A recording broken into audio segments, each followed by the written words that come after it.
Ready or not? Ready or not? Here I come, can't hide. Gonna find you and then I play my enemies like a game of chess where I rest. No stress, no success. Ready or not? Ready or not? Here I come, can't hide. Gonna find you and then I play my enemies like a game of chess where I rest. No stress, no success. Ready or not? Ready or not? Here I come, can't hide. Gonna find you and then I play my enemies like a game of chess where I rest. No stress, no success. When you hear the rhythm, start to move.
It is 2025.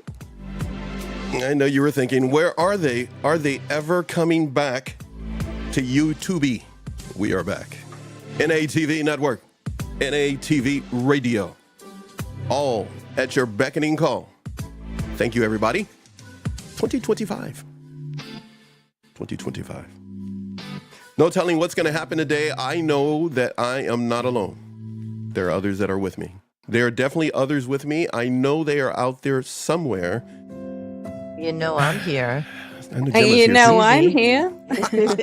Gemma. Live from New York. There it is, live from the UK, live from New York, and indeed, it is my honor to be live from the coast of California. From San Diego to San Francisco, we are NATV Network, REMG Productions. It is a true pleasure to crank up everything and get the cobwebs out. Can everybody comfortably hear me, by the way? Yeah, we good? Yeah, everybody? I can. Yeah. Sure. Yeah, I can hear. And if you're in the chat right now, let's give some love to those that are in the chat. I'll put it back up on the screen. Hey, Gloria. Good afternoon. Hey. Hi, Mia. So glad you're both here.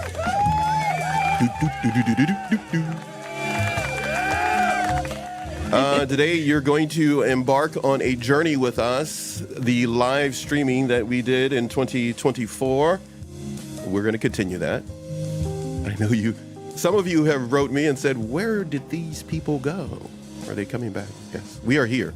We've just been in the lab putting some things together, different types of shows that you will see on NATV Network. For example, you will see different things. Susie will be talking about certain things, and Gemma will be doing the same. Today is a day in which we are cranking up a few things. We're getting some things in place. There will be 12 specific episodes with certain subjects. If you go to our upcoming section, it's kind of like your TV guide, so you know what's going on. YouTube has been kind to us. They've been able to remind us here at NATV that we are part of their television programming.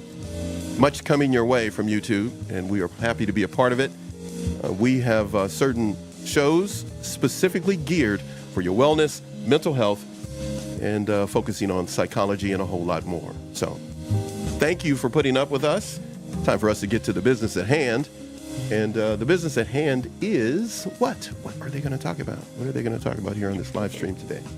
Well, you can laugh. You guys are still on. You guys can go ahead and make as much noise as you want. We are literally free falling, if you can kind of say, into this show today. I need to talk about something that was sent in to us. The theme of the show on YouTube is dealing with avoiding toxic people for 30 days. Yeah, I did this in real life, not that long ago, actually. I was going to say, you're dealing with stuff right now. Well, I'm always dealing with stuff. We can talk about it more later. Yeah, we could talk about that a little later. But yeah, I'm glad I actually stayed away from toxic people for 30 days because it kind of helped me to deal with the situation at hand right now, which I'll get into in a little bit. But yeah, I want to talk about it a little bit because I had a couple days to process it all and think about it. Because as I was doing it, all right, as I was staying away from toxic people, and I made the decision, the conscious decision to do so, I didn't know what to expect, first of all. And at first, staying away from everyone, and I'm talking the closest people to me, my kids, my grandchildren, everybody, everyone that was involved in my family unit, everyone that was involved in the dysfunction and knew about the abuse I had endured. I started to feel like really isolated, but I knew it was something I had to do. And it was as though at first, like I cut myself off from the world. The silence was deafening. I also was living up at that farmhouse, so I was quite isolated.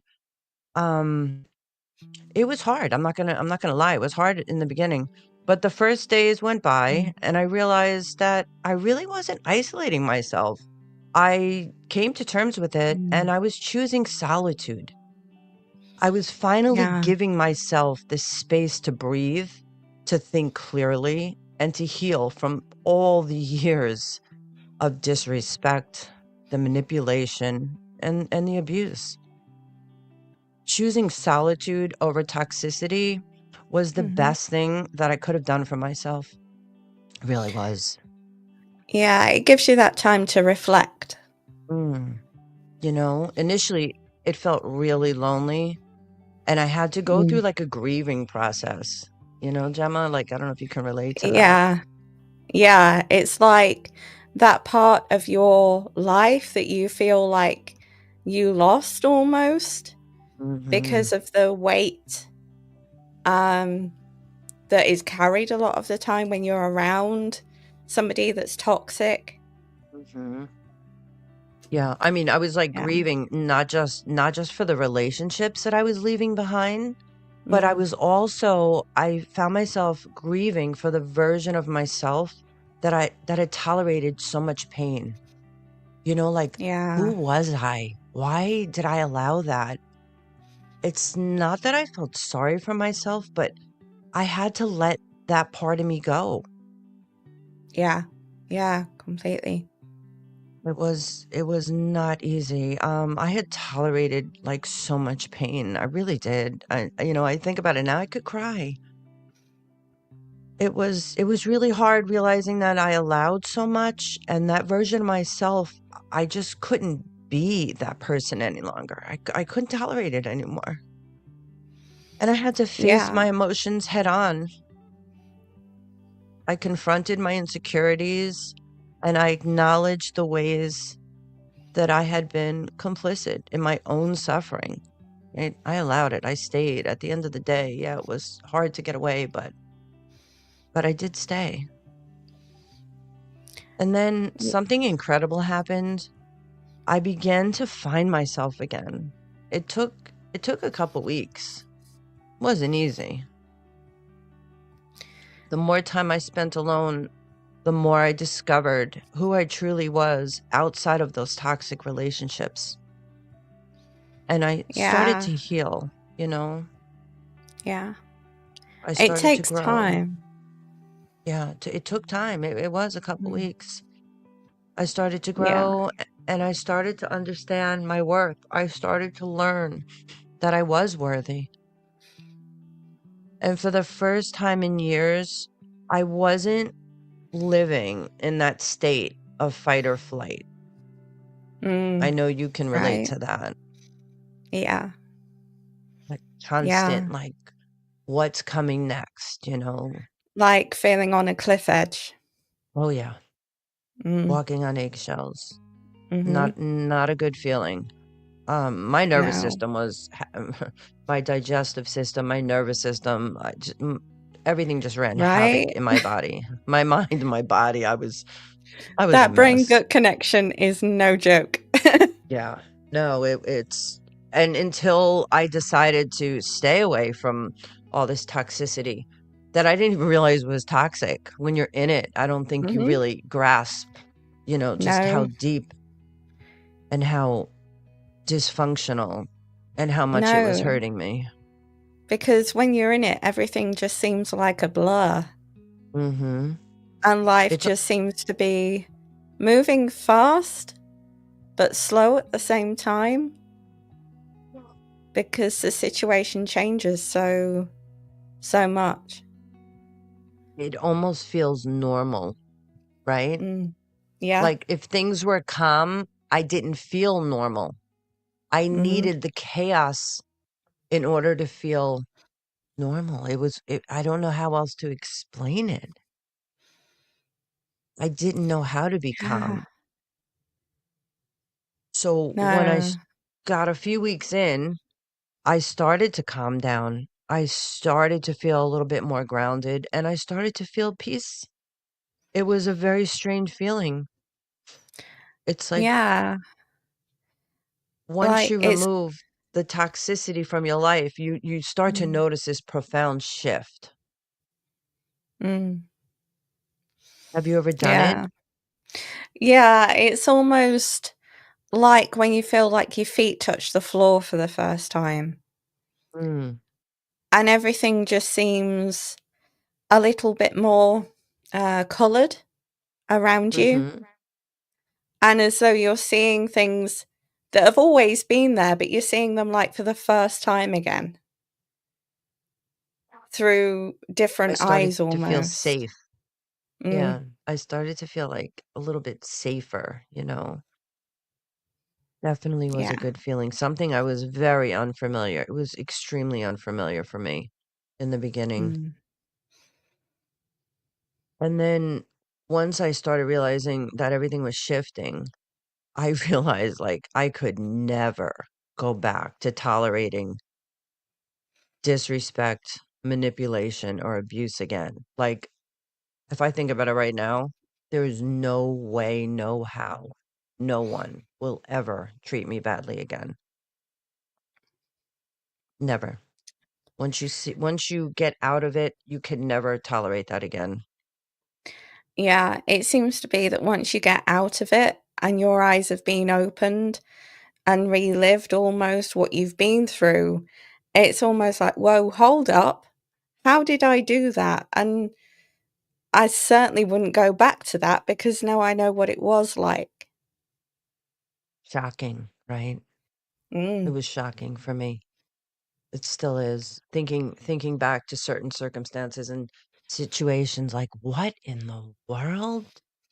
What did I mm, tolerate? It's Yeah. it's sad. It really is sad.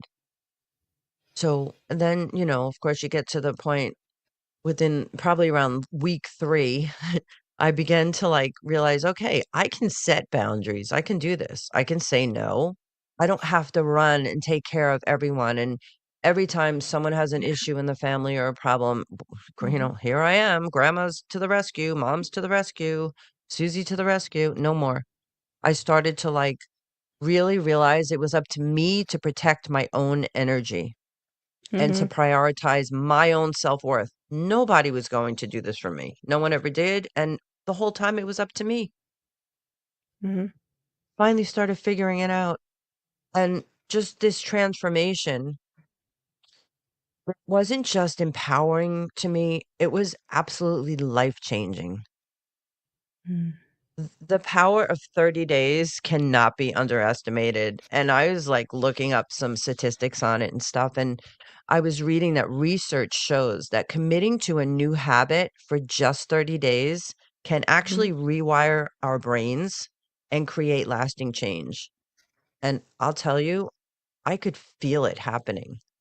Mhm. My th like, if a thought was coming in or I started to feel paranoid or worried or wondering, what people are thinking or, I'm staying away from everyone. What are they thinking? What are they saying? I started to realize I really don't care. It's Yeah. it's not my place to worry about what anyone else is thinking or doing. Yeah. I have to worry about myself. So whether I was focusing on my self-care, I started I mean, this one was took a long time, improving my diet because I was eating terribly. I was not taking care of myself. Um, building the self-love and removing the toxic influences. When we do these things for 30 days, it can actually start a foundation of a new chapter in our lives. Statistics say that 30-day habit studies suggest it takes an average of 21 to 30 days to form a new habit, which is pretty cool. Like if we do something every day, 21 to 31 days, it becomes habit and it becomes easier. So that was a game changer for me, you know, not Yeah. having to call and check in on people or, just getting into a little routine for myself, doing things that made me happy. That's the thing, doing things that make you happy. That's the Mhm. biggest one.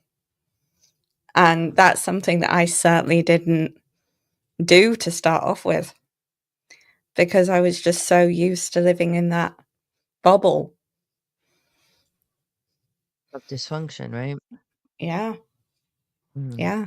When you started your ice baths and all that, did you say, "Okay, I'm going to do this every day"? Did you give yourself like, "Okay, I'm gonna try it every day for a week"? Did you think, "I'm going to do this just once"? And, like, how did you get into that routine? Seriously. The I started that actually from Pilates because I used to do like weekly Pilates classes that I loved. And it was one of my instructors on there. So she told me about this Wim Hof method. And I thought, yeah, okay, it won't work. But I thought, you know what? If there's a slight chance that it Mhm. works, I'm going to do it. I'm going to throw myself in and give it a go. So You I did. I bought the ice bath, and the company that I bought it from actually did a 75-day challenge. So I thought, "Do you know Okay. what? If I can do one, I'm part of the way there." So Wait, I downloaded 75-day challenge? yeah. And you got one in? I give you a lot of credit, girl, because if you said I did one, I'm in. That's great. That's great. I thought And 30 days was long. then I managed to do the full 75 days because I just got addicted to it. That's awesome. It's gotta be so So refreshing. Yeah. it is because it's like, best way that I can describe it is your endorphins, Mhm. like, raise all the time that you're in there. And Mum actually said to me, she said, if I could take a picture of your face when you are in there, she said, you are sat there freezing cold with a massive grin on your face. So have her take a photo. I want to see. I want to see what this does for you. Maybe it'll give me incentive to try it. Yeah, I there are love that. photos, trust me. Okay. But yeah, it was amazing. That first That, one was absolutely amazing. yeah. So this 30-day thing has it really works. These 30-day Yeah, challenges, and you to do 75. yeah, I'm just yeah. I'm thinking, what else did I do for this 30 days? I don't feel like I did as much now. I didn't jump in an ice bath, but I sure needed to cut these toxic people out of my life. I finally Absolutely. like I wish I had done it sooner, to be honest with you, because when you take, when you take that bold step, when I took that bold step to let go and to make room for my own healing, for my own Mm. growth and new opportunities, I really wish I would have done it sooner. And I think I the best thing we can do for ourselves is to remove toxic people and to start doing things that mhm. that make us feel better. Yeah, I think that's the thing though. I think it's allowing yourself to have that reflection and that Mhm. different perspective to start off with that then gave you that inclination to do the 30-day thing, to start making small changes. It's sad.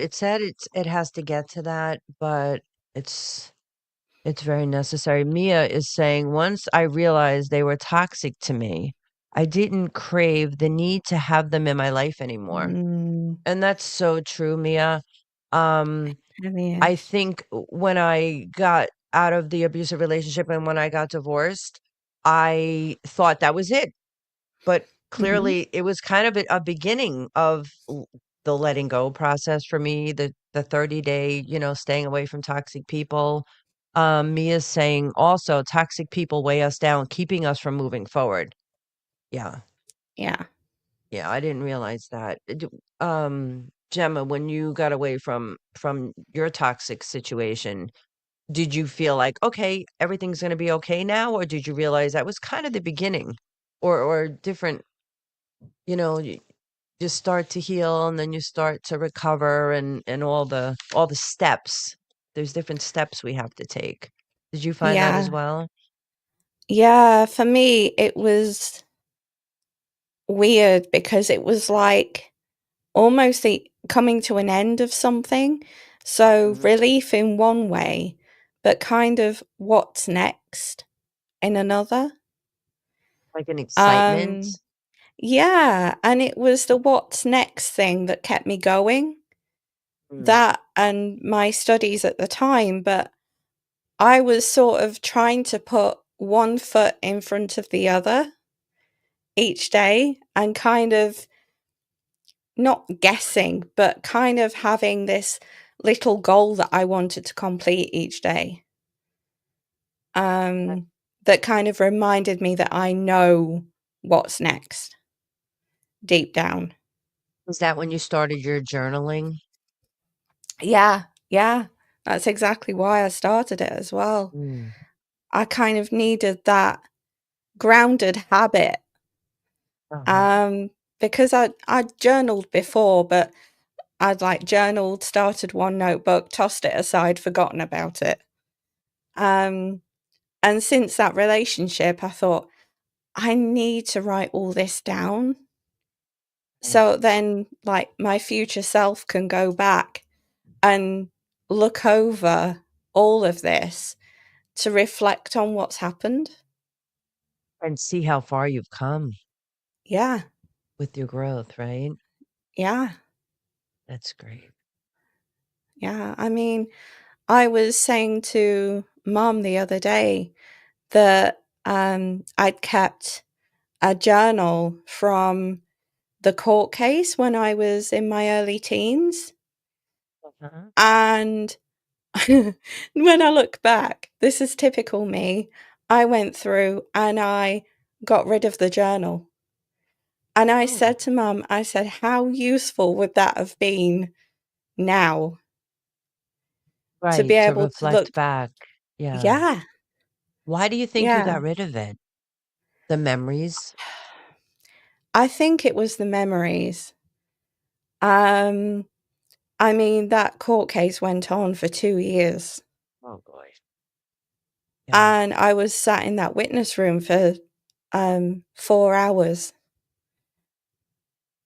And That's so after that, I was kind of like, no. And I think I got in this real vicious streak with my journal where I just ripped the pages out and tore them up and tossed them in the bin.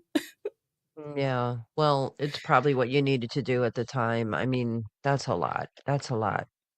And to have Yeah. to reflect back, maybe it's better it's gone. You know, it's kind of like when we burn things. I don't know if you've ever burned Mm. things, bad Yeah. memories, or, you know, things that we really don't need to find again.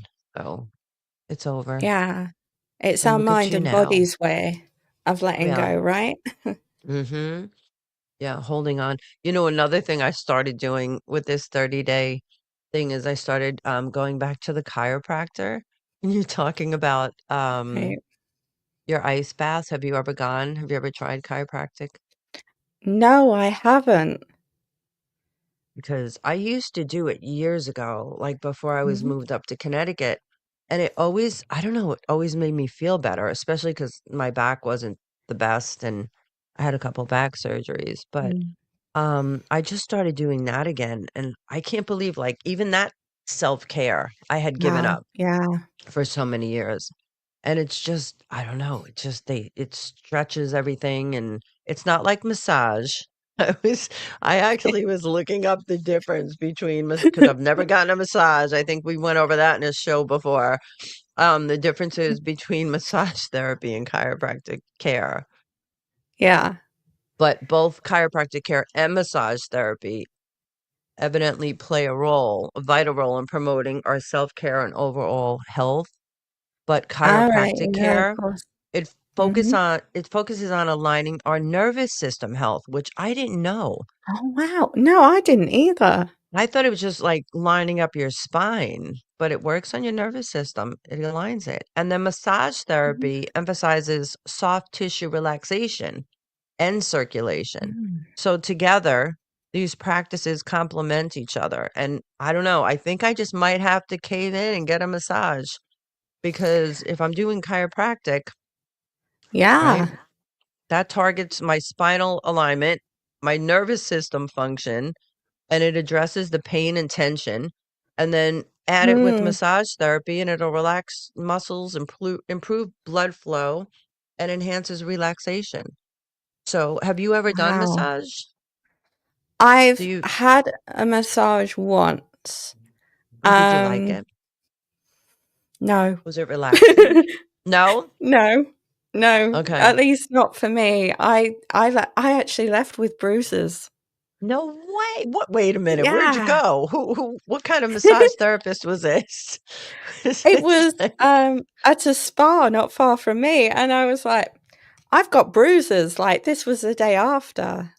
hold up. What kind of massage was this? Did they use like rolling things? You know, like those wooden, I'm thinking like a rolling pin on you or something. No, I think No. that might have been better. Like, was it a man or a woman? It was a woman. Wow, she must have been really strong. Yeah. So, ever since then, I've been a It's little not bit, good. Yeah, a little bit um leery. I would say yeah, so. Did it feel yeah. good though? Did it relax you? In the moment, no, but afterwards, I felt better. Or you were Um, bruised? yes, I was. Oh my I gosh. was. I don't know. I would definitely try someone else. That's for sure. Mm, Mia's saying massage is wonderful, very relaxing. Oh, Mia, I'm gonna have to try it. I'm gonna have to definitely try it now that I'm back in the chiropractic office, because that is yeah. helping me so much. Yeah. Oh, now she says acupuncture is relaxing too. Ooh. I Mm, have not tried that. I haven't either. I would do it. I like all that stuff. That like Yeah. holistic kind of Do you stuff. I know, think I find holistic things a lot more reliable sometimes. yeah. I think there's a time for both, you know. Yeah, definitely.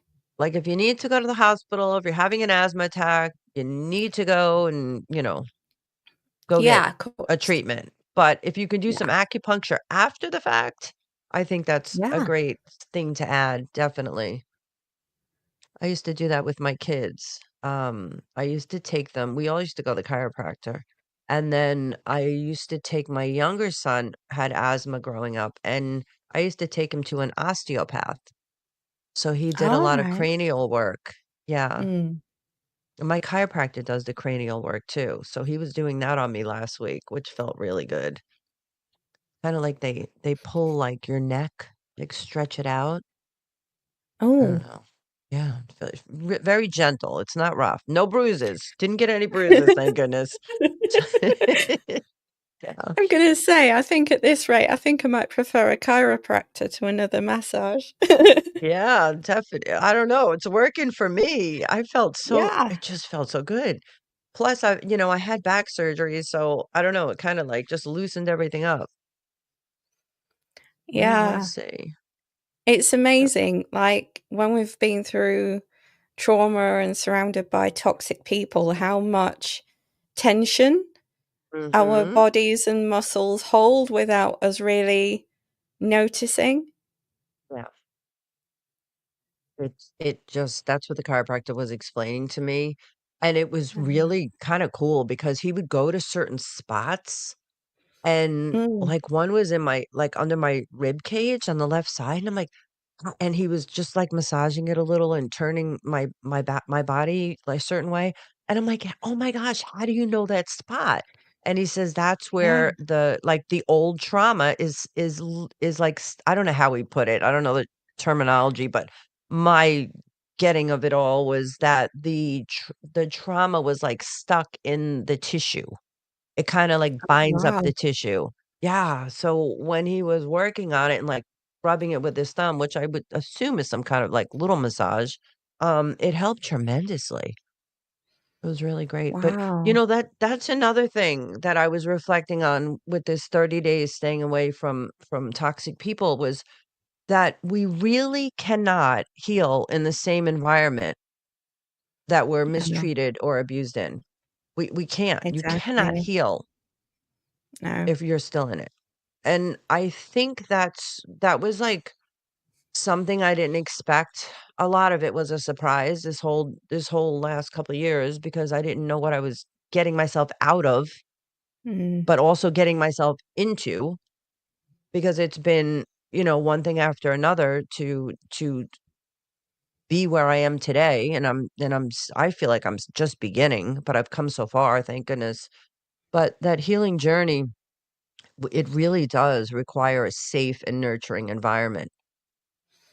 It does. It does. You certainly can't heal if you're either walking on eggshells around other people Oh, yeah. or in an environment which is familiar to the toxic situation. Yep, yep. Get a lot of memories, Yeah. a lot of triggers, toxic relationships, like unproductive workplaces, unhealthy surroundings. They keep us trapped in cycles of pain, making true healing and growth like virtually impossible. In order to transform, I think we must separate ourselves from anyone who has harmed us or any kind of harmful environments, like you said, like a memory of a place. And we need to create spaces with positivity and support in order to renew and to start to, become the person we were always supposed to be. Being trapped with abuse or negative people just keeps us stuck. Mia Yeah. saying the trauma was living in your body, shoulders, neck, back, head, etc. Yes, I truly, truly believe that. Um, I feel like everything everything hurts, when you're in an unhealthy environment. It's like, I don't know if you've experienced this, Gemma, but did you feel like achy and stiff. Yeah. I don't know. I had so many symptoms and so many ailments over the years. It's Yeah. I mean, before I went to therapy for the relationship that I was in, Mhm. uh, I would be tense in muscles and constantly pulling muscles too. And Yeah. that didn't get addressed until I was in Pilates and I was like moving muscles around and Mhm. noticing more why when I was tense and why. Yeah. And that for me was so beneficial because it got me to know and to recognize when my body would tense up. Yeah, you were loosening everything up, right? We stay like, Yeah, well, I even had TMJ. My jaw would lock, and I yeah, had so many broken teeth in the back. It was terrible. I had to get implants over the years because I would break the roots of my teeth. That's how stressed I was. I would clench my jaw. It was terrible. It's so terrible. What the stress and the anxiety and the tension and the trauma does to our bodies, but I'll tell you, getting out of it, oh gosh, it's like, don't you kind of feel like you're in a new body, new mind, new body, new yeah, life? yeah. Feels so Everything's good. just lighter, an Yeah, area. yep. You gain It feels clarity. Yeah. feels like you can actually breathe Mhm. again. Yeah. Definitely And new perspective on life for sure. Feeling good. yeah, yeah. And I suppose that's where journaling can also come in because one of the things that I like to do is journal and recognize the qualities of the people that I have around me now Mhm.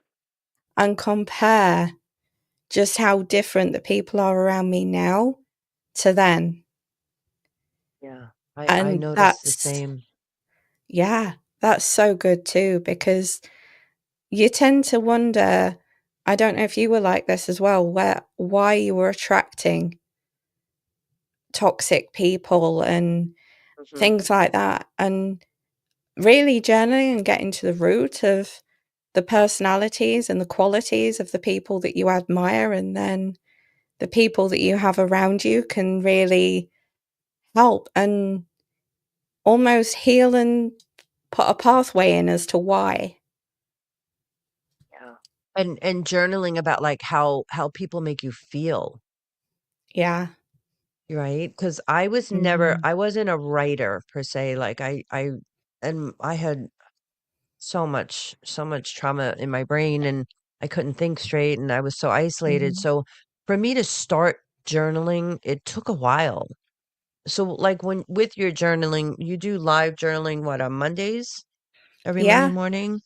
Yeah. And so someone like me that came in, say it was like 6 months ago and I was just starting to journal and starting doing my 30-day away from toxic people, how would you like what would you suggest? What are a couple steps that you would suggest for someone like me who was so shut down, just writing was stressful for me, to be honest with you. Like, what would you suggest just to do a couple little steps to get started? I would suggest to aim for even just one sentence a day. Yeah. Just maybe Is how that you are overwhelming? feeling in that Mhm. time. Just one sentence. And then just gradually moving out from that one sentence, maybe over a couple of weeks, so as not to push it too far. Not to Because that's, overwhelm. yeah, because it's so easy to get into that cycle of overwhelm and to wonder why and what am I doing next? Whereas when you're just looking at that one sentence, it's just marks on a page Yeah. and nothing has to flow either. You know, that reminds me of when I first started therapy, um, and I would literally have to get in my car and sneak to the Dunkin' Donuts and talk to my therapist, like, via Zoom. And, this was in the beginning, and I remember he asked me one day, we were talking about journaling, and I hadn't journaled, and I just my mind was so confused, it was the last thing on my mind, to be honest, and he said something to me, he said, at the end of the session, he's like, "This week, I want you to think about one thing," and I'm like, "Okay," and he says, "How do you feel?" And I remember, like and then it's like, "Okay, 45 minutes is up," that's how he works, and I was like, "Wait a minute, now you leave me hanging here. What the heck am I gonna do with that?" And I actually Yeah. this was the first prompt that got me to start journaling a little bit, and I took Yeah. a piece of paper out of my glove box, and I remember writing, all I wrote was, he asked me how I feel, and I Yeah. just wrote, "I don't. Mm. I didn't feel. I observe. I watch everyone around the room. I don't Yeah. feel."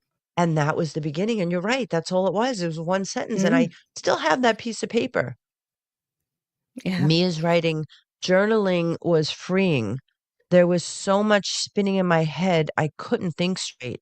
Very forgetful because there was so much more in my head.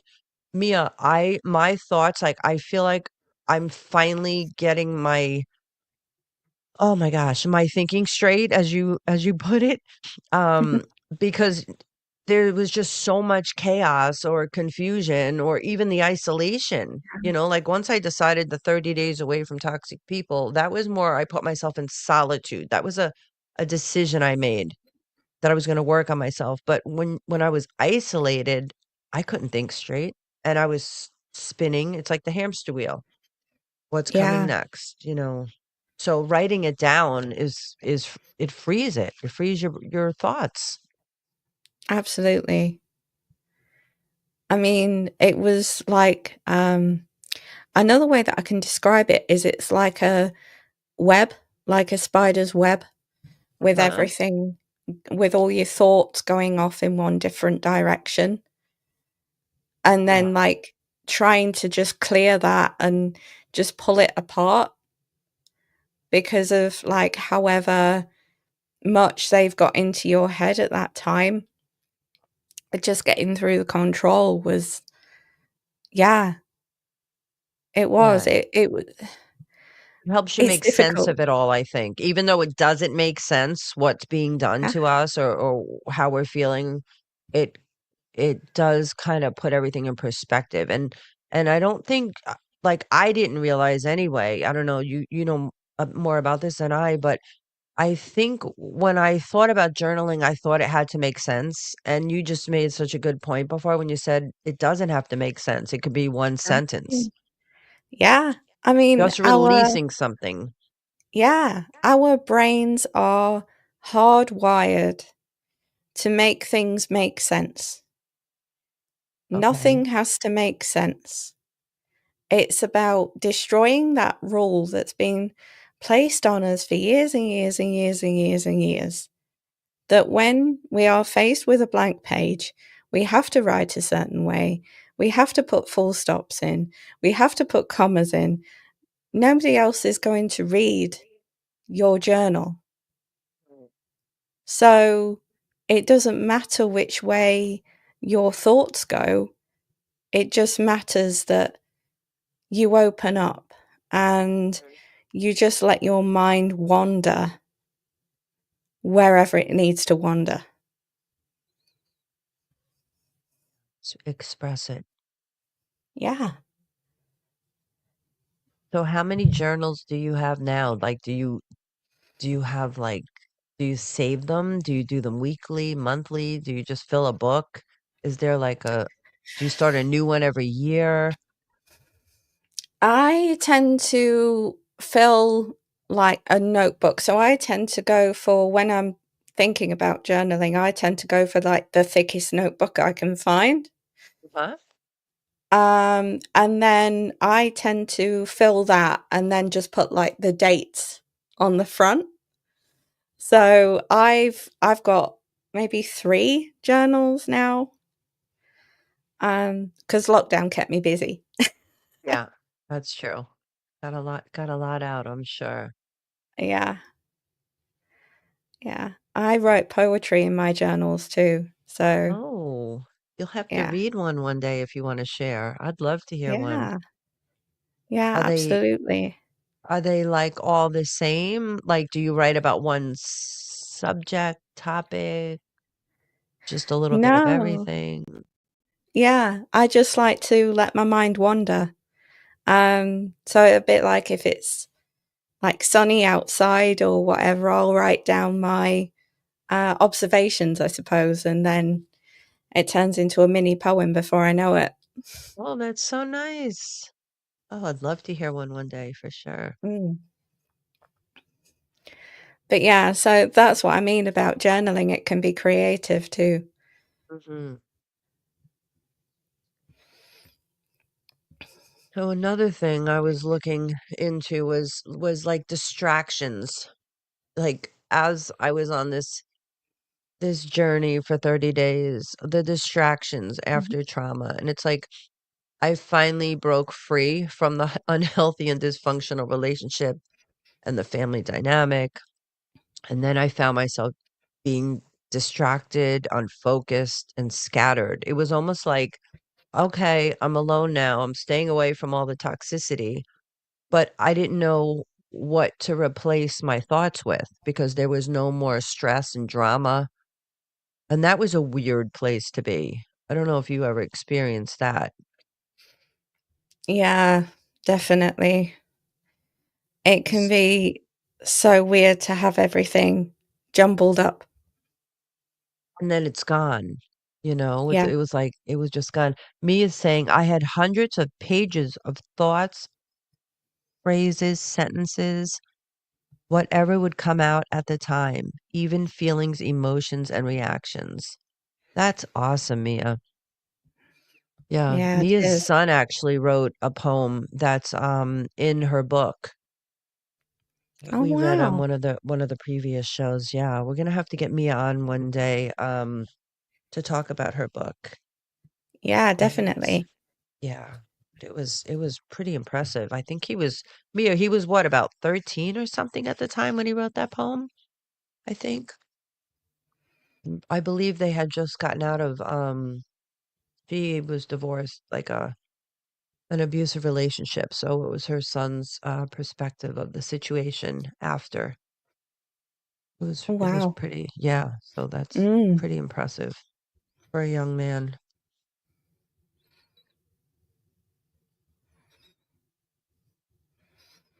I'm trying to think about now, like practicing mindfulness, right? Like I'm trying to be aware of my thoughts, and I guess that goes into journaling as Mm. well. Um, Yeah. where it used to be like a free for all in my mind all the time, and now I'm Yeah. trying to like stay in the present. I Mhm. used to go off into left field and get distracted so easily, like I was saying. So I try to like focus on my breathing, all little things like that. Yeah. J- I mean, Just what do you do to um, remain calm and focused? Like, do you have any little tricks and things that you do? I like to so when I'm out and about the house, I like to have something in my pocket. Okay. So when I'm wearing my coat, I like to make sure I've got the keys or a stone or something like that in my pocket. So when I get slightly panicky or unnerved, there's Hmm. something that I can hold on to. Oh. And then that helps to keep me grounded. Yeah, I can Um, relate to that. When I was going through the worst of it, my godmother's niece from the other side of the family gave me this little crystal angel, and it was oh so wow, smooth. Yeah, and I gorgeous. would do the same. I would keep it in my car, and I would just Mm, hold it and like just rub it. yeah. And I'll tell you, it was crystal. And after about 6 months, there was all these lines in it. So I showed it to her over the holidays. I saw her and I'm like, Look, I don't know what I did to the angel, but there's all lines in it. She said, "It's okay, Susie. It's not bad. It absorbed all the negative energy." And I said, "Oh, I'll take that. That's a good one." Yeah. Like I felt like I was putting all my stress, like, like you probably do with the rock. Yeah. Put it into it. Let it absorb Yeah. it. All these little tricks really help. Yeah. So what else do you do then? Have you got anything? I'm learning now, like, to just, like, give myself grace, forgive myself. Mm. Um, being out of doing this whole 30-day thing, and now I'm probably 90 days out now, and I literally moved out of the state, right? So Yeah. now looking back, I'm really out of the situation, and I went through all the emotions of, like, anger, disgust with myself, and I know I have to give myself grace. I did the best I could with what I had, and I'm doing all the right things now. So I have to be kind to myself, you know? Yeah. I think I'm I realizing Mhm. I'm realizing that it's okay to be selfish for Oh, yourself yes. sometimes. Isn't it great? Yeah.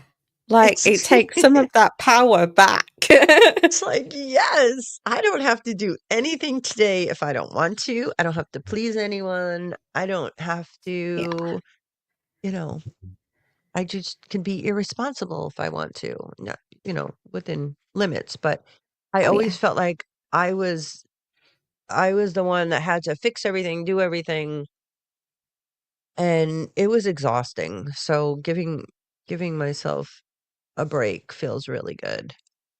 It's kind of like, Yeah. letting go in order to save ourselves. I Yeah, and realized giving yourself that permission that Mhm. it's okay to take time out, and it's okay to not do what everybody else wants you to do in that moment. Yeah. And there comes a time in life when we look around and we realize that the way we've been living is just not sustainable anymore. And for Yeah. years, I lived in that cycle of madness. I was caught Mhm. up in patterns of self-destruction, self-neglect, and trying Mhm. to hold on to people, places, and things that were not good for me. And oh my gosh, like, story of my life. But there's no other way. And we must let go in order to save ourselves. And I'm so glad I figured it out Yeah. I because I mean, can't imagine having to go another day the way I was living. I'm sure you can relate to that. yeah. I mean, in that moment, it's almost as though adrenaline takes over Mm-hmm. and you're burnt out, but you don't realize. Right.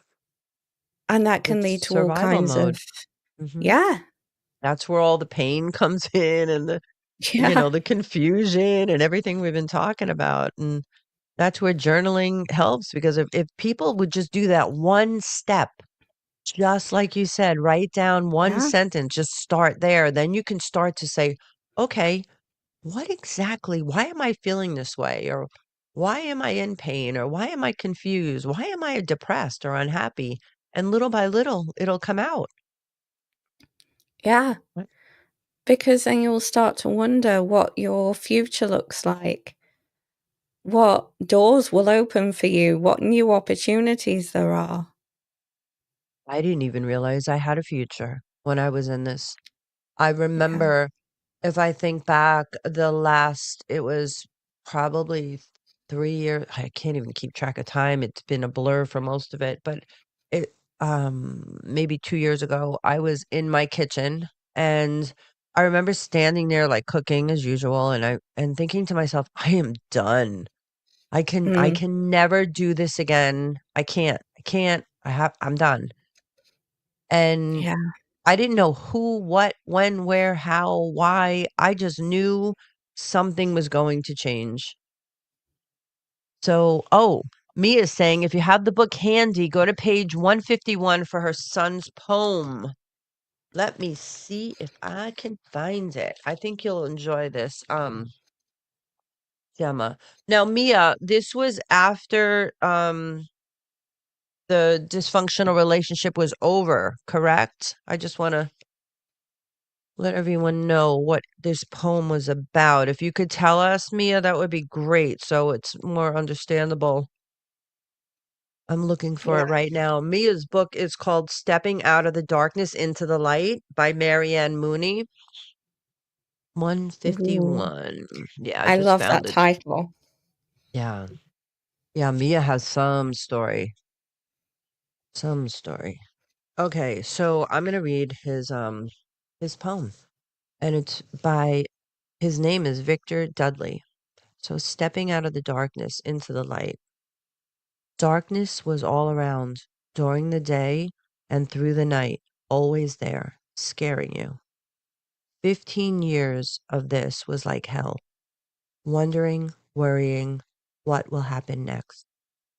Worrying about the force that would hit me like a rock. The force was like a burning torch that always set off a dark glow. Every time I turned, it was there. Running from it was impossible. A lower force overcame this greater force. The lower force was love. Now, love will always be the greatest force of all. As the dark glow of the torch dwindled out, light crept in as well as love. The torch finally went out, and the bright white light shone in its place. I don't have to run anymore because now love will always be there. That's from a 15-year-old boy. Isn't that incredible? Wow. Yeah. And that was after, I believe, yes, Mia is confirming. This was after his father left and her son, Victor, was in therapy at 15 years old. He wrote this. That's incredible that he could express Yeah. himself like this. Yeah. Yeah. And I so mean, what a articulate release. too. Yeah. What a release of pain that he had endured Mm. from a dysfunctional family. I remember I actually have uh, not much from my childhood, but I have one book, and in it I had written a poem about someone that abused me as a young child. And when I found it years later and read it, I was like, whoa, like Yeah. that that little 11-year-old girl felt this. And like we were saying before, okay, well, how do we get into these relationships, right? Where I'm now Yeah. 56 and finally realizing I have to stay away from toxic people, but I feel like not kind of like doomed, but more like, okay, if I didn't have the tools or the help as a young girl to work through this stuff, and I didn't get help then it's no wonder I ended up with such dysfunction all around me. Yeah. I But mean, I'll it's it's so it's amazing that it's never too late is what I think I'm trying to say. Do you agree? yeah. Yeah. Yeah. I mean, when I was going through what I went through as a child, I didn't have therapy. I didn't have a counselor around me. Um, and I think had I had that, then I would have noticed and Mm. been able to pick up on certain things, certain similarities, because the patterns are so similar. Oh yeah. Yeah. It's just like we switch out the people, if that Yeah, makes sense, right? And for me, totally. it got worse with everyone, with every new relationship. It got more abusive, more dysfunctional. But I don't know. I think it's a blessing that there are platforms like this. So now we learn to look out for signs, and we know how to help our children, young women, they're how to watch for the red flags, what kind of relationships to be leery and cautious of. Mia is writing now on page 149 of her book, Stepping Out of the Darkness into the Light. Oh, is a poem from her daughter at age 13 called Some of My Needs Are. Oh, I'm going to look for Oh, that. wow. Hold on. When did you start writing poems, Gemma? While I'm looking for this. I started writing poems actually, I want to say after the abuse as a child. Uh-huh. So, and while my dad was ill, and those I actually put together in a book. Oh, is that a book that's for sale? Yeah, Oh my goodness, yeah. what's the name? I mean, I would have to double check, but I think it's called Journey to Hope. Oh, so is it like you sent in the poems and they put them in a book of poems? Yeah, yeah, Oh, that's awesome. You'll have to bring that to the show next yeah, next I live. will. Read I some out will. of it. I'd love to. I'm sure everyone would love to hear that. All right, let me read this from Mia's daughter at age 13. And it's called Some of My Needs Are. Some of my needs are my family, friends. I feel good when I do something that I'm proud of. I try to run from fear and hate. I feel frustrated when I lose something or something doesn't go my way. I'm afraid of my mother choosing the wrong relationship again. My hopes are to get my own family back, only better than it was before. My dreams are a better life in the future. I feel angry when someone puts me down. I am happiest when I get along with my family, especially with my day. I am best at being myself. Who am I? I am only one person in a life with many different feelings and fears that can't always go the way you expect. So you do your best. And then Marianne Mia wrote after that, so much hurt and loneliness.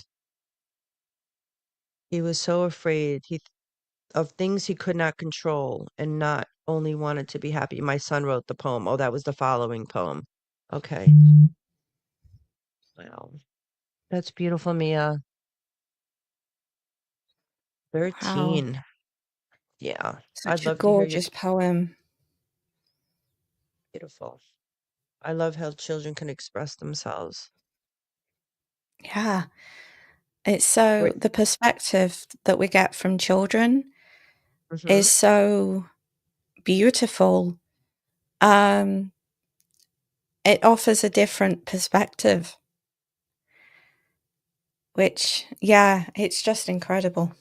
Starts the healing younger, definitely. I think it helps so they don't, just continue to. I think it's great that they can feel the sadness at a young age and express it, is what I'm trying to say. Like, I wrote that one poem, but I could never express it. So Yeah, definitely has to help with growing up and into adulthood and choosing relationships and seeing dysfunction at an early age has to help for sure. yeah, definitely. So there was many times in my life when I felt really small. I mean, you could probably relate to this. And not because I was small, because I'm 5'10". I'm only kidding. But because someone or many people wanted me to feel that way. And Yeah, looking back now, I can see that they saw my light. They saw my mm, potential. And this is like something I'm really proud of, that I can see this in myself now and see that I was worth yeah, so much that they literally tried to drain me and basically did. And instead of celebrating me and my strengths and encouraging me or loving me for being who I was, they tried to dim my light. yeah, And for years, I allowed their words and their actions and even their silence to chip away at my confidence and my dreams. And that was really, really a hard part of me coming out of this 30 days away from toxic people, because I had to grieve, and when I think about even being ignored, Yeah. living with someone that just would give me the silent treatment was so degrading. Yeah. Terrible. I let myself believe Mhm. all the lies that he told me. I wasn't good Mhm. enough, I wasn't smart enough, I wasn't I enough. I let him push me in a corner, doubting every aspiration I ever had. I just gave up. I stopped wanting to learn and grow. And over Yeah. time, it really wasn't just about them anymore doing it. I started to diminish myself. And I Yeah. started telling myself, which is really sad, like, maybe they're right. My self-worth was Mhm. gone. But Mhm. you know what the truth is, and what I've learned is that people who diminish us aren't necessarily stronger than us. They are terrified of what we represent. And this Yeah. is something I hope everyone realizes. The hope, ambition, and strength that these weak, dysfunctional, Mhm. unhealthy people Mhm. don't have is what they try to drain from us. Yeah. Yeah, all the strength that they don't have, or they don't feel that, or they feel that they've lost. Like, my husband was older than I was, and I feel like the older he got, the worse he got, because he wasn't as charming or as quick-witted or this or that. And that fear in him, I think he started to weaponize and use against me to keep me even smaller than he had before. And Mia saying, I'm only 4'11", but once I was out of that relationship, I grew stronger and finally held my head high. That's right. And I would never guess you were 4'11" when I met you, Mia. No way. You have such a big, strong, wonderful, happy presence. Oh my goodness. I think about how people can be so mean. It's just sad. It really is. And we all need to stick together, and I hope everyone realizes that, we're all in this together, Yeah. and we all are here to support each other and to have an understanding, no judgment. This is like such a wonderful, safe place for everyone to just express themselves and to share our stories, our strengths, our fears, and to work together to make our lives the best we can, to get back what we lost. And like I said before, it is never too late. And you have to ask yourself, who in your life has held you back? And quite Yeah. honestly, obviously, it's we can say the dysfunctional, abusive person, this and that. But at the end of the day, we allowed it. We have to break free from these people. Mhm. I had to hit rock bottom, and it was heavy down there. And I was full of despair. I was so depressed. And the moment I felt like I lost everything, and that moment has come over and over and over. My Yeah. voice, my dreams, my hope. For me, rock bottom wasn't a singular event. It was a slow, steady erosion of self Mhm. until I couldn't even recognize the person staring back at me in the mirror anymore. I know this sounds silly, but it was probably about, I don't know, 4 or 5 months ago, maybe 3 months ago. Mhm. I walked past the mirror, and I didn't even reckon. I was like, "Oh," like, I I was dressed, my hair was brushed, and I was like, "Oh my goodness." And when I was up in, the farmhouse and whatnot, I didn't even recognize myself at all. I Mm. just Yeah. And the cruelest thing about rock bottom is it really, really feels like the end. It truly did for me. But what's beautiful about it is that for those of us lucky enough to see it for what it is, it can also be the beginning. Yeah. Yeah, that's so true. And that's So something true. we really need to focus on. We really do. Yeah. You know, I worked Yeah. a lot and I speak a lot with women in shelters. Um, and I was a part of the women's group in the state of Connecticut for years. And I have to say, not everyone makes it out of rock bottom. And it's a harsh Mm. reality that we must acknowledge. And that's why we really, really need to support each other as best we can and share our Exactly. stories. Yeah. Yeah, there's so many people willing to tear so many people down. And the sad thing is that the majority of the time they've been through something too. Mhm. And if they stuck together, connected with people, instead of tearing other people down, the strength that could come from that is unmatched. Well, we need to focus on the strength that what we're doing, how we're all Yeah, supporting each other, and how we're all yeah, encouraging each other and yeah. boosting each other up and Mm, giving everyone hope. I mean, the reason I share my story and my personal experiences is because I know that there's others out there going through things similar to what I have, just like they have gone through things that you have. mm. And we need to share. We need to let other women know that they're not alone and they Yeah, can make it out. mm, absolutely. It needs to be on a flag somewhere. Yeah, exactly. A flag would be good. You Yeah. know, some graffiti on the walls in New York would be good. Yeah. Never give up. Never give up. Rise like the phoenix. Yeah. That's it. Yep. The people who tried to keep us down didn't anticipate one thing, and especially I know in my situation, my resilience. We are resilient, Yeah. and we cannot forget that. When No. we've been broken, it Mhm. teaches us how to rebuild. And It when does. we rebuild, we don't just put the pieces back together, we create something entirely new. And I'll tell you, that's Yeah. a force to be reckoned with. It really is. It They have so no is. idea. Yeah, they have no idea that they impact like the stuff I go through.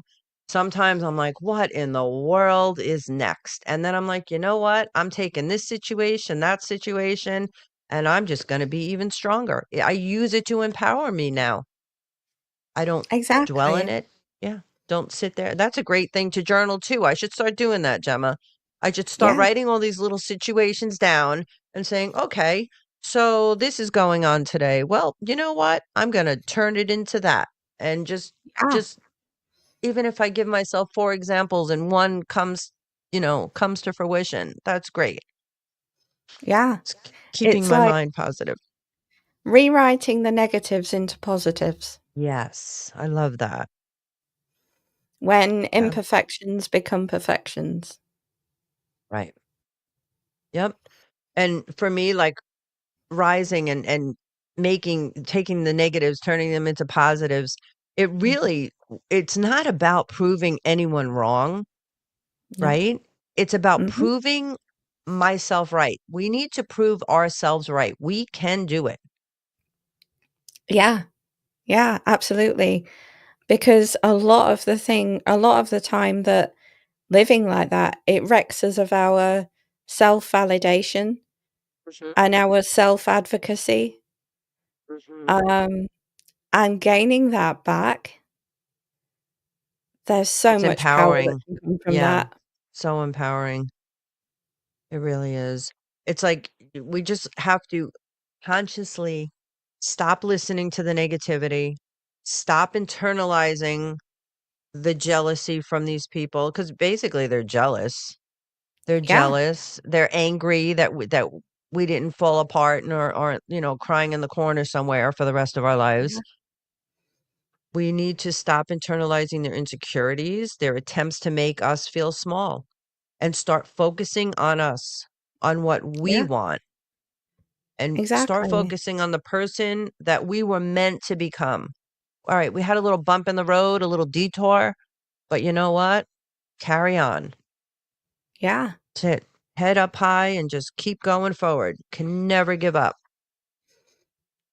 No, it's all about moving on, letting go, and making certain shifts in your life to make things smoother. Yeah. Yeah. In my situation, I'll tell you, I mean, it's been a long road with this, the getting away from the person, and then getting the divorce, and then moving away, having to move away, and staying away from all the toxic people. And I'll tell you, when you start to rise and you start to become who you were always supposed to be, some of these people that have tried to keep you down, they notice. They're watching. And they do, in my case, they have tried to drag me back down. It's almost like they Mm, resent you for thriving. So mm, this is something I didn't prepare for. I didn't understand at the time, but we need to be aware that when we start to better ourselves and start to get stronger and heal and restore our lives and recover, that they might resent us, and they try to throw, monkey wrenches into our plans. So be aware. yeah. Take care of yourself. Be vigilant. I know my godmother always tells me, she's like, your safety and your well-being are number one. You always took care of everybody else. How many of us have always taken care of everybody else? It's time to look and take care of ourselves first. Mia is saying they made us feel weak. But if you think about it, we were stronger than we knew. Look Mm-hmm. what we were dealing with and what we survived through. If that isn't the truth, I can't Mm-hmm. agree with you more. I mean, my gosh, I handled every issue. We had here in the house, there was like it was really cold the last couple weeks here in New York, and I go back and Mm, forth from Connecticut to New York a lot. So it was -8 up in Connecticut, and it was like, I don't know, 10 degrees in New York. And the pipe was like freezing, and I knew it wasn't mhm. frozen because it would kind of go on and off the heat. And remember, people in the house are like, "Oh my gosh, the pipes are gonna freeze," and and I'm like, "It's nothing." I was so used to living with such an unhealthy person that he would like lose his mind, cause so much havoc, and I would handle it, you know, call, Yeah. you know, call the oil guy, come over, turn the heat up, get a heater, put the blow dryer on the pipe, whatever you got to Mhm. do, things like that. Mia's saying when you start to rise, they get meaner because they're losing the fight and the control they had over us. Absolutely, Yeah. Mia. I could not agree more. And I'll tell you, I don't know what they're using as a punching bag any longer, but it sure as heck is never going to be me again. That Nope. is for sure. No way. No. And they get angry when they lose control. Mm, They really they do. do. Yeah, they get it's it's just it's upsetting. It's upsetting looking back what I tolerated, what so many of us tolerated. And you know what else I was looking into is because I would always do like a self-destruction type of thing, whether I'd put myself in a dangerous situation, or I don't know if you ever experienced anything like that. Like when I was a kid, I would take the car. And when I got older, I would just I guess I kinda didn't have a choice at times. I would have to jump in my car and run. So I would just, Yeah. like, sleep in parking lots or wherever. And I was looking up, um, reasons why we do self-sabotage and self-destruction and all that. Yeah. And it's almost like I feel like self-destruction, self-medicating. I think it's like behaviors or actions that we take on to cope with pain, stress, and trauma. And Yeah. so many of the women that I talk to deal with addiction, dependency, and self-destruction. And it's really sad, but I didn't realize there was a difference. I don't know if you know about it between addiction and dependency of a substance. No, no, I don't. Well, what I found was that addiction, dependency, and self-destruction can sometimes feel like overlapping concepts, but they are Okay. distinct, okay? So this was new to me and I found it really fascinating and it's helping me to help others now. So Mhm. understanding these differences is key into finding the right path to healing. So breaking it down and exploring how they affect our mental health and Yeah. how they can be situational and how removing ourselves from negative environments can pave a way to recovery and self-improvement. And right there, the self-destruction and the self-harm, not that I did self-harm, but not taking care of myself, like I put that in that Mhm. category too, you know, Yeah. self-care, Mhm. self-worth. So getting out of the situation obviously helps with that, but understanding the terms. So addiction, this is a chronic condition where an individual compulsively engages in a behavior or substance use despite negative consequences. Addiction Mhm. rewires the brain, making it feel like the behavior or substance is essential for survival. So I guess like if someone's on drugs or alcohol, they continuously do it, right? Because addiction, it Mm. says Yeah. rewires the brain. So it's almost Yeah. like I guess they crave it. It's essential for Mm. survival. They can't function without it. Whereas Yeah. dependency involves a physical or emotional resilience on a substance or behavior. Unlike addiction, dependency may not always come with the same compulsive behavior, but it still Mm. impacts mental and physical health. See, I didn't really understand that before, and I get it now. Mm.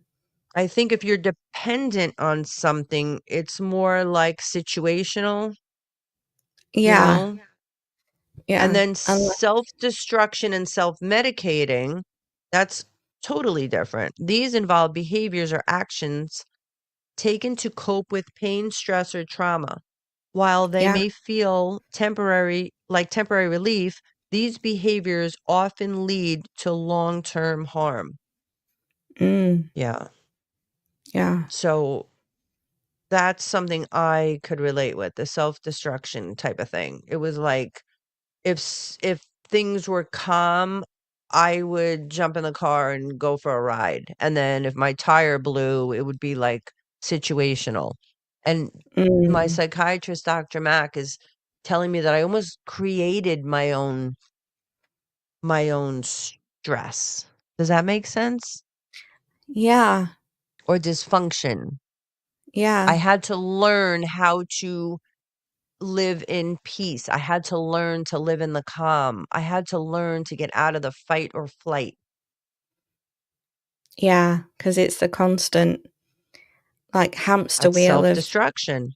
Yeah, yeah. staying with an unhealthy, abusive person is basically self-destruction. Yeah. Yeah, it is. Because over 20 million Americans over the age of 12 suffer from a substance use disorder. 60% of people in Oh. recovery report that their environment played a significant role in their substance use or self-destructive behaviors. Studies also Mm. show that 80% of people who make intentional lifestyle changes, like avoiding negative influences, report noticeable mental health improvements within 30 days. So there we go again with a 30-day challenge, Yeah. right? It seems Make no matter where we look, the 30 days keeps coming up. That's it. Avoid negative Yeah. people, influences, and it'll improve your mental health. Within 30 days, you'll start to see a difference. I'm telling you, there's really a lot to be said about it. It's just There like is. your first day in the ice bath. Just do it one day and just then do it another day.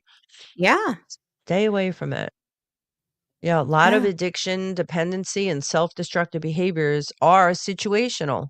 Toxic Mm-hmm. environments, unloving relationships, or Mm-hmm. disrespectful interactions can drive us to unhealthy coping mechanisms.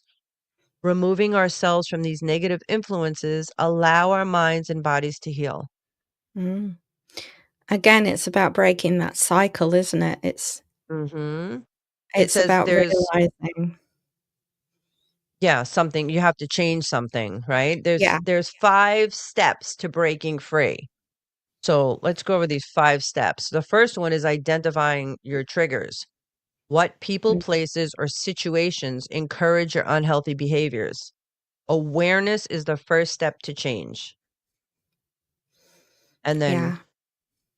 the second step to breaking free is create boundaries. Stay away from individuals who do not respect or uplift you. Respect is non-negotiable. And I learned that one finally, thank goodness. Step 3, build a supportive environment. Surround yourself with people who encourage your growth and love you unconditionally. Yeah. That was a It's all big about one that for me. non-judgment. Yeah, and people that truly love you. You know, Yeah. I'm home now, right? And Mhm.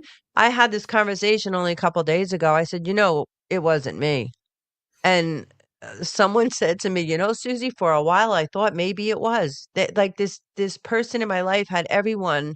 Well, I became a shell of myself, so no one knew what to think, quite honestly. Yeah. And now that I'm away from the situation, removed myself completely from everyone and everything, it's Mhm. like, "Oh, thank goodness it wasn't me." I was doubting my own sanity. And then the Yeah. 4th step is commit to the 30 days. Research shows, once again, that 30 Mhm. days of intentional change can lead to significant improvements in mental and physical health. And the 5th step Yeah. is seek professional help. Mhm. I'm an advocate for a therapist. Yep. Dr. Mac, my man. Therapists, support Mhm. groups, or counselors can provide additional tools to navigate addiction, dependency, or self-destructive tendencies. And Mhm. then it finishes up with the journey to healing is not linear, but every small step you take matters. Within 30 days of removing negativity, you will likely feel lighter, more in control, and hopeful. And always remember, as we always say, you're not alone in this journey, and there is Exactly. always a path forward. Yep, we got to Yeah. keep going, trust the process, and know that our best lives are right within reach. And that is a fact. It is. Just keep those small steps moving forwards, Yep. Every day, one because little someone thing. else somewhere is taking the same steps. Breaking free from feeling stuck, right? How many times have you felt stuck? Oh my goodness. What do you do to break free when you feel stuck or when you feel like you need to switch something up or add something? Do you ever get like in a rut? Yeah. Yeah. I got like that after I left work, um, early last year. Um, and I just made myself a mind map. A mind map. And What is that? yeah, Tell me. I Never heard of that. so it's a bit like a vision board, but not. It's creating like a bubble of something inside. So, say I put the future inside a bubble in the middle of a page. And Okay. then coming off that was all the things that I love to do around Oh, it. And it was just me just bullet pointing in so many different colors. okay, hold on. Let me get this right. So I never heard of this before. So Yeah. you make a circle in the middle of the page Yeah.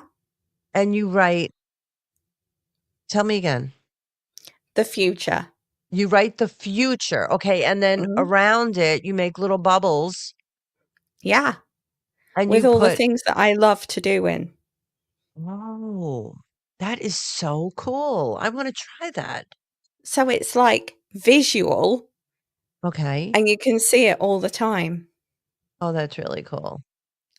And then you Definitely. associate different colors with different things. Awesome. I'm picturing a flower, like the middle of a flower with the future and then the little bubbles with all the things you love to do and then Yeah, coloring it in. I love stuff like that. Yeah, I love hands-on things for yeah, me sure. too. Me too. I was always the same. I was always like a visual learner. Mhm. Same. Same here. So I apply that to everything. Yeah. So I think we're going to take a break in a few minutes. And then I don't know, what do you want to talk about when we come back? You have anything in mind? Maybe we should talk about the shame and the guilt that comes with associating with a toxic person. Oh, yeah, I could totally relate to that. That's something that we And need to address. We need to, I think, make amends with, and we need to accept it, right? That's a hard one. yeah, yeah, Yeah. definitely the acceptance part. Hmm.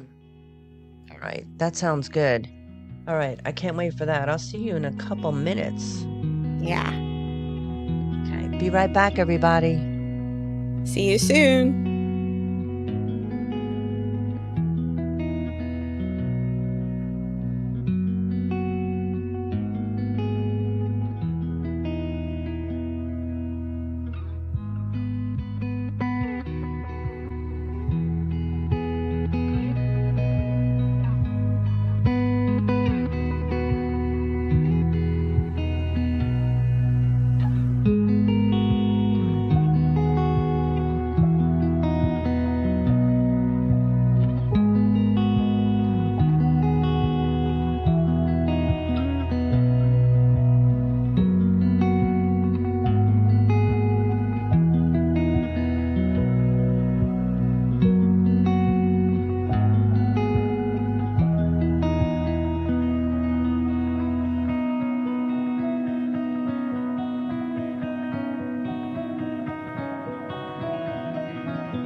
요즘 내 얘기가 재미없어진 이유를 찾았어. I've been wasting all this time finding words to let go. Cause I'm looking for Neverland, backtracking on memory lanes, hoping it's not just a wonder.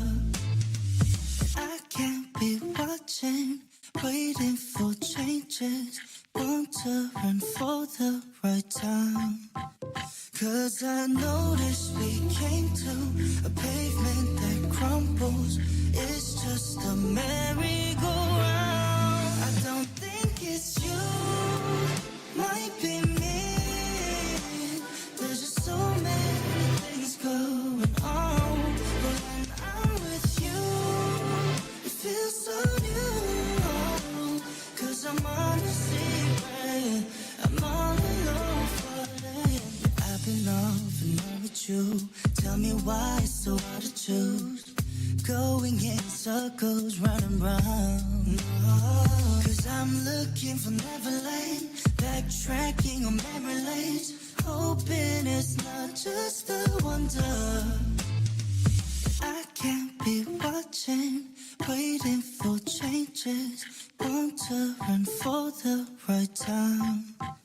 Cause I noticed we came to a pavement that crumbles. It's just a merry-go-round. I don't think it's you, might be me. There's just so many things going on. But when I'm with you, it feels so new. Cause I'm on the same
So I guess I wanted to bring forward why you feel guilty or ashamed after a traumatic situation or an experience, because it's one of the things that I get asked so commonly. And you can learn from real questions and that enable you to gain real life solutions that you can implement in your life, which is what we're going to be doing today, all the while leaving perfection in the rearview mirror, because we don't need nothing holding us back. So we all know that healing from trauma is such a personal journey, and it's often, sadly, a complicated one, with plenty of ups and downs along the way, with plenty of curveballs and different situations which might arise. So it's normal to experience lots of different emotions during this time, as your head might feel like it's been round in a spin dryer and you're not sure which way to turn. And then on top of that, you've got the feelings of guilt, shame, and self-blame, but they are the most common feelings to experience. But not enough emphasis is put on how common those feelings are and those emotions. So we're going to be looking at 2 questions. 1, why do I feel guilty or ashamed for something that was done to me? And why can't I just move on or let go? Both of those are such important questions to consider and realize, as it's important to help yourself to understand that you need the time. You need to allow yourself the time and the compassion, however long that is, to be able to heal. And that's what we're going to be working through. That's what we're going to be working on today. So, why specifically guilt after trauma? Guilt occurs naturally when we believe we have done something wrong. So, after trauma, it's normal to believe that you could have left a dangerous situation sooner, or believing that you could have done more in the moment to prevent that from ever happening to you. But why the shame? Where does that come from? And shame occurs after the trauma because it's an emotional response that your body gives to the fact that you believe that somehow you were responsible for what happened to you. Many survivors carry this because they believe that they are tainted in some way, or that they are carrying too much baggage. None of that is different. People are all in that same situation if they've been through trauma. And they are both what we call misplaced emotions, because you did not deserve what happened to you, and you are not in control of someone else's actions towards you. That's where sometimes you feel the need to control things, even if they're not the right things to control. But sadly, mostly women are targeted by the feelings of shame and guilt after trauma, because women are believed to be more self-sufficient and in control. And that's what people have been conditioned to believe. That's not our fault. That's not anybody else's fault. So when you feel like you're spinning plates after trauma, that could be why.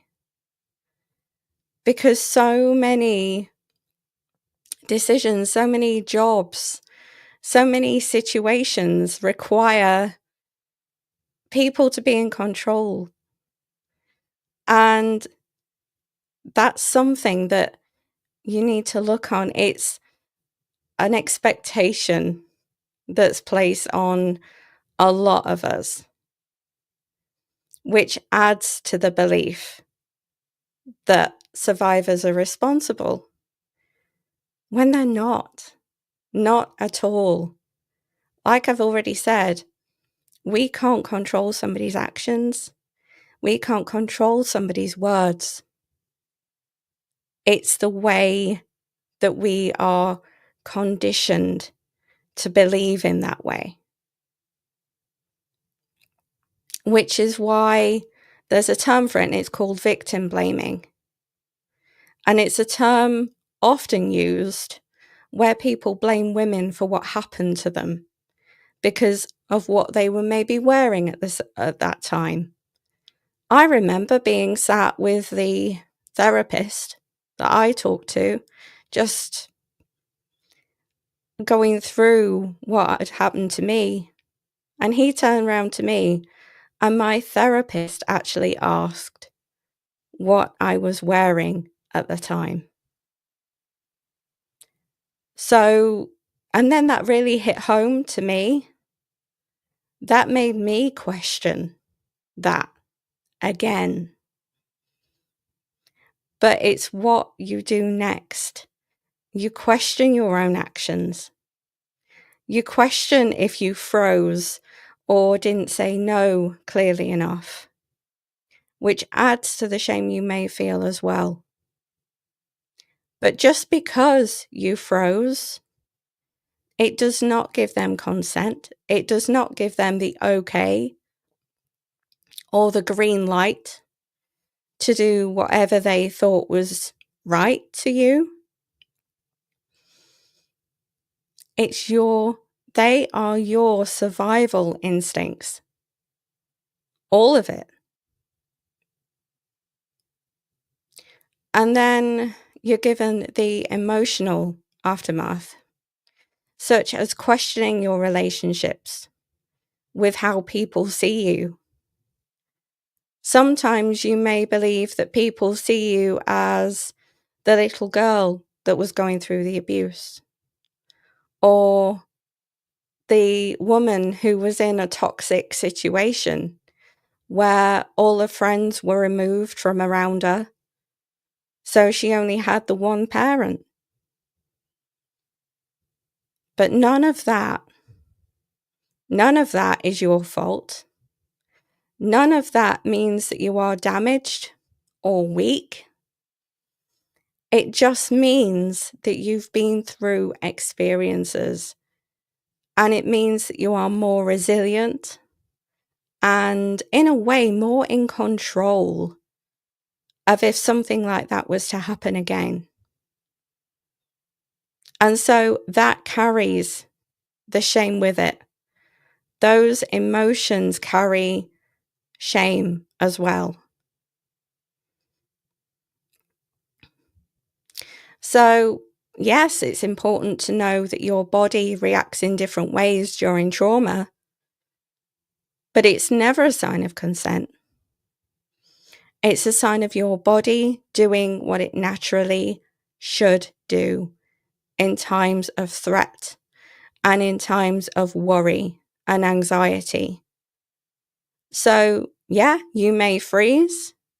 You may feel like you are looking down at the scene, like I did. I thought that was so weird when I explained that situation to the therapist. I was explaining the fact that I was looking down at the scene, and he stopped and almost went, "What? What?"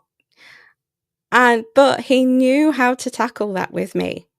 So, and then that was the first time that I realized that that was normal. I'd always viewed that in a different way. I'd always viewed that as me giving consent when it wasn't. So you may panic as well. Everybody feels panicked when they feel threatened, and that's normal. But all of those are valid. All are different survival instincts that we are built with, that we have inside of us, just laying there dormant in case we ever need them. What they are not is consent. Because again, there is right and there is wrong. A lot of the time as survivors, we carry the guilt. We believe that things happened to us because we caused it, when in actual fact, we didn't. We didn't cause any of that. What happened to us was their fault, the toxic person's fault, not us. Never us.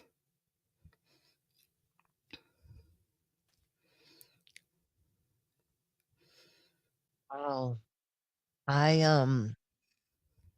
I can relate to so much of what you were saying, Gemma. Mm, When I was, oh my goodness, I was probably about 17, mm, and I remember it like it was yesterday. I was doing a fashion show on the beach, and we were getting ready, and I was in the shower. And I mm, remember before I went in to take the shower to get ready for the show, there was, a whole bunch of people rented a house and everyone would get ready together. And there was a mm, guy there and he was talking to me and, trying to be friendly and this and that. And I had no mhm, interest. So jumped in the shower and I remember hearing the radio get loud mhm, and I knew something was coming. I knew something was going to happen, but I didn't know, but mm, my body was responding to that music getting louder. And mm. then I heard the window break from the bathroom and he Oh came in God. and yeah, I was violated.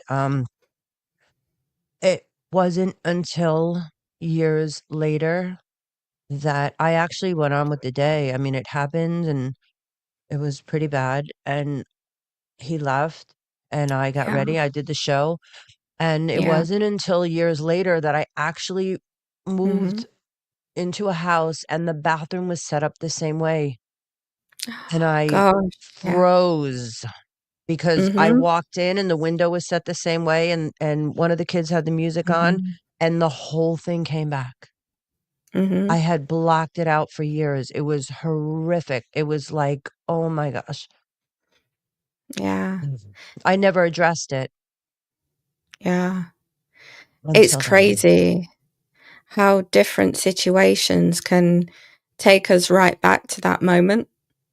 Mm. A trigger of And PTSD. yeah, yeah. And that just shows how important it is to tackle something, even though our brains trick us when we've gone through trauma and they make us believe that what we have been through isn't big. And we have a tendency to brush it to one side Mhm. until we are faced with something a bit like the bathroom or Yeah.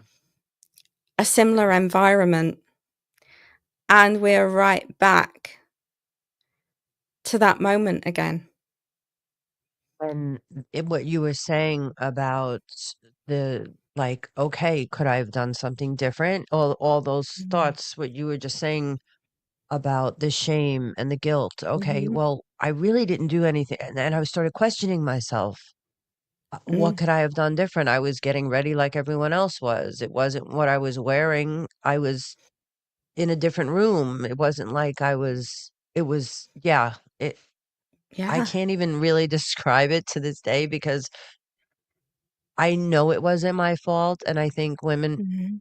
need to realize it isn't your fault, but it's something that, like you said, happened. We're not that. It's not our fault. It's just very difficult. It's still Exactly. very difficult for me to talk about. I don't speak about that much. Exactly. I mean, when I first went through something like that, as I've already said, like I was floating above the situation and Mhm. I thought that that was consent at the time. And then when somebody asked me what I was wearing, that thought hadn't really crossed my mind. I think that Um, we may feel like you said, you were floating above. I mm, Mine was pretty. It was a little violent, and mhm, I couldn't fight back because there mm, was a weapon used, but so I understand what you're saying, like, when you feel like you're mhm, floating above, mhm. how are we to fight back when we could be hurt more? You know what I'm saying? And people Exactly. don't understand that. It's almost like a disconnect. You have to Mm, disassociate to survive it, is what I felt. yeah, yeah. I think that's what our bodies do naturally Mhm. because it then like allows us to process things and to see things differently and to almost see the danger. But it's trying to, when other people have asked me, it's trying to explain that. I think it's how we survive the situation in the time. Yeah. That's a But rough yeah, one. it is, but it just shows how our survival instincts kind of kick in without us And knowing. yeah, our brains disassociate. And like you said, you felt like you were floating above looking Mm. down. And I guess it saves us in a way. Uh, I don't know. It's, Yeah, I think so. yeah, I think the, so. the disconnect. But I could also relate to what you were saying about having to control things after that. I had no, when something horrific or traumatic experience happens, we have no control. We can't, like you said, we cannot Okay. control what someone Mhm. else does. It's not our fault. But I had that, um, even when my kids were young, like I had to control everything. I had to make sure everything was, Mhm. perfect because I had no control over so many situations in my life. And that makes Mm. total sense. Yeah. Total Yeah, I sense. mean, even something as small as, um, I always get jokingly called a control freak. Hmm. Um, even now, because if something goes out of whack or somebody suggests, um, going on a ride or something like that, my gut instinct is to go, "No," because I can't control that situation. Right. Once Right. I'm on that ride, I can't stop it. Hmm. I think Um, I consciously, like, now try not to control things, like, whatever, like, because I would have to. I feel like if things didn't go perfectly around me, I felt like I failed. Did you ever feel that? mhm. Yeah, yeah. I am literally less than I was, but still my own worst critic. Mhm.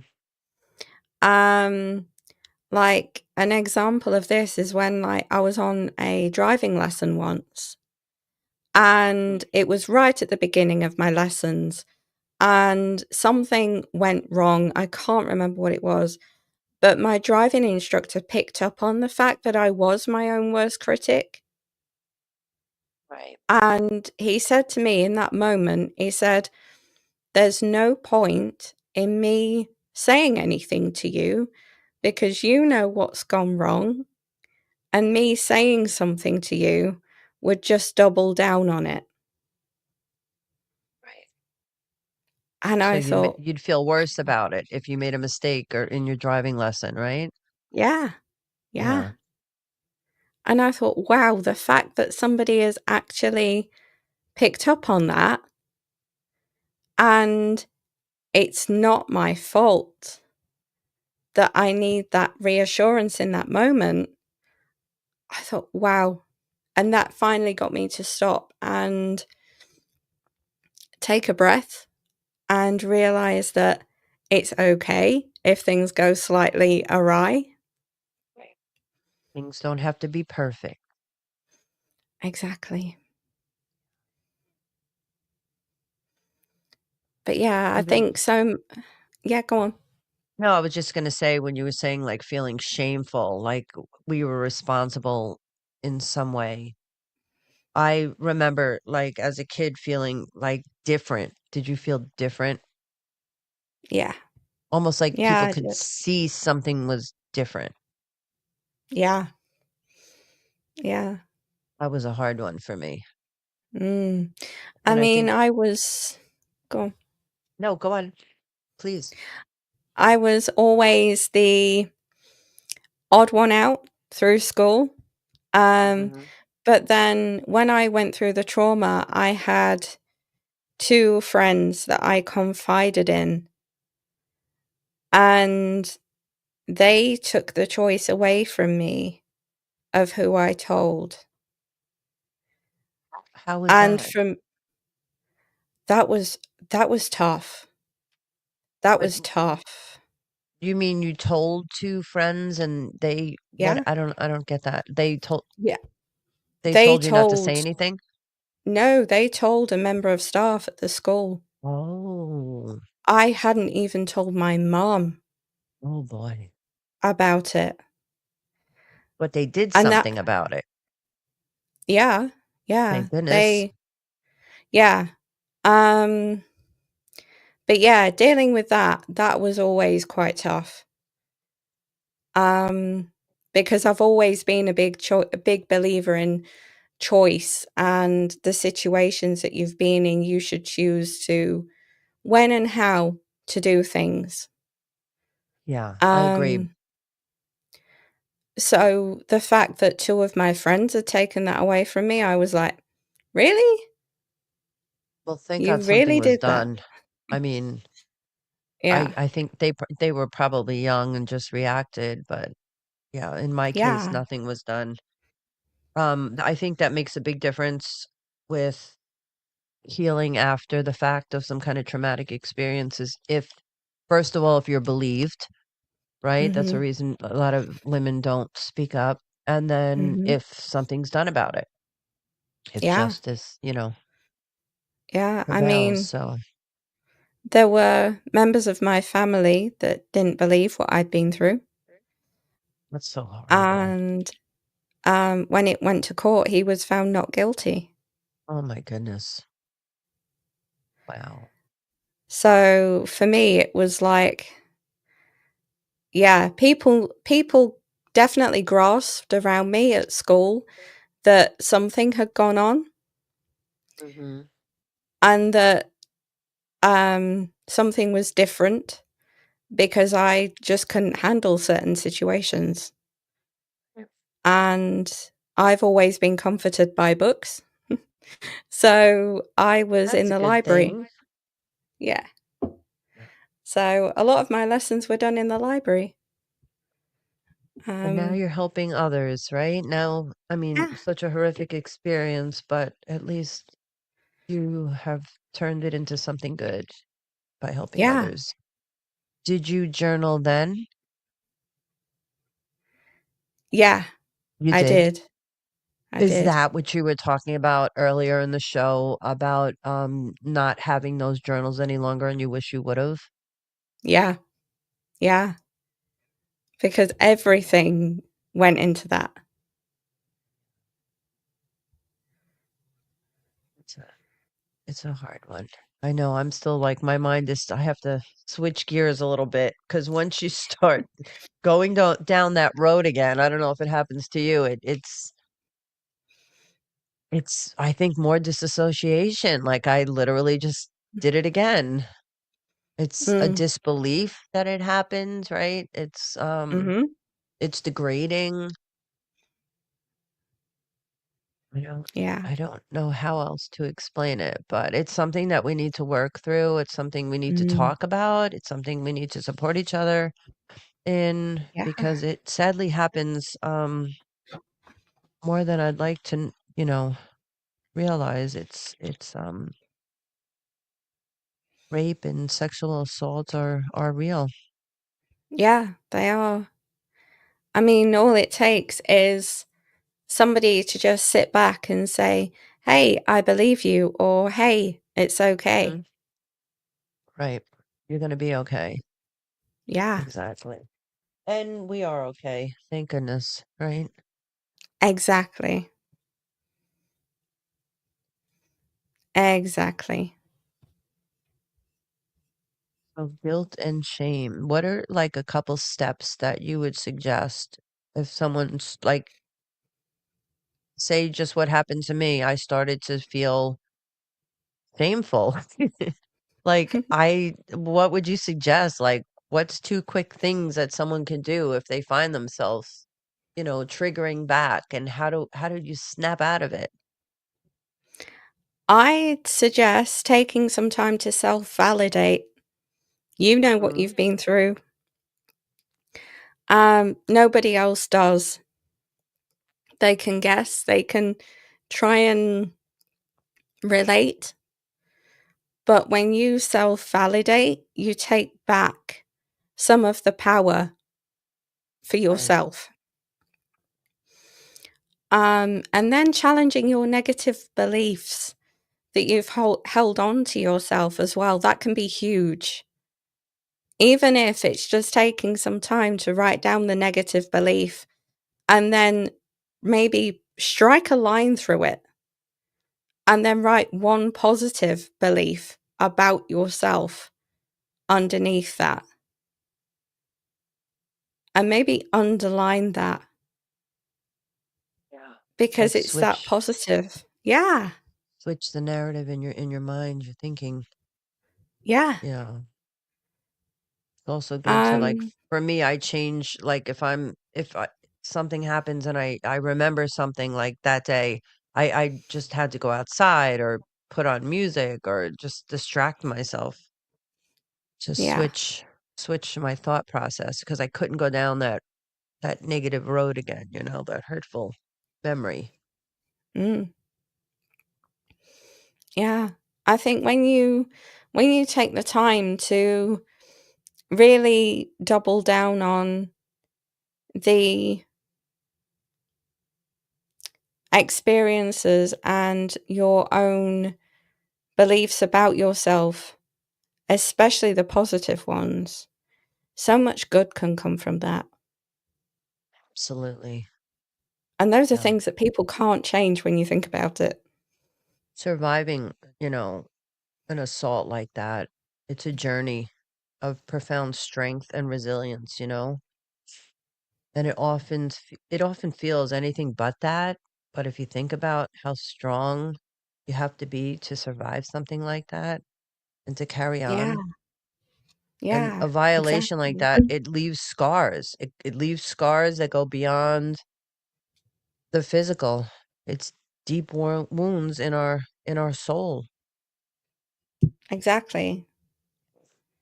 Because, I mean, and that's why I think journaling's so powerful because it enables us to get to the root of what caused those wounds Yes.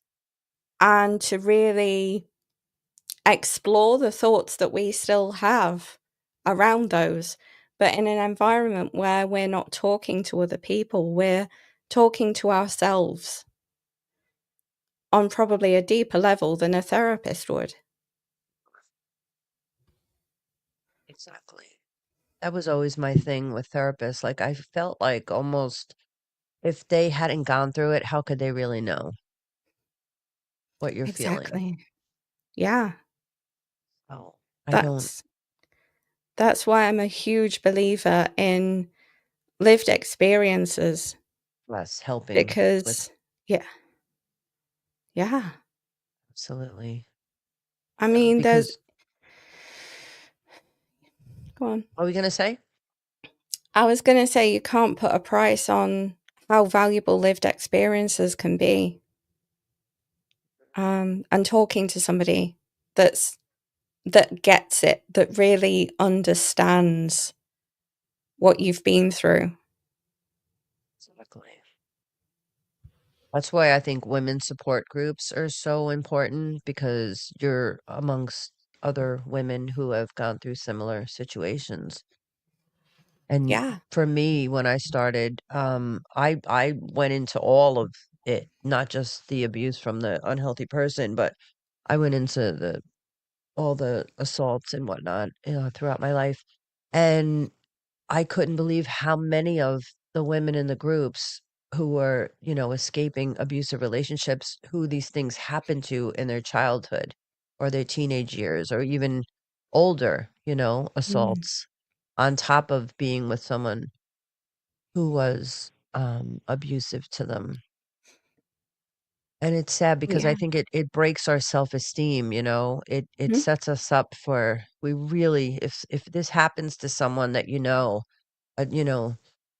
really listen to them, hear them, help them. yeah, I think that is the most important thing we can do for someone in this situation. mm, And having gone through things like this, I can say I mean, I'm sure you can agree. If you didn't have support, for me, no one when I was hurt as a child and before this incident, I had something else happen when I was younger, and nothing was done. Like one person I told, and they told someone, and nothing was done. And I think that was even worse. Mm. Yeah. That was like, I just don't understand that. That quite honestly, that messed me up. I I I think that's why I've always been such an advocate for children, and I loved helping children. And so I started my daycare when I was younger because I felt like I could control keeping the children safe. Mm. I was going to say, did that lead into the shame and the guilt that you must have felt around that as well? Oh, about myself, yes, but I Yeah. felt like if I could, like in therapy, Dr. Mack is always saying, I was always everything for everyone else and protected Mhm. everyone else in the way that I wasn't protected or helped. Mhm. And that helped me to survive and you know, to get on with my life. Yeah. It helped me to function in my life. Mm. Otherwise, I don't know what I would have done. 'Cause Mm. you can't just sit and dwell on it, and if no one's listening. And I mean, way back, people really didn't talk about these things like they do today. Exactly. Exactly. I mean, it's these conversations, and the thing that you just said that I really resonated with is the fact that you've always helped others, and that's something that I did as well. I mean, one of Right. the reasons that I didn't talk about what I went through initially was because my father was in a hospice at the same time, dying of a terminal illness. My goodness. So for me, I wanted to protect my mum. Right. And Oh, then, now yeah. yeah, no, that makes sense now why the 2 girls, told someone when you weren't ready to because you didn't need your Yeah. mom worrying about. And that's something, right? We don't put Mm. ourselves what Dr. Mack is teaching me now, my psychiatrist, is that I'm important. You were important. Yes, your father was in hospice. Yes, your mother, was caring for him, I'm sure, but you're important. And what happened to you Yeah. was important, Yeah. that something was done. So it starts so young in us where we don't recognize our self-worth. Mhm. It does. I mean, the guy that was toxic and abused me as a kid, he had two grandchildren. And Oh for my goodness. me, my You were worried. protectiveness just swooped in. Yeah, like, worried about. Yeah, I know Yeah. exactly what you mean. Yeah, Yeah. that happened to me with It's a family member. Like, oh my goodness, there's other children now with. Yeah, yeah. make. Like you see things through different eyes when something like that happens, and I can't explain it, but something just takes over where you need to be in that situation and you need to protect whoever else might be in that same situation without realizing.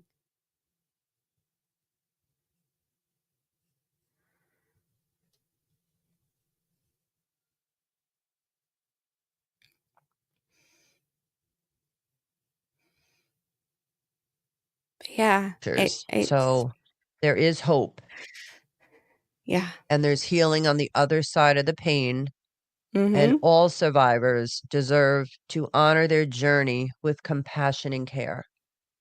Yeah. And know that, if this happened to anyone out there, you're heard, you're believed, and you Mhm. totally deserve respect and love and a good Yeah. life going forward. And please reach out.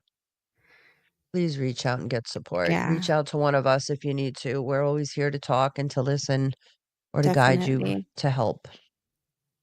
Yeah. So, I don't know. Did you have anything else you wanted to talk about, Gemma?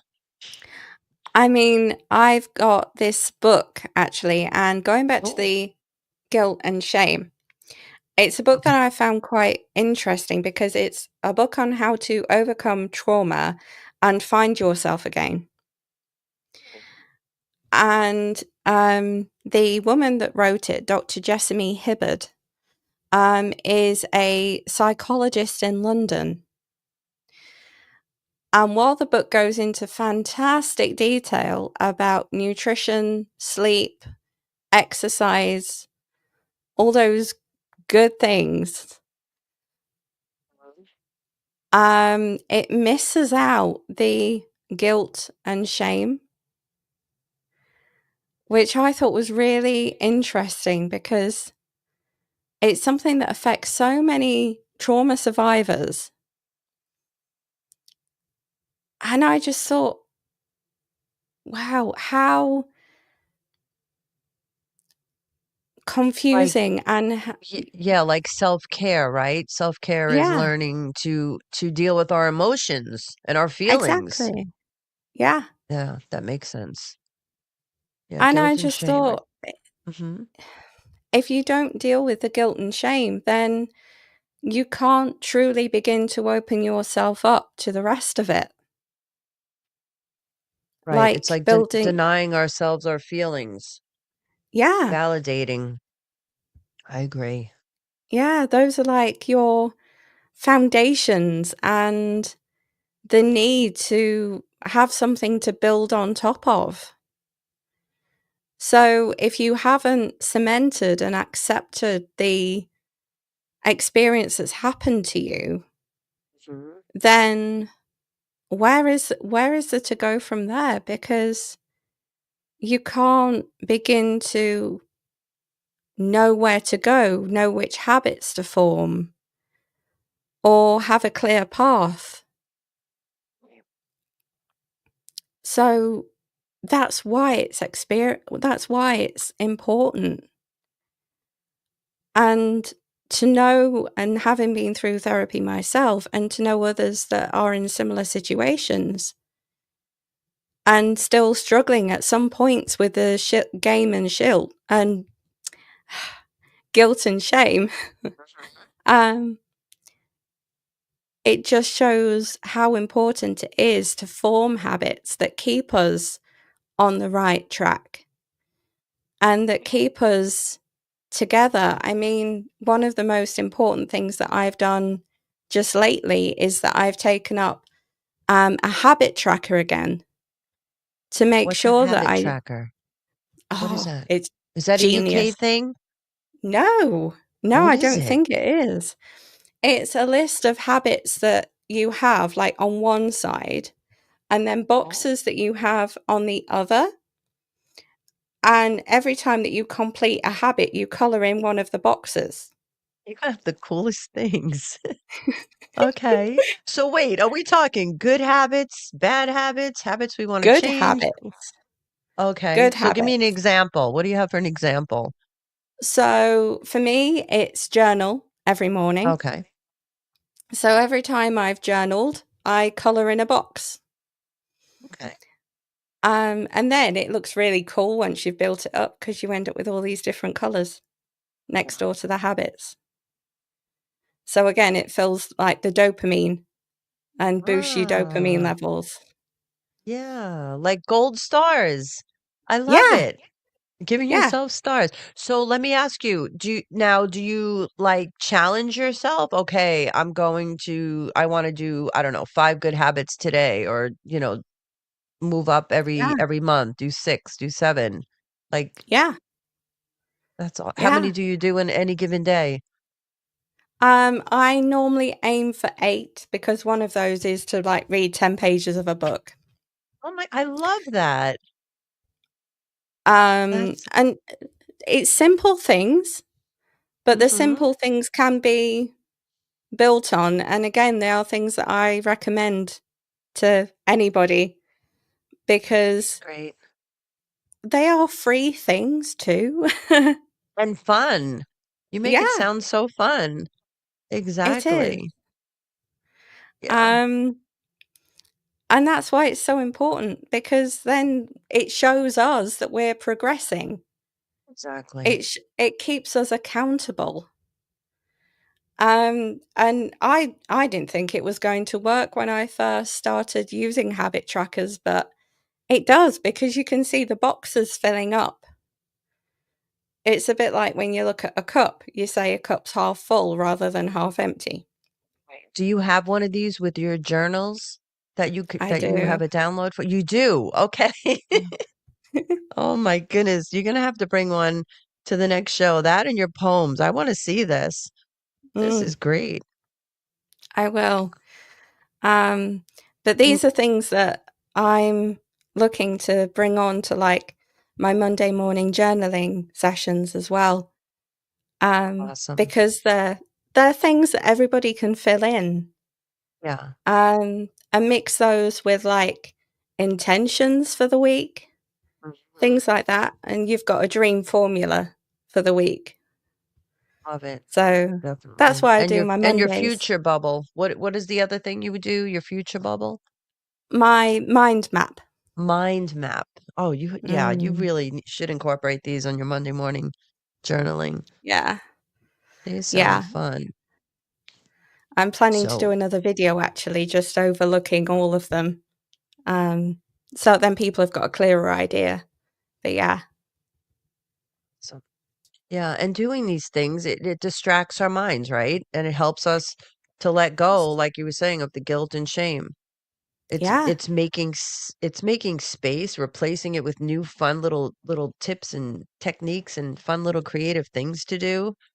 yeah, Make space yeah, for self-acceptance. We take pride in ourselves, yeah. feel I mean, they may, peaceful. yeah, and it maybe only takes, like, a few minutes in the morning to do Mhm. that.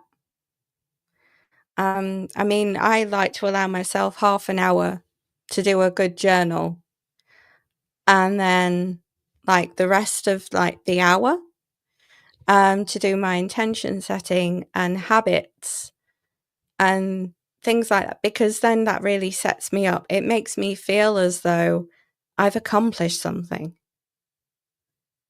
Like it.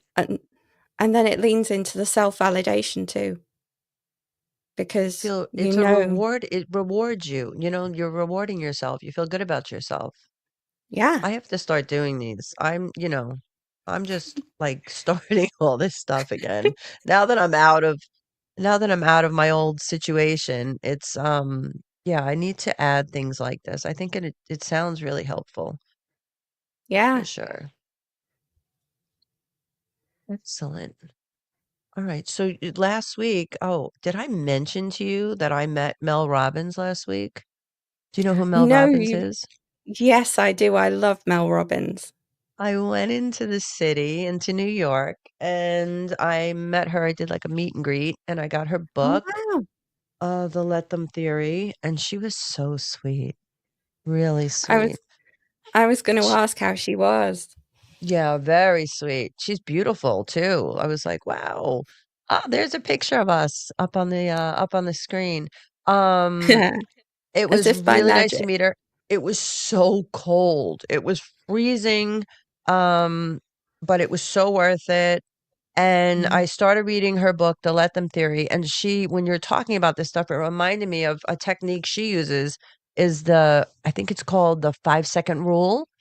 So she does Oh, like, yeah. okay, if I don't feel like getting up out of bed. So she does Mhm, like, a takeoff, 5, 4, 3, 2, 1, and it mhm, switches your brain and you get up or you do the thing you don't feel like doing. And I mhm. just started implementing that in my morning routine when I'm feeling lazy and whatnot. So yeah, all these things you're talking about, I want to add. I Yeah. love it. I have to I replace, mean, see, I have so much room now mhm. because now I don't have all the stress and trauma and drama and, hamster wheel going. So I need all these little techniques and stuff. You're telling me I'm so excited to replace it Yeah. with good. I mean, Yes, that's one of Kristen. That's one of the beautiful things, right? Creating new habits and replacing the old ones. Exactly. Hey, Crystal's here. Hey, Crystal. Crystal's in the chat. Yep. See, yep. I met Mel. She was so cool, Crystal. When you come up to New York one day, maybe she'll be around again. We can go and meet her. And I've been pretty busy. I also took a little webinar online with Dr. Christine Cocachola.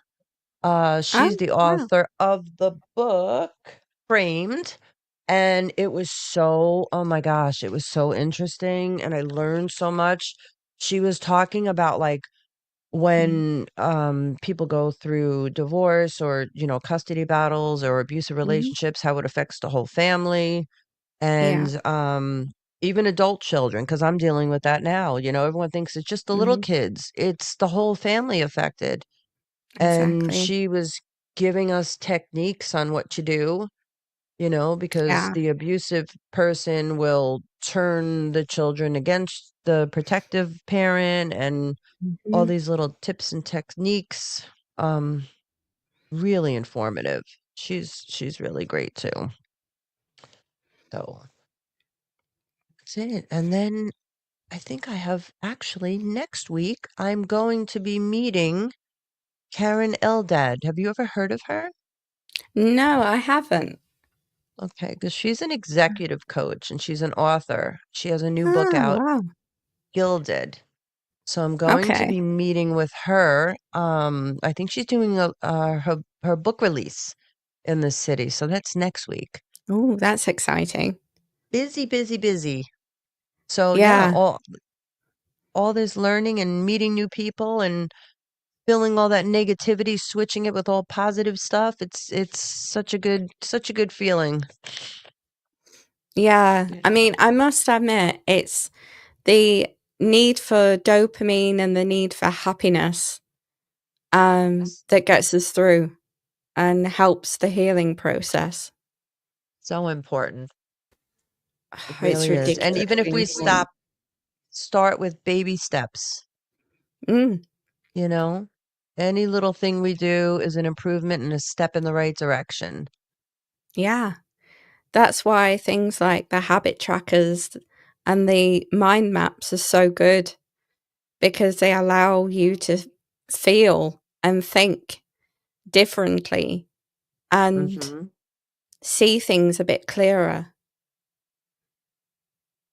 And And it you helps can you. actually see it. It's tangible. You can hold it and look at it and work on it. It's great. Exactly.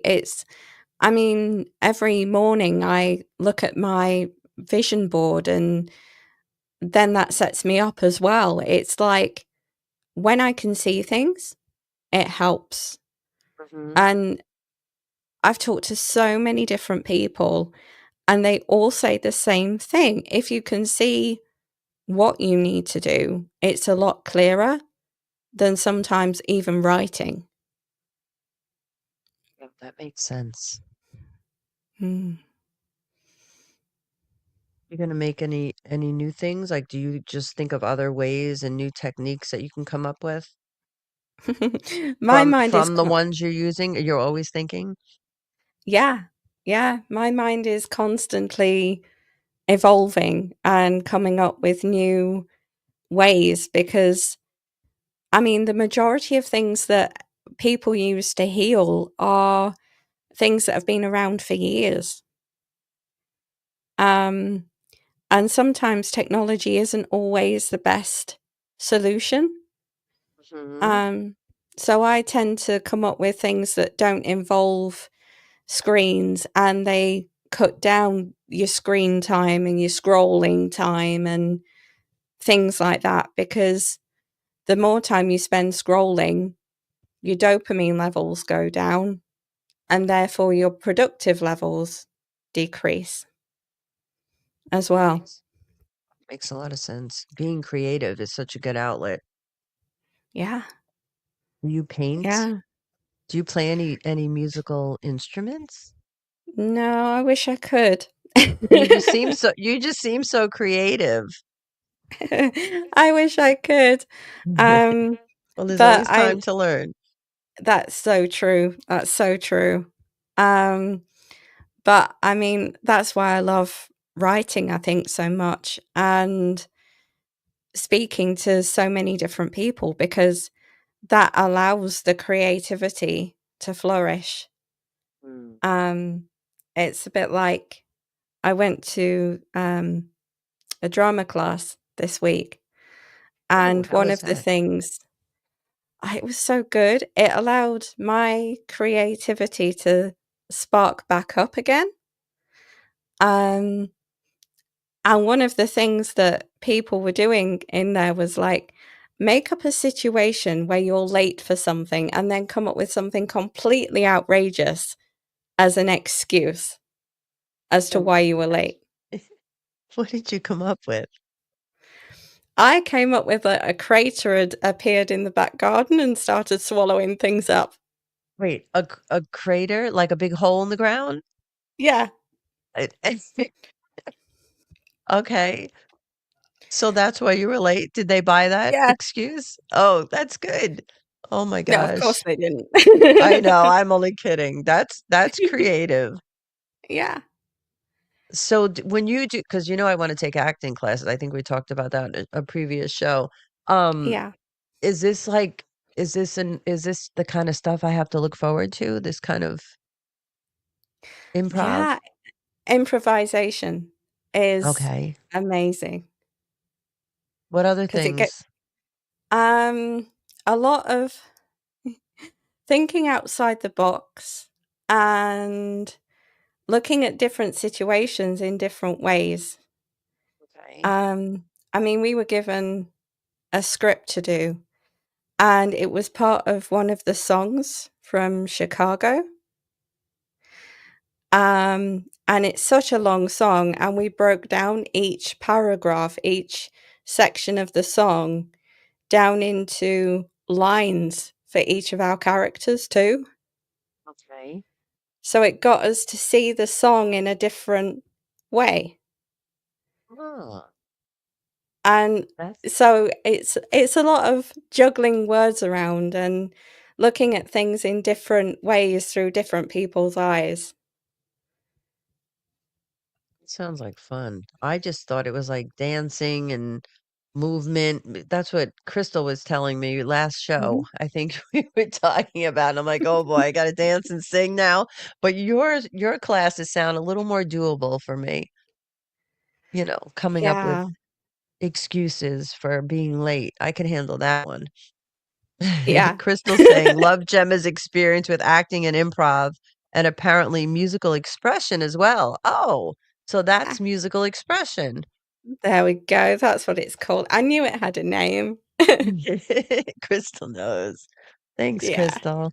So did so you didn't sing per se, you used No. the words.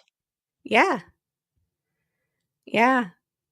What Um, song from Chicago? Do you remember? um, I can't remember. Oh, Cell Block Tango. Okay, I I think don't that's think I it. know that one. I didn't see Yeah. that play. Do you go to Broadway It's shows?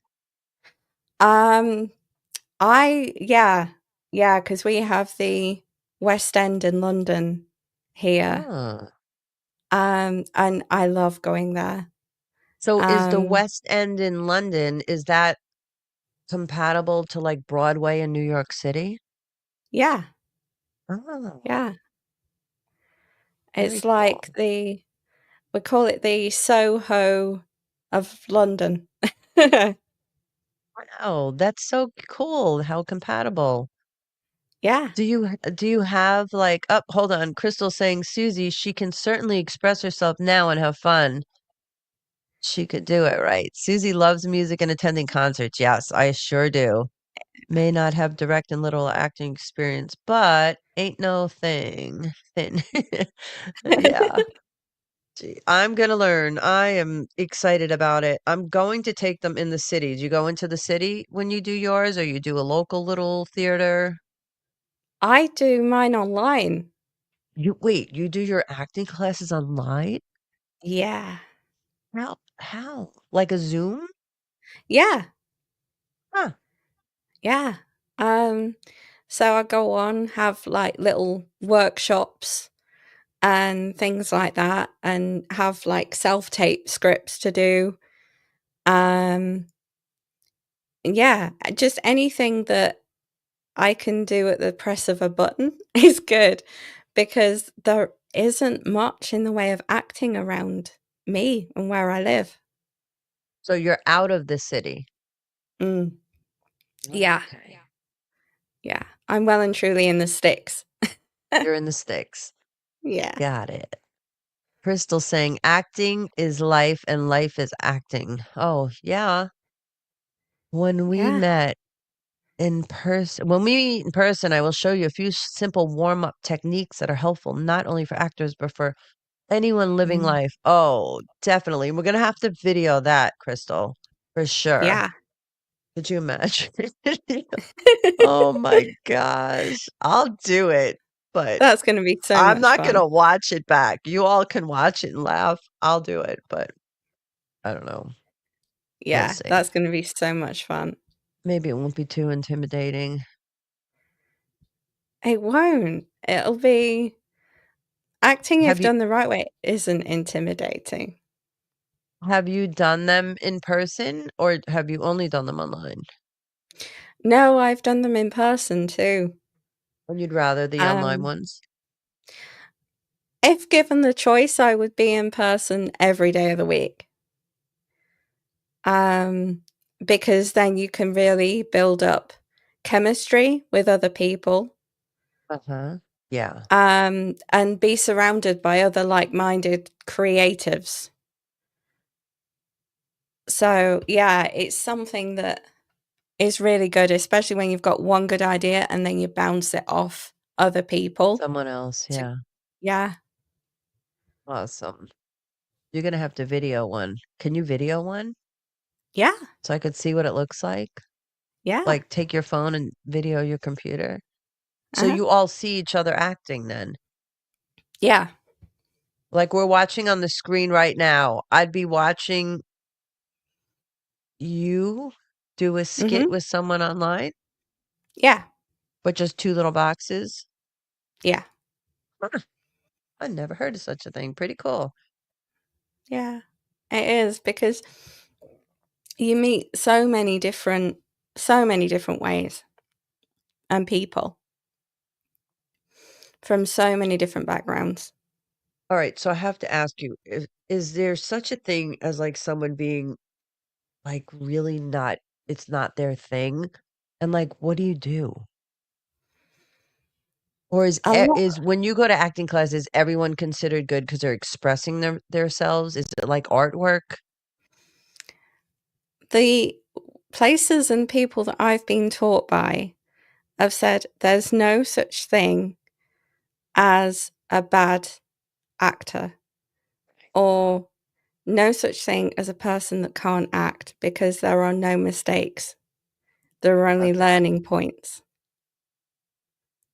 So it's all about finding somebody that you trust and Mhm. that you feel safe with. I mean, one of my classes is held by one of my good friends. And it's like a set of about 6 of us that get together on a Thursday evening. Awesome. And we all just sit and chat and have fun.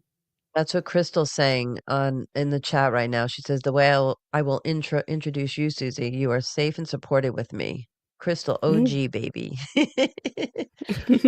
Gemma tells the truth. I love that we have that in common. Anyone else out here watching or in the chat interested in acting, or have you done it all in class training programs, cold audiences, auditions, I'm sorry, casting calls, etc. Um, yeah, like you were saying, someone you feel safe with. It's got to be so great for healing, right? Crystal's curious. Yeah, She says, "Yeah. Oh, if anyone else is out there, let us know." Yeah, I'm curious because I yeah, want to start. I want to please start, and let us know. I was looking up like a definition kind of acting, It just says acting is the art of embodying a character, stepping into their shoes to convey emotions, stories, and experiences. It's a way of expressing humanity, exploring the depths of different perspectives, and bringing scripted words to life through voice, movement, and presence. Acting Mm. requires vulnerability, imagination, and a willingness to connect with emotions. I think that's great, right? Because especially if you've gone through trauma, took me forever to learn how to connect with my emotions, Yeah. both your Yeah. own and those of the audience. Beyond performance, acting can be a transformative outlet for self-expression, offering a space to process personal experiences or explore feelings in a safe and creative way, whether on stage, in film, or through improv. Acting Hmm. allows you to tell stories that resonate, provoke thought, Hmm. and inspire empathy. It's not just about pretending, it's about truthfully conveying the heart of the character or situation, making it real for yourself and others. I like Yeah. that. Yeah. I think it'd be great for healing. Yeah, it is. Journaling and acting. There you go. Mm. Journaling and acting. Great. Yeah, That and support. Can't go wrong.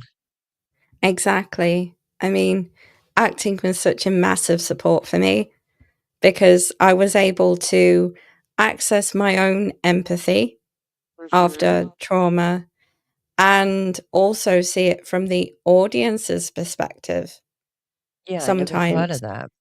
So it gives you like a double view and a Mm. double perspective on things. And it's just like life because there is no right or wrong. Because no matter what a character says, it can be taken into different completely different ways. Yeah. Just like when it I'm sorry. Crystal saying mm, my program I did in Orlando ended up being the catalyst for change in my life. Started to heal, to be free of mistakes. Wait, to be free to make mistakes finally and cease perfectionism. Open up to my deep emotion, stories mhm, inside me, traumas in there that I mhm, was not even aware of, yet the mhm, body knew. Acting class brought me alive mhm. again. Can you relate to that, Gemma? Yeah, absolutely. Absolutely. I mean, being able to be in an environment where you can make mistakes and Mm. you're not shouted at or looked down upon, um, is so freeing. It allows you to be whoever you want to be in that moment without fear and without judgment. I never thought about it that way. Yeah. It's incredibly powerful. It's got to be so freeing too. Mm. To be yourself. You can act a fool, act Yeah. serious, and just be you. Boy, do I need Yeah. that. Yeah. So it's just about letting down your barriers that you've got and allowing yourself to feel free Mhm. to be yourself and be happy and be that person inside that you've might have suppressed. Crystal's also saying such magical moments you can have teaches you breathing exercise techniques, also creative sessions, warm up games with other actors to connect and open up. That is key. Mm. Yeah, I guess to feel comfortable, right? Because they're like, if I'm going into an acting class first time, I don't know anyone. I'm gonna feel like, what? And so that makes sense. Yeah. Yeah. Do I little never actually skits. did breathing techniques with mine, so that's good. Oh, I wonder, Crystal, what are the breathing techniques? Crystal says, Yeah. I opened up and connected to the actors in my program more and faster than anyone else ever in my life, other Mm. than my sweet son. Aw. Wow. Amen, Gemma. We got to get the three of us to do sessions together for beginners and people who simply want to live more freely. I love that. Yeah. Mm. That would be so awesome. So if you do It would. online, Gemma, if you do online acting classes, maybe there's Mhm. a way we can get our producer to put something together where I can be the newbie and you Yeah, both can kind of teach me some new skills, and then other people will see it and yeah, not have a fear of it. Because, I mean, if I didn't know the two of you as well as I do now, I wouldn't feel comfortable. I would never even thought about doing this. But yeah. hearing all these positives, oh my goodness, that would be That would be cool. so empowering. Yeah, from So New York. empowering. Yep. Crystal saying from New York to the UK to Florida, triple threat, baby. You get us three get it. Yeah, it's so Yeah, true. Let's do it. We can inspire someone else to add acting to their healing and expression. definitely. Definitely. It should Sounds good definitely to be me. added. Never would have thought of it. Crystal says, it is Yeah. simply about opening up, starting to play Mhm. and express, and be free to be your inner child, artistic child, and creative self. That's Yeah. like all the work you do, Gemma. It reminds me of Uh-huh. inner child work, Yeah. you know, with your Yeah. visuals. Oh, Yeah. great. Because I'm sorry, go on. yeah, it's tackling all those moments and times that have probably been suppressed Yes. through trauma and raising dopamine to feel happy and to allow yourself to like color and like things done a certain way, which Crystal's writing that she can intro us both when we meet or get on camera live, probably about the breathing techniques, I would think, yeah. since you haven't done them. But yes, it does. It connects to our inner child. So, yep, she says all children play and act. It is natural. Yeah. Mm, Expressing ourselves, Crystal continues, via various roles, characters, emotions, situations, even imagined. It can still be quite intense, feel so real, because the mind, body believe and react to when you are fully in character in the moment. Yeah, I yeah. suppose, right? You get to, Mm, we were talking about disassociating. This is a good disassociation. You're actually mm, connecting with your real yeah. self. Yeah. It's like so much better. Total opposite. It's like reverse PTSD. I love it. Mm, It knows no difference between real or imagined life. yeah. I can't wait to Yeah, try. because you can be faced with any different situation in a script. And one of the teachers that I had for acting said the best advice I can give you when it comes to acting is to react to the situation in the script Okay. as you So would normally. does that kind of mean like don't overthink it? Yeah, Just yeah. what would you do? So don't overact. Just read the lines or whatever you're given and do what comes naturally to you in that moment, because then you're not overacting, you're not overemphasizing anything. Okay, like if I'm trying to wake up my son for school and he doesn't want to get up for school, I'd be like, "Get Mhm. up, the bus is coming in 5 minutes." Yeah, Is that right? yeah, And I'm not driving you again. Oh yeah, my goodness. I know. I wonder, yeah. Crystal, you got to think of some scenarios. This will be fun. Crystal says that is why acting moments and scenes can feel so magical and real when you are Mm, fully immersed and become that person and own that story, expressing all buried inside that normal people in regular life are too afraid or embarrassed to do. Some people are afraid to live. Well, yeah, the way I lived for so many years, I was afraid to live. I was told, act like a grown up. I Yeah. stopped laughing, expressing myself, being Mm-hmm. goofy. Yeah. Yeah. All that craziness. Yeah. It's mad because until I discovered or rediscovered acting again, Uh-huh. after the bad relationship and everything else, I'd forgotten a lot of it, and I'd forgotten how good it felt to be amongst others and to be able to feel free again in that room and be creative. So what was your favorite scenario in acting class?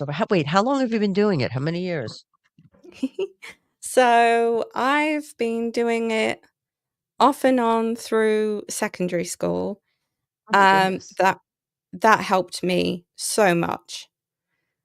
And then I took a long break of about almost 10 years, I want to say. And then I went back into doing acting because I met one of my very good friends now. And yeah, she got me back into acting. And then I started learning more online. So yeah, Gemma, it was Crystal has something for you on the screen. I don't know if you want to read that. yeah, Gemma, totally agree. She knows the organic, natural way. Yeah, it's definitely a way that some people try and suppress, and they try and shroud it in a lot of complicated sounding techniques, which puts some people off learning how to act and being in that room. Hi, Gloria. Gloria's there. You ladies are Hey, amazing. So are you, Gloria. You're yeah, you are amazing. too. Gloria, have you ever done acting classes? Oh my goodness. Oh, Crystal's talking to you again about improv. I don't know anything about that. What is she saying? Crystal can do improv, acting scenes anytime. Like, you are now talking with your best friend and are suspicious that she is having an affair with your partner, and go. Okay, so she's put us a scenario in. Yeah. Nothing prepared, so you have to be real and jump into the scene and situation and people.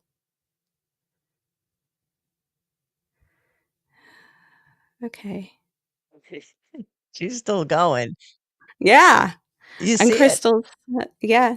Here is one Q&A from Google Chrome. What is the best acting advice? One of the best pieces of advice I ever heard: listen.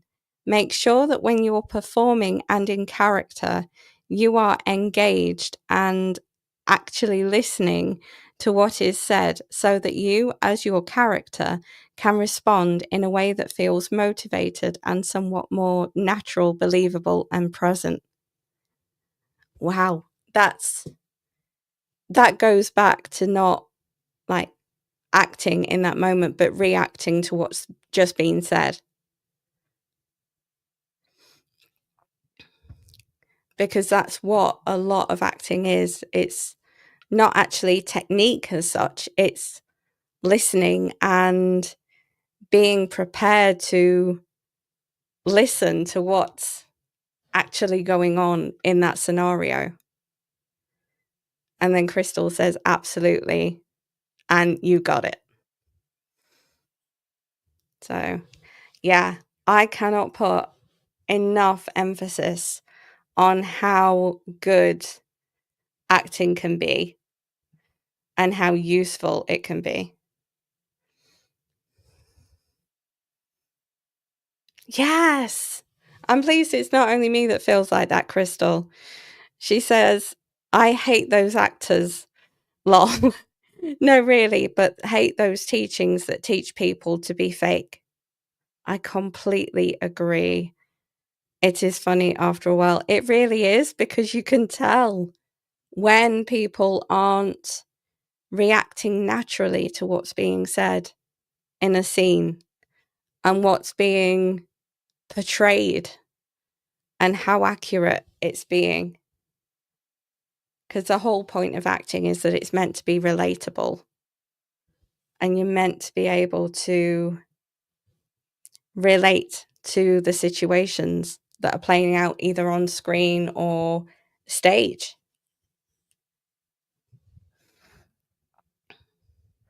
But yeah, it's so good because it encourages you to think outside the box. And thinking outside the box is so good for recovery. Crystal says, many acting programs, teachings, classes, college programs, etc., that teach that way. The theatre, the dramatic flair. It is fun for some plays and musicals. That's true. That's so true. I think acting programs, teachings and classes, colleges, etc., have a place. They certainly do have a place. But I think when it blinds people with science, it's a bit like when people blind other people with mental health terms and things like that. It can throw people off, and it can throw so many people off when it comes to actually learning and embracing new things. And that's such a key thing to concentrate on when it comes to trauma, because that's how you can miss out on so many exciting opportunities and so many new opportunities too. So yeah, you do miss that, and you miss a lot of the creativity that comes with organically talking to people in a room. So yeah, it's just incredible, the freedom, the creativity. And Crystal also says, not for real, raw, touching stories, films, shows, etc. Whether comedic, dramatic, rom-com, action, indies, independent, horror, thrillers, whatever the genre and story and cast. Keeping it real and organic as actors and storytellers is the best method, in my opinion. Period. Yeah, I cannot agree more. It's brilliant. It gives you that opportunity to connect with the audience and to connect with the other people that surround you. So it's just, yeah, the power that you can take back from acting is just, it's incredible. Absolutely incredible.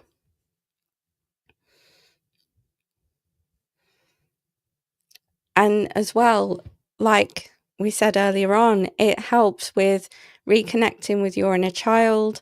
It helps while exploring different thoughts, feelings that may have otherwise gone unnoticed and may have gone under the radar whilst you were experiencing something or have gone through something that's traumatic. So that's why acting is key to being able to uncover some of that.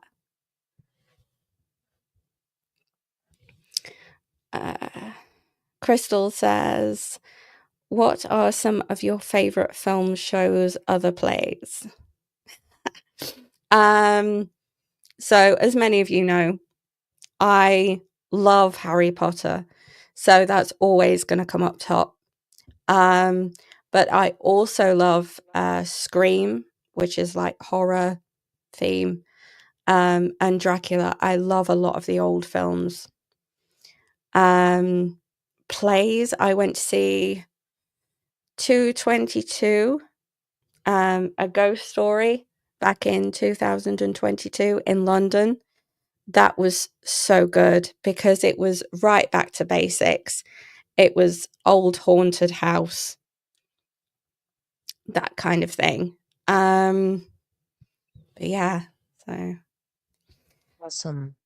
I think we're going to take a couple-minute break. Is that all right with everybody? And we'll be back, and I'm going to do a little recap on everything we covered so far. Sound good? yeah, All that right. sounds So good. awesome. Crystal, you'll be here, yes? In the chat? Very good. All right. You rock too, Crystal. Okay, we're going to take a little break, everybody. We'll see you in a couple minutes.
요즘 내 얘기가 재미없어진 이유를 찾았어. I've been wasting all this time finding words to let go. Cause I'm looking for Neverland, backtracking on memory lanes, hoping it's not just a wonder. I can't be watching, waiting for changes, wondering for the right time.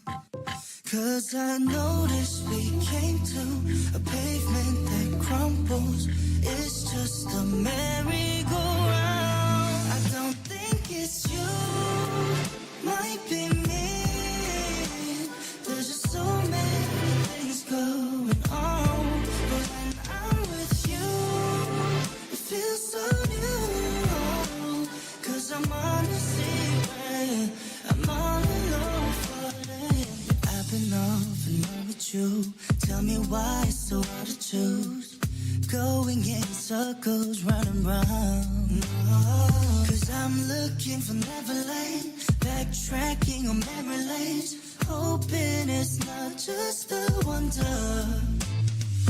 I can't be watching, waiting for changes, wondering for the right time.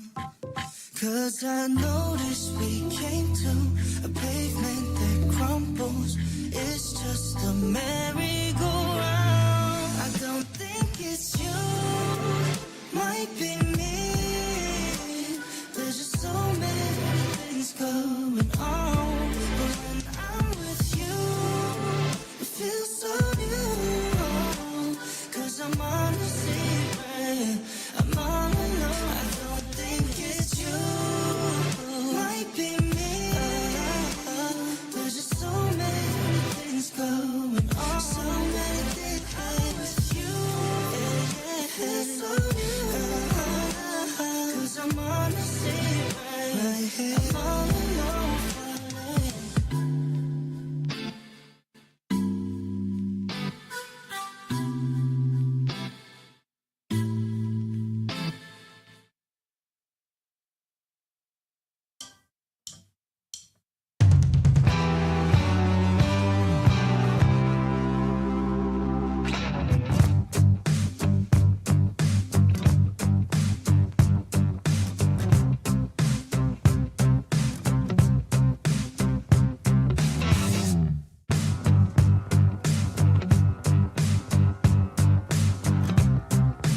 We are back.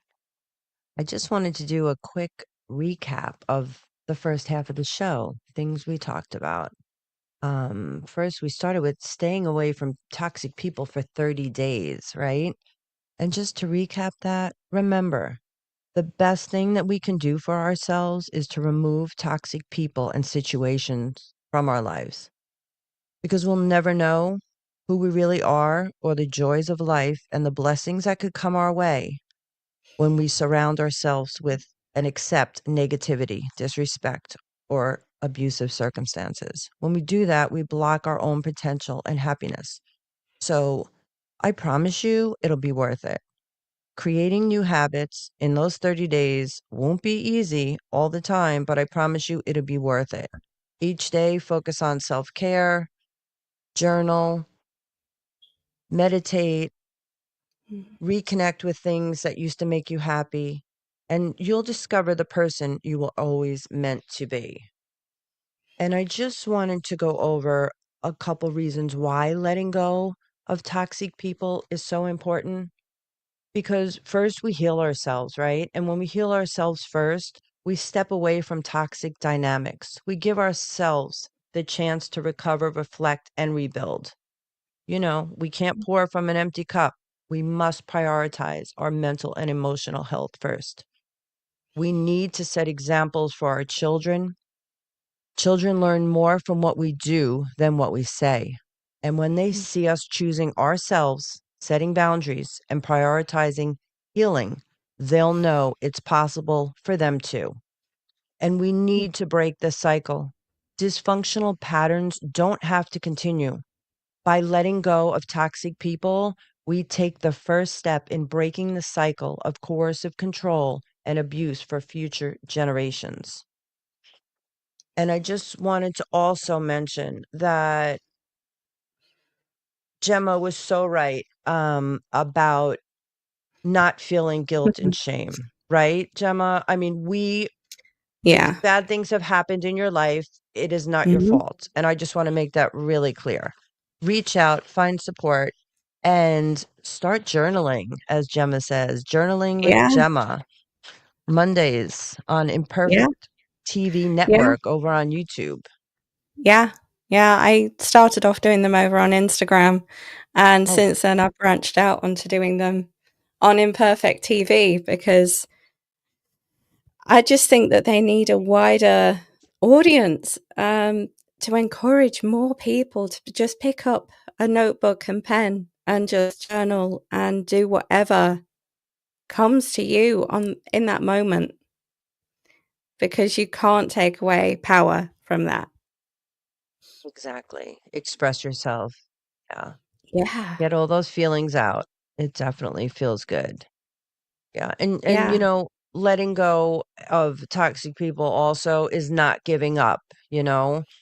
No. It's a courageous, excuse me, act of love. It's a decision to prioritize ourselves so that we can eventually show up Yeah. better for those we love most. And to Yeah. everyone on this journey, I want to remind you that you are not alone. We are all in this together, and Mhm. we are doing the work now, and it's worth it. And together, we'll break cycles, we'll heal wounds, and we're Mhm. creating a better future for ourselves and everyone around us. You Yeah. know, Yeah. There's so much power in sticking together and believing in yourself and learning to believe that you can get through. And sometimes it might feel like you're wading through mud, right?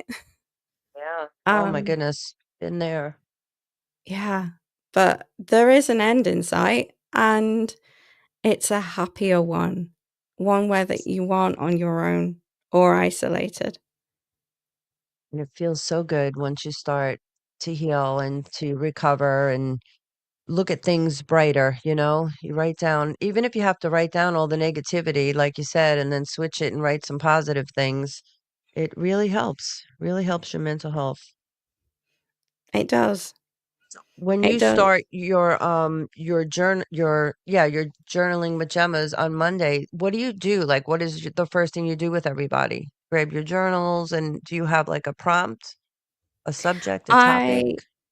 I normally pick a topic that's relevant to trauma recovery, and then maybe 3 or 4 prompts surrounding that topic. And then I give people, like, 2 minutes to write down an answer, or, of course, if they're, like, watching later on, they can pause it and, just allow themselves to take time to see where their brain goes during that time. But I must admit, I do like doing it first thing in the morning because that's when our brains are just waking up. So I make a habit of not picking up my phone before I go on. I do that afterwards because then my brain is just my brain in its natural state without being enhanced by anything that I've just seen on social media. Have you ever, So, like, woken up and, like, remembered a dream and written your dreams down? yeah, yeah. There's so much I've power in doing that. Right? I kinda think that. I feel like if you wake up and you have a dream still in your head, that there Mm, might be some meaning. I don't know. I yeah, I often think, "Shoot, I shoulda wrote that down as soon as I woke up." It's a good way to start journaling in the morning. yeah. Or even maybe put a notebook by the side of your bed, Mhm. and then Good if the idea. dream's still with you, then just write it down. But like you say, there is no right or wrong way to journal, and I think that's quite exciting in itself Just like because acting. yeah, yeah, it is. But it's like talking to yourself, but deeper. Mhm. And talking, even when you talk to a therapist, there are so many rules and regulations and what you can and can't say. And then with a journal, there's none of that. No With judgment. a yeah, there's no control there either. So So there's so much power in it. So much power in it. so you do this on YouTube as well as Instagram every No, Monday? I Or normally just promote Instagram? I normally promote on Instagram and then Okay. go live on YouTube. Wow, okay. Sounds good. Yeah, on What's Imperfect your TV. Do you know what your theme is going to be on Monday? When do you choose it that morning, whatever pops in your head, or do you get suggestions from your viewers? Sometimes I get suggestions. Other times I come up with it spur of the moment.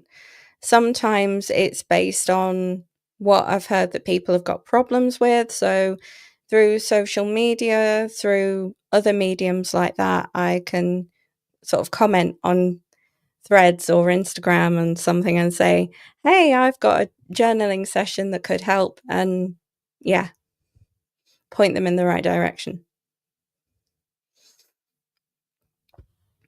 But yeah, it's all about tailoring things and making sure that there are no rules for anybody and that it's a lot easier to manage and to then make sure that everybody's heard because everybody has a voice.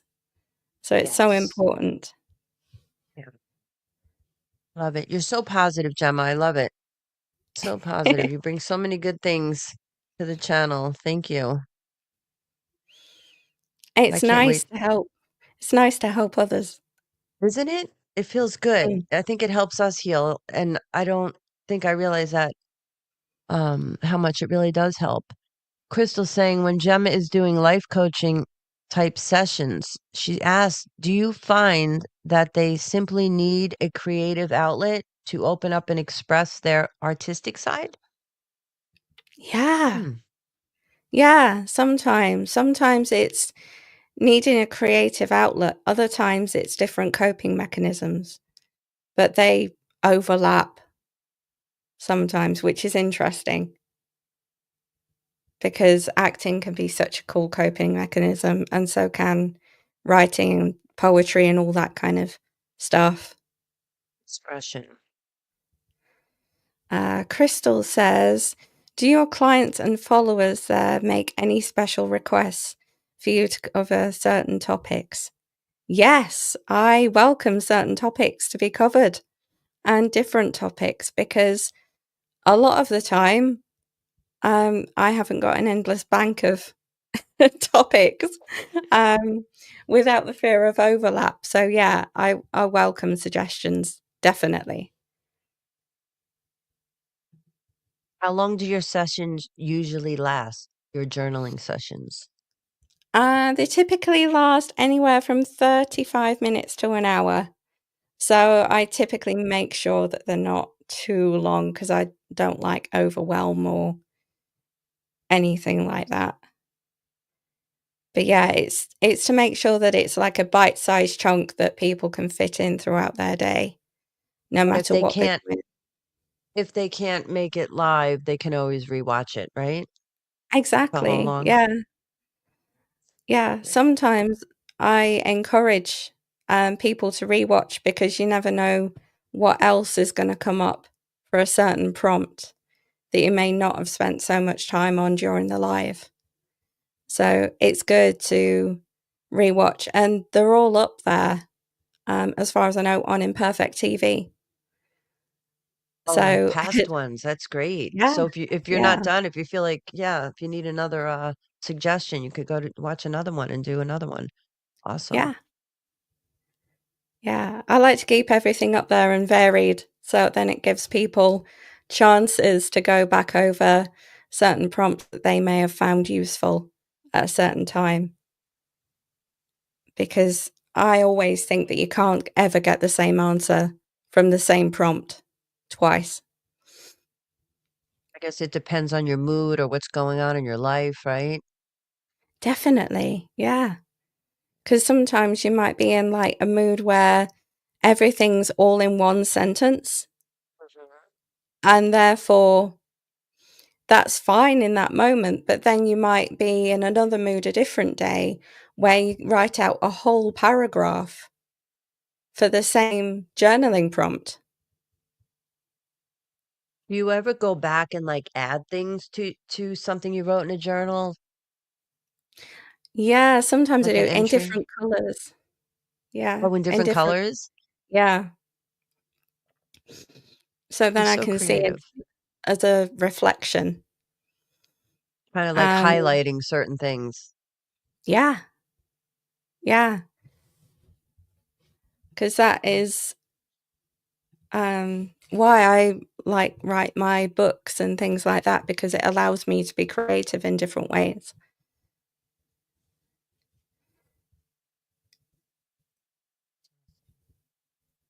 Yeah, it's great because as we begin to heal, right, through journaling and all these expressive ways, we learn to find ourselves again. Mm, It feels yeah, we good when do. we realize, right, how much power we really hold within us. Yeah, Yeah.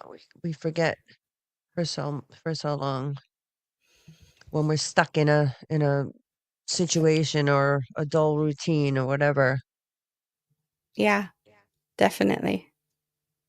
It's also good, I think, when we learn, like, we can start to see ourselves again and we learn that we do have strength to protect ourselves and to keep ourselves safe and to establish strong boundaries. Yeah, there's so much power in setting boundaries and allowing ourselves to reconnect with ourselves again, Yeah. And but all in a different this way. journaling and acting and expressing ourselves is just, yeah, I didn't realize what a big part it is in healing and rediscovering who we are. I love it. I'm gonna We cry. really need to, yeah, we need to nurture and protect ourselves. I'm All gonna these great cry. things. I'm gonna cry. Well, I know thank you Crystal's so crying much, Gemma.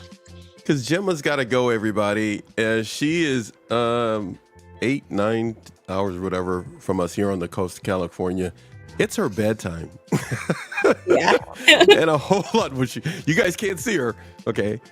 But she's nodding feverishly. Is she in her pajamas yet? Are you in PJs yet, Gemma? I would be. No, not yet. I soon will be. I don't believe her. Good for Crystal you. probably don't believe her either. Crystal's got something else for you on the screen, by the way. Let's go ahead and put that up. I got to put that up. We're going to get back to the show, everybody, but I just wanted to interrupt because I wanted to say goodbye to her on the air because I already said goodbye in the private chat we got going on. There's stuff going on, people. Even though you're watching the screen, hopefully on television, you understand the majority of you are now moving toward television to watch us. YouTube likes that. We like that. Thank you so much. But right now, I just had to jump into the show and say we really appreciate you being here today, Gemma. Crystal got something for you up on the screen, and I got to put this back up. Thank you, Gemma, for today.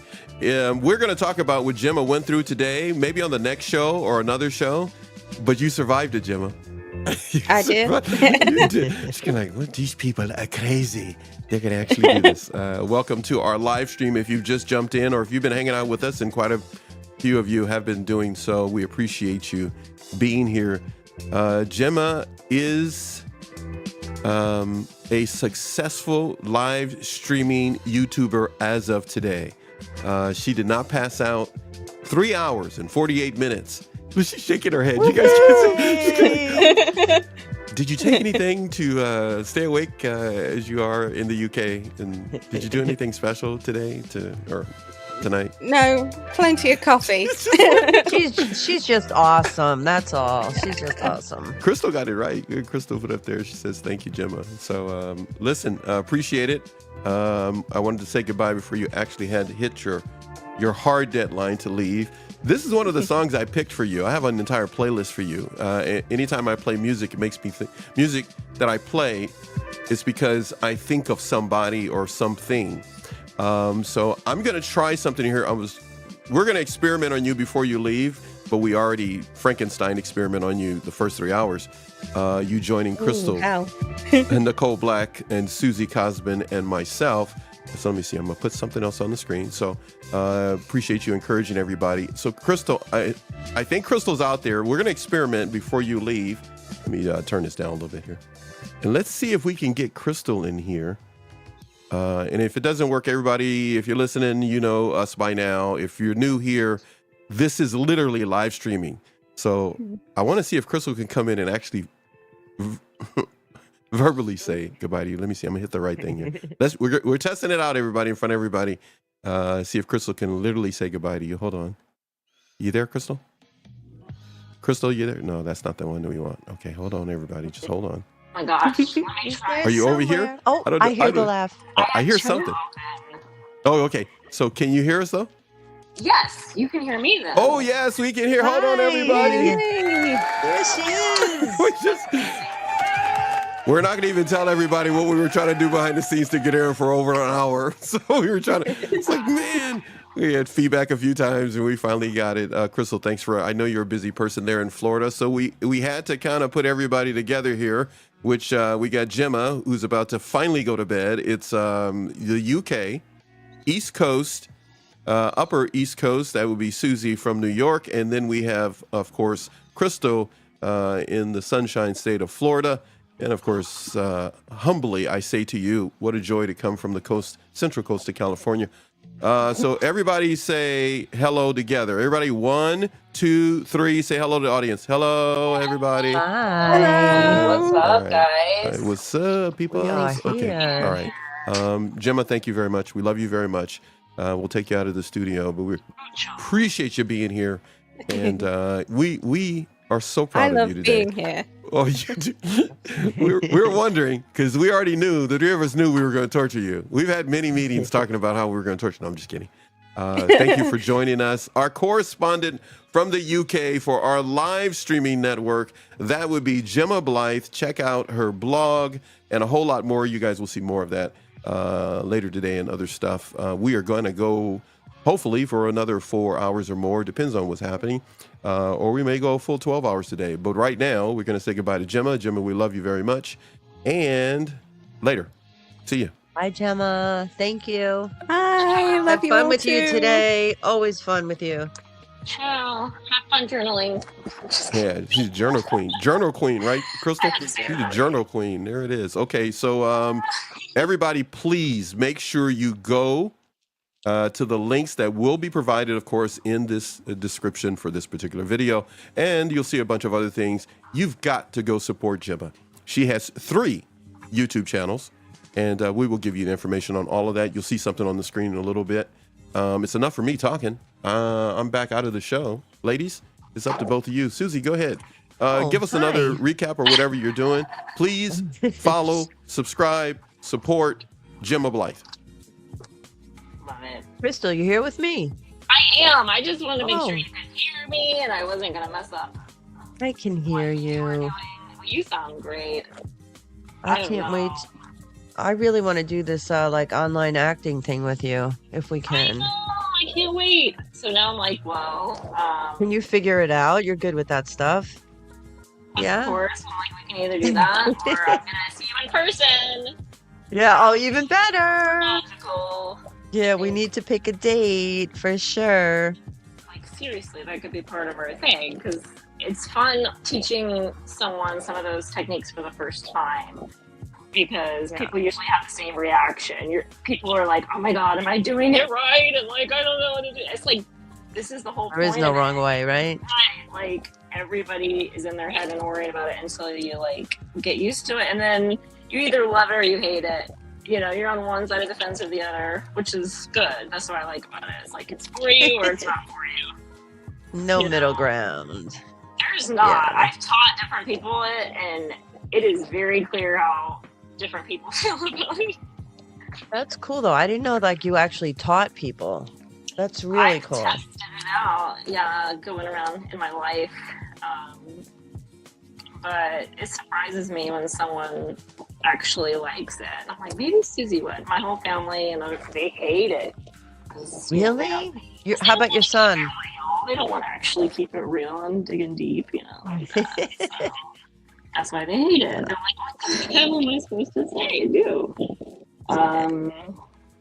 So yeah, the acting people and the classes, it was so magical. I was like, how am I vulnerable and opening up and doing all this with these people? I just met them. But, you recognize it when you experience it. Soul family. So what's the weather been like down there? It keeps freezing up here. It's pretty today. The sun's out, but it's cool. Like, it has been in the 40s and then the 50s and like a high, like 60. So it has definitely cooled down. I just don't like it when it was like rainy and wet and cold. I was outside walking and it was cloudy and cold and I was fine, but then it started like raining on me and getting colder. I was like, oh. Yeah, time to go in. My hands and feet were freezing. Well, I was a little far. It took me over a mile to get back in. So. Oh my goodness. Oh yeah, I go on walks. Did you have an umbrella at least? No, I don't do umbrellas. I don't either. I'll do a hoodie. Definitely a hoodie. Exactly. I don't know why. Like, I don't know. Some people you're either an umbrella person or you're not. Umbrellas versus hoodies. Like, obviously, which one's the cooler crowd? Duh. The hoodie. Not even a hat. It's got to be a hoodie. Man, I need to get a new one. I've worn my other ones so much, they're just like worn out. I'm glad you reminded me. I need a nice hoodie. A new one. Yeah, a good hoodie is important. Speaking of that, do we have any? I think I might have one of those on my merch shop.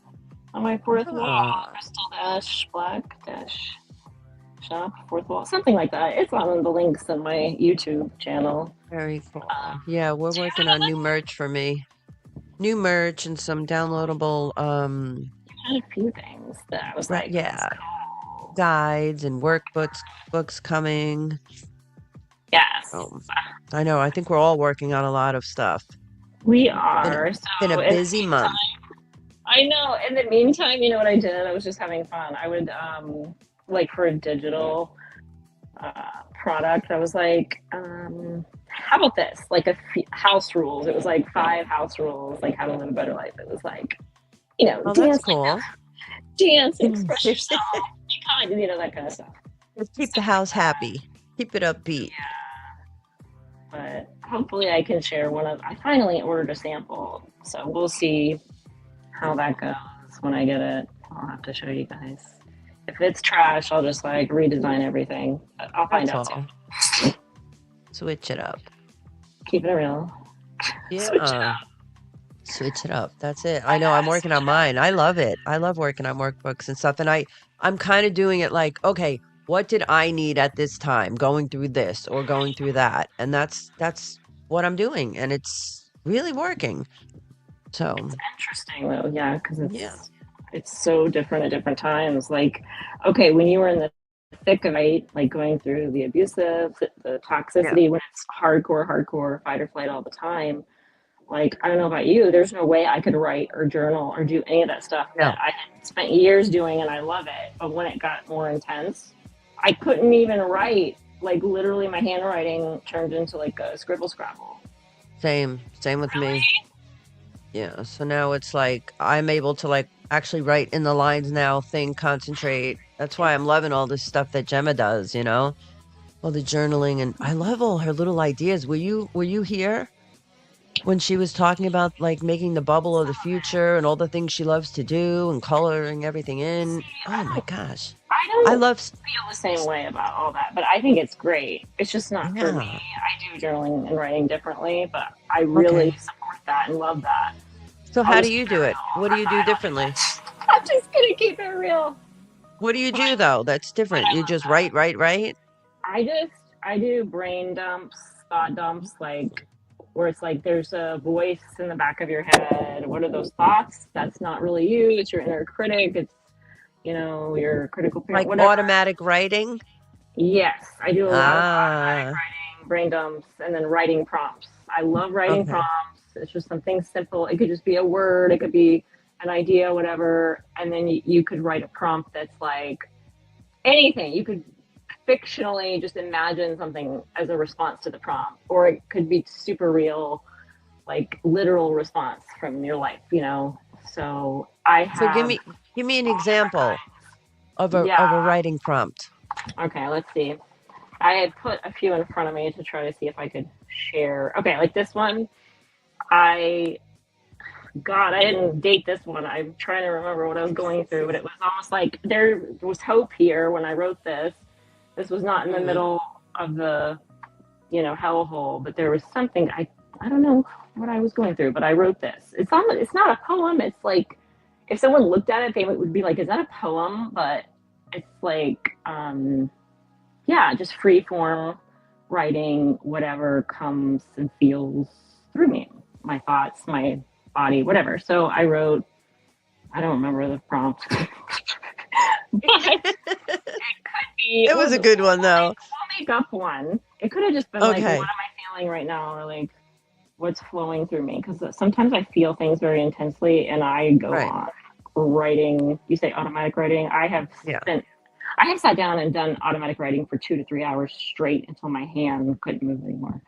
So then what do? You go back and read it? Do you remember writing the stuff you write when you do these dumps, these brain dumps? It's that intense and that like I go, oh my God, I wrote this. Is this even my handwriting? This was clearly channeling something else coming from somewhere else. But I know, like this one I'm about to read real quick. I'll share. Okay. This, I knew what I was writing. It was me, my feelings, my thoughts. It was slower. It's on one page, it didn't take long. It just flowed out and I was done. Probably like 3 to 5 minutes and it was done. And I got that out on a page and it feels good, to express your feelings that way instead of keeping them inside. Right. Mm-hmm. And it doesn't have to be, like I said, doesn't have to be a poem or like, story, or I don't have to go back and edit it. Like I'll start writing a word and then I'll just cross it out. And I'm like, I don't have to make it sound descriptive like I'm writing a book. It's just, free form, free writing. So free writing. Okay. Right. I'll read it to you real quick and then see what you think. Okay. It says, trust, comfort, familiarity, like a comfy comforter or a soft sweater over top my head, enveloping my vulnerable soft body, hugging my curves, caressing my silky skin, fine hairs, lightly touching, hand on back, soothing soothing like what did I write here? Oh, like soothing like hot chocolate or tea. What the heck? I must have been wanting a treat. Warm down throat. Yeah, see, it's like my senses and my feelings are like swirling together, and it's like, where's she going with this? Joy in belly, happiness, instant smile, hands reach out to touch, to learn, to comfort, to pray, to connect, eyes tell our stories, hands comfort, care. Nice. I think I was seeing like something and feeling something. Was that an automatic one, or was that like a thought out one? Both. I think it was a little bit of both. That's a good example of both. Like combined. Yeah. I didn't bring my real crazy ones. Maybe I did. I can't even. Y'all would be like, if I read my flipping automatic writing, you would be like, oh my God, she discovered all the secrets of the universe. And like, clearly, like she thinks she knows everything with the automatic writing. I gotta try it. Well, automatic writing, when it's like that, I mean, yeah, there's no trying. It was like my hand couldn't stop. I didn't know what I was writing. I was literally just, it was crazy. Coming from somewhere else. It was crazy. It's like you can't. Were you going through something at the time? Was that like Yes, I haven't done that in a while, thank God. It was exhausting. And crazy with all the papers, and it was like, what is all of this? I was going through, I keep calling it a spiritual awakening. It's just, I was, yeah.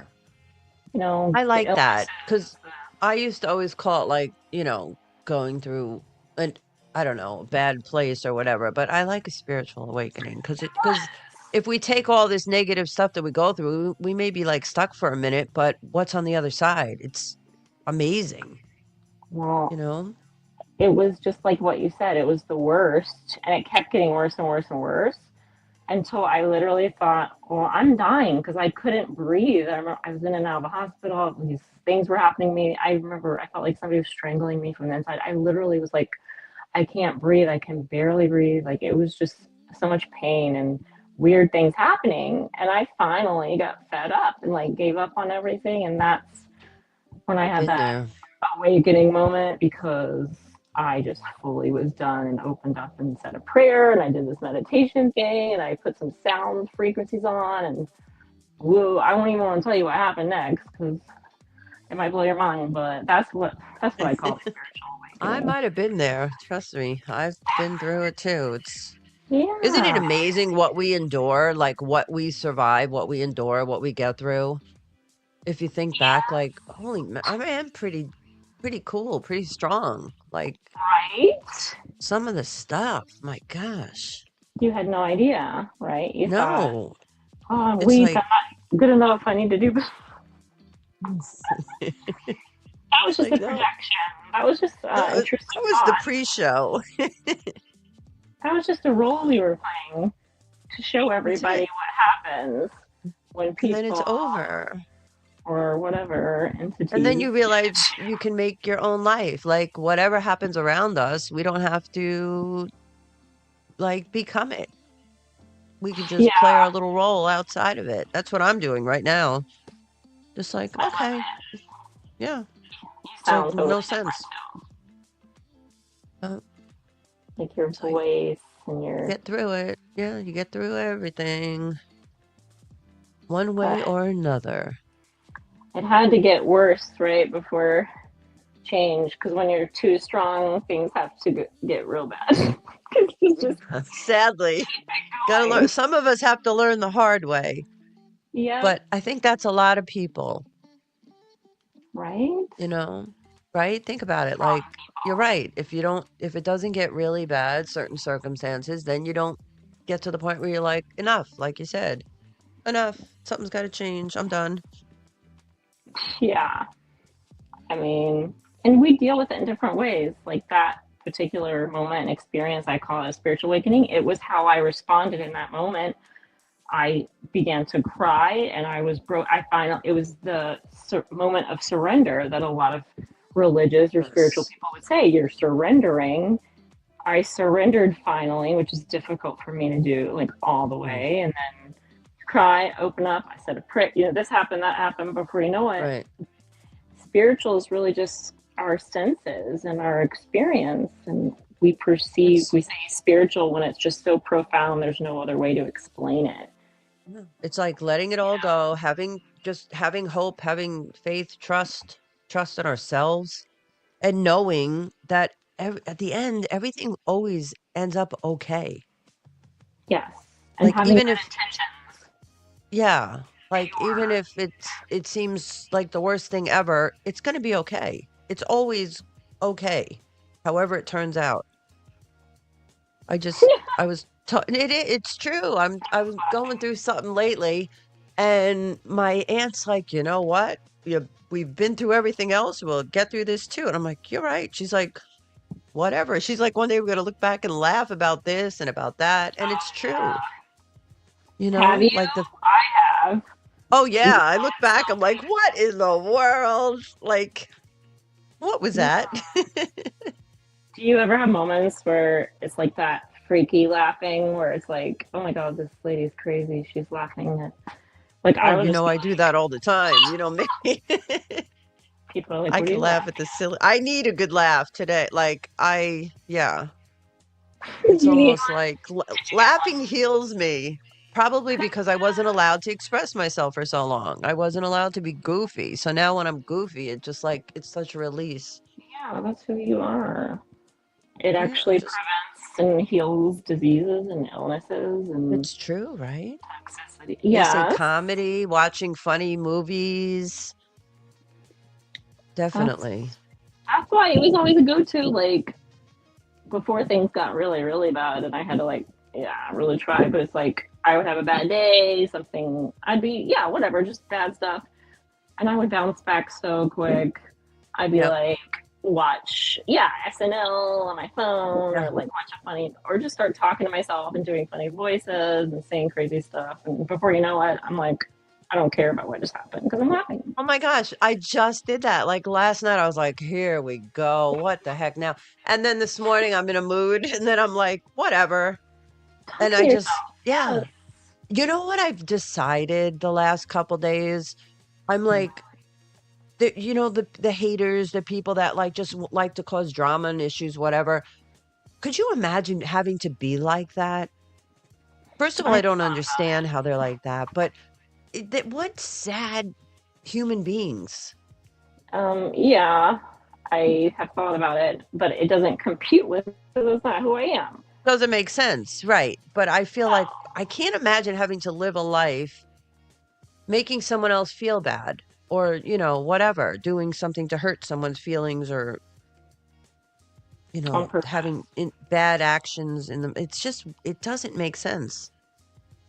Really Well, doesn't. yeah, and when you really dive into it, I mean, like you said, it doesn't matter move on, but like in those moments when I've had those aha, like, oh my God, that's what has really been going on. That's the vibes from this. Oh my God, I was so just horrified, and I think that's the first time I felt disgust, like true Yes. disgust. Once I started processing, like, oh, because I don't think I ever really gotten that emotion before. Disgust, because I love everybody, and I just, Yeah.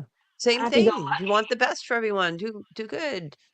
This and lucky. that. And it's like, yeah, sometimes it's like, wow, what in the world? Or when that feeling you get when you know you were right, but you didn't want to believe you were right because you couldn't believe someone would behave in a certain way. No, because that's your brain and body protecting you. Because it really is It's that bad. it's, 'Cause they're protecting you so it's you like, can survive through it and get mm. where you need to go. Because if you had known the whole time, it would. God. But now we know. So now we would never get in that situation again, an unhealthy relationship or a situation or any kind of someone being negative or toxic. It's like there's no way. You have to know the whole truth, though. You're right, or we repeat that cycle and pattern. So we do have to know the whole truth. I say the whole Yeah, truth and nothing but the truth. So help me that's God. it. So That was one of my prayers. I was like, God, I need to know the truth, the whole truth, nothing but the No, truth. sometimes I'm like, I know enough. I don't even want to know anymore. It's like, just, all right, everything was a hot mess. I moved on. That's where you're Don't, probably healthier than me, Susie. I'm like, don't, see, you have to go into every single, I went down that rabbit hole. I did. Every I'm memory, everything I thought was off was off. Now I yeah, know why. yeah. Crazy.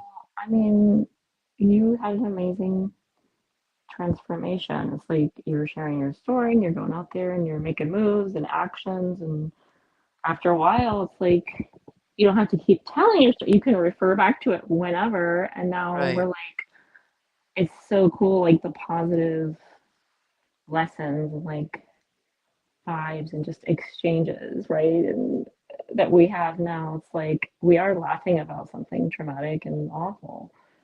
Yeah. And it's pretty amazing. Even though I could turn around and cry right now, I can also laugh Yeah. and just, I it's, know exactly what you mean. and you know It's what? like sometimes if you don't laugh, you'll cry Yeah, because kind of it's feeling. because it's the polarities. Nothing exists without the other. It's the yin and the yang. We wouldn't know joy if we didn't know sadness. We Right. wouldn't. Here I go. We wouldn't Here she know goes. Don't how to cry, laugh. We wouldn't know Crystal. how to Don't. truly laugh if you don't know how to It's truly so true, cry. though. You just Could you don't. imagine if we were in the hot tub one night and here we go on these conversations, laughing, crying? We're in an imaginary virtual hot tub right now. We're That's it, right now. healing. We're in a healing hot tub. That's it. It's true. I But see, know. that's why I always share about the acting with you and preach about it because I think you It would would help like it me. Yeah, because that's I how I'm think able to so. do stuff like that, bubble out like and cry and then bring it back and then like it's real, but like you can kind of flow with it. You can Um, get the emotions out and mm, feel better, right? It's got to be such a release. oh my god, Uh, yes, What happened? I can't tell you just the moments Oh, of release. Like the feeling for me and other people, I'm sure it just scares them to death, horrifies them to think of like being vulnerable and emotional Mm, and whatever it is, making mistakes, looking maybe not being the best, maybe whatever it is. Having to do crazy stuff in scenes is like, what? What are people gonna think of me? Like when I just threw all that aside and I was like, I'm gonna do this wholeheartedly. That's why I'm here. I'm mm, choosing not to worry about what people think. That's why I'm here. And I'm going to go balls to the wall. And I'm so glad I did.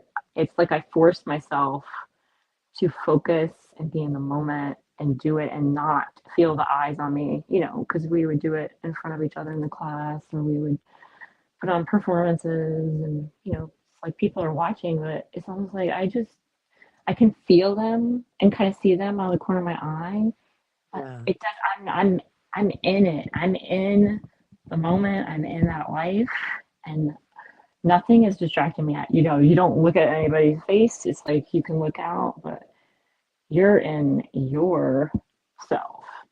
And like And they're whatever all you're doing the same experiencing. thing, so everyone, I'm sure no one like judges you because they're doing It's it a mix too. of different people. Like some people are on the same, you know, wavelength with you, and then other people are they just want to be an actor and they're doing the best they can, and Right, they right. have trouble opening up or they're trying to put on a performance more because a lot of people have done that. That's what I guess the whole point of acting is putting on a performance, and then later they realize no, it's not just a performance; it's an art. It's the art of storytelling and expressing and making your audience and yourself feel something.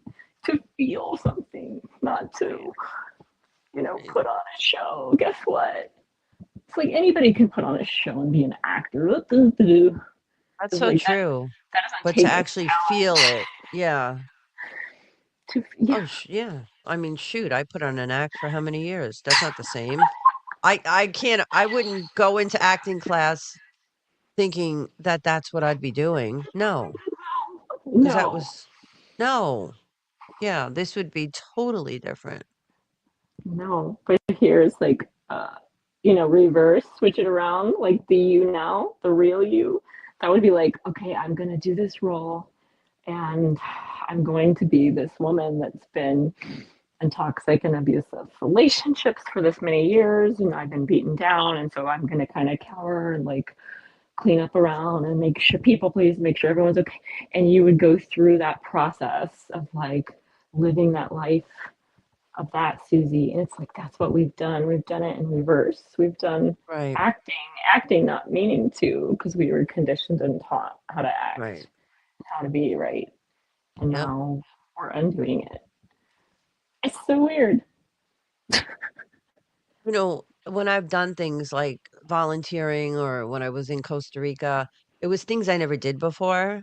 And I was by myself, so I was allowed to kind of be myself, but I didn't know how to be myself because I was Right. so isolated. So anytime I got the chance to like explore or be away from my house, it wasn't even a home, it was a house. Um, I would go into like different state of mind. Like everything was an adventure. Is that what acting is like? Oh my God. Okay. Yes. All right. Like you It was don't like, "Oh, know what's I'm going to going happen through the next. jungle tonight." Yeah, and there's tarantulas. I'm not thrilled about snakes or nothing, but those suckers were hanging from the trees. And I was like, "This is awesome. I got a hat on. If it falls on my head, it'll go on the hat, you know?" But yeah, I was like Crocodile Dundee for a little bit, just in the jungle. I So love same kind of thing. Yeah, it's like Awesome. you can feel fear, whatever, just you put it aside because you're like, this experience is worth it. I'm worth it. My life, living fully and truthfully, is worth it. To put it aside, and that's the only way to live. If we're too afraid and whatever, worry to do and everything, you're not living. You're not actually Right. living. So you are saying it right. It's like if we need to get away from a place, like a house or people, so that we can do that, we must do that. Yeah. It's sucking the life out of us. How Even, awesome that we both got to this point, right?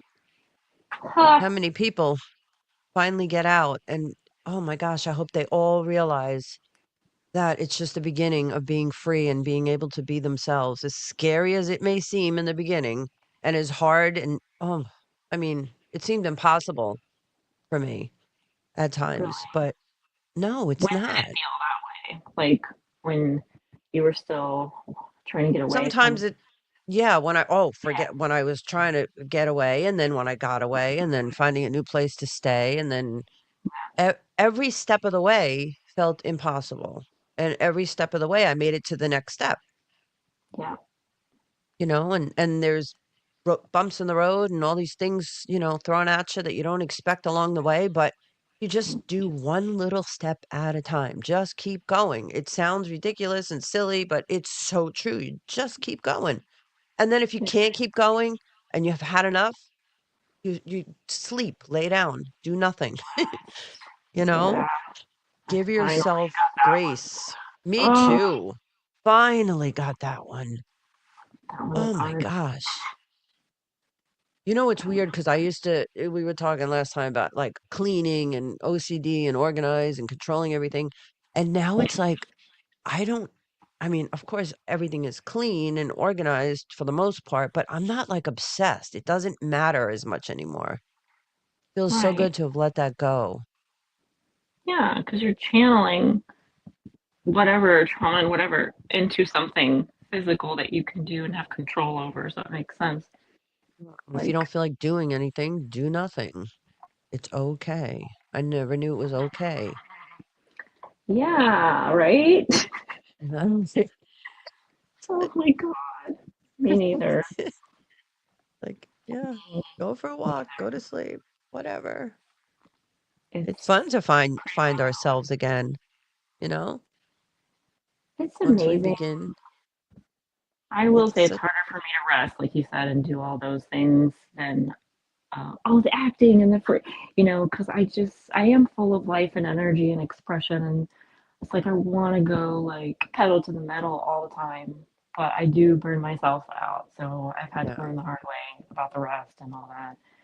And Yeah, from one extreme to the next, and so try to get a I was like balance. that. Yeah. Well, you're still young too.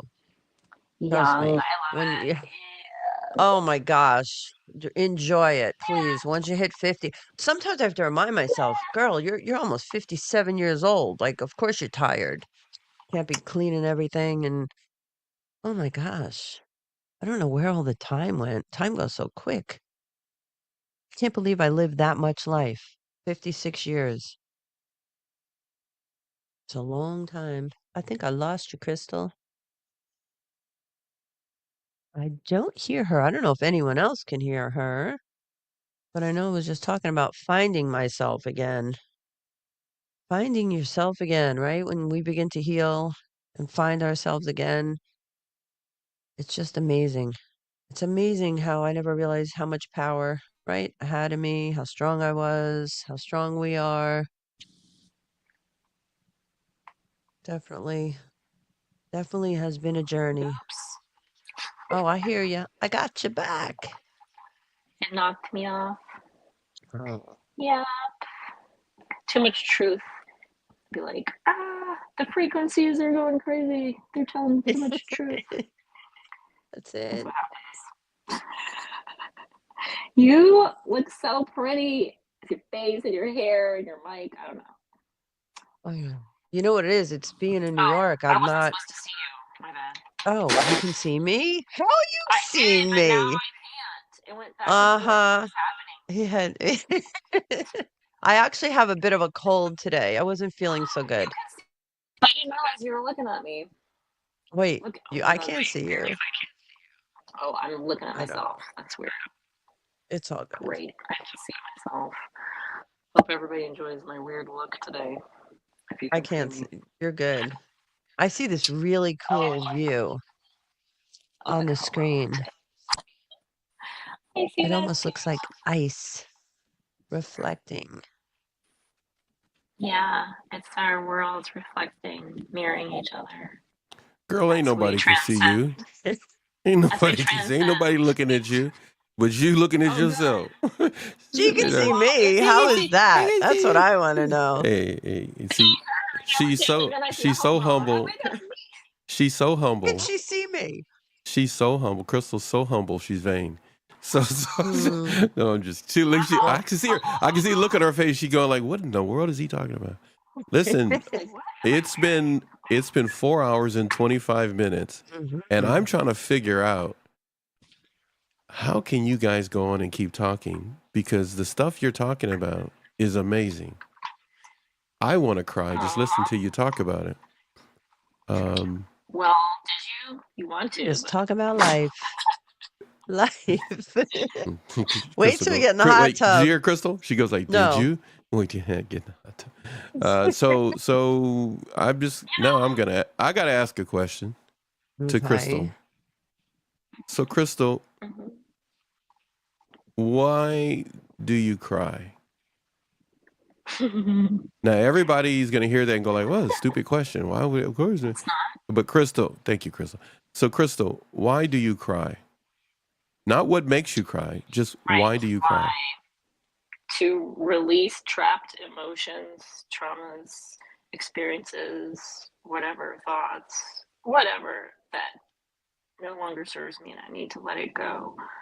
Or Yeah. something, another layer of it that needs to pop out. Just Hmm. sometimes it's just like cries bubble out. Sometimes as I sob, I cry rivers and That's what all I was going to sorts of ask you. Do you emotional. sob?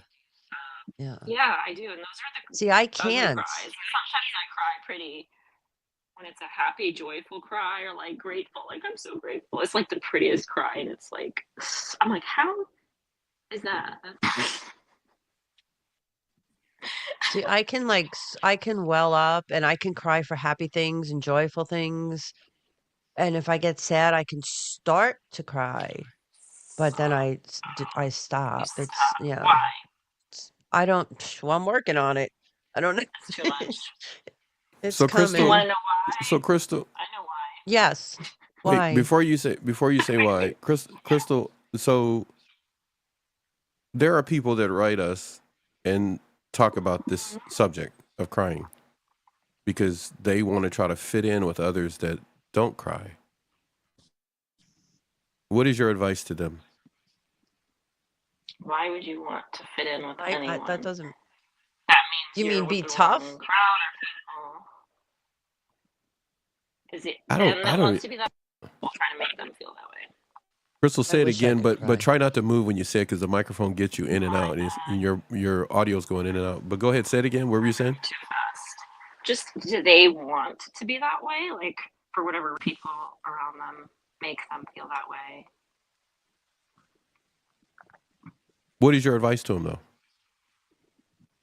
Please just start working on letting go of everything that no longer the layers of societal, familial, worldly conditioning, brainwashing. Just do it now, and you'll never look back.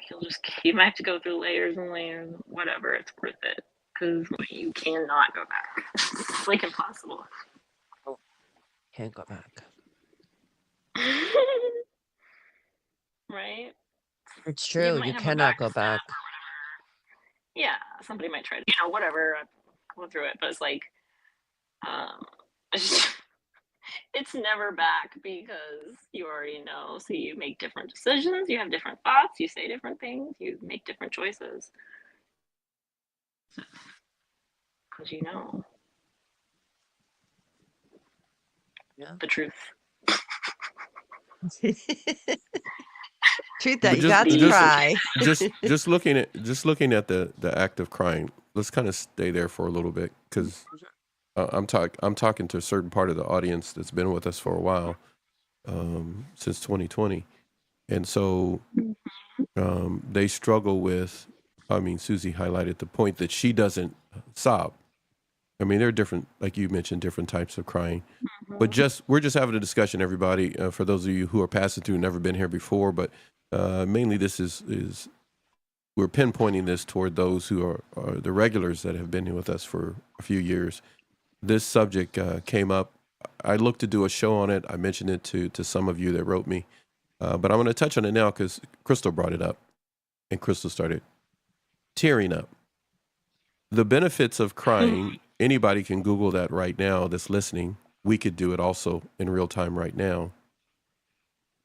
But what are the benefits of crying just from your lived experience? And if we can, everybody, just share what you feel comfortable in sharing with the audience, but really thinking about those people who are struggling with crying or crying and feeling like they need to stop because they're ashamed of it. Without this being about mind control or generational trauma, just let's throw all that out the window. Let's make it personal. That person is struggling to either fit in because they think it's not a matter of being tough. They feel ashamed or guilty if they cry. What advice do you give? That's a sign you need to do it because that negative emotion and self-judgment's coming up. And we need to grieve that and let it go because it doesn't serve us anymore in this life. It's just, and it's okay. Like, it's like I'm cool, and then it comes up and bubbles up because I feel it because there's been so much of it, so many layers, and it's like I'm not out of control. I'm letting it come out. I know exactly what's happening. I let myself do it because I'm worth it, because I deserve it. I deserve love and a good life. I don't deserve to be in toxicity and negativity, and so I deserve to let it out. I owe that to myself, right? Because I've gone through those steps and teachings to get my head and my mind wrapped around all those things, make that decision, following through with actual body somatic like techniques we're talking about doing, whether it's breathing, acting, drawing, journaling, making noises, talking to ourselves, dancing, like all these things can help it because it's literally emotions, energy gets trapped in the body, and I've had it so intense that it's so painful. At times I've been in the bed and I've had to like put so much pressure, like lean in certain ways, and I couldn't move, and I would push and energy through my body, like the energetic centers and feels. They call it chi, right? On the Eastern side, your chi. Well, literally, it moves, and we're affecting everything with it. And so if you keep it trapped in there, it's not going to get better. And it's just So, amazing to so, get it out. so I'm curious to ask. So let me throw not a baby wrench, but a big wrench in this that we're talking about. So what if we throw the chi and everything else out the window? I'm just gonna let's play contrast. Let's say we throw everything out and nobody knows about anything, but they struggle to cry.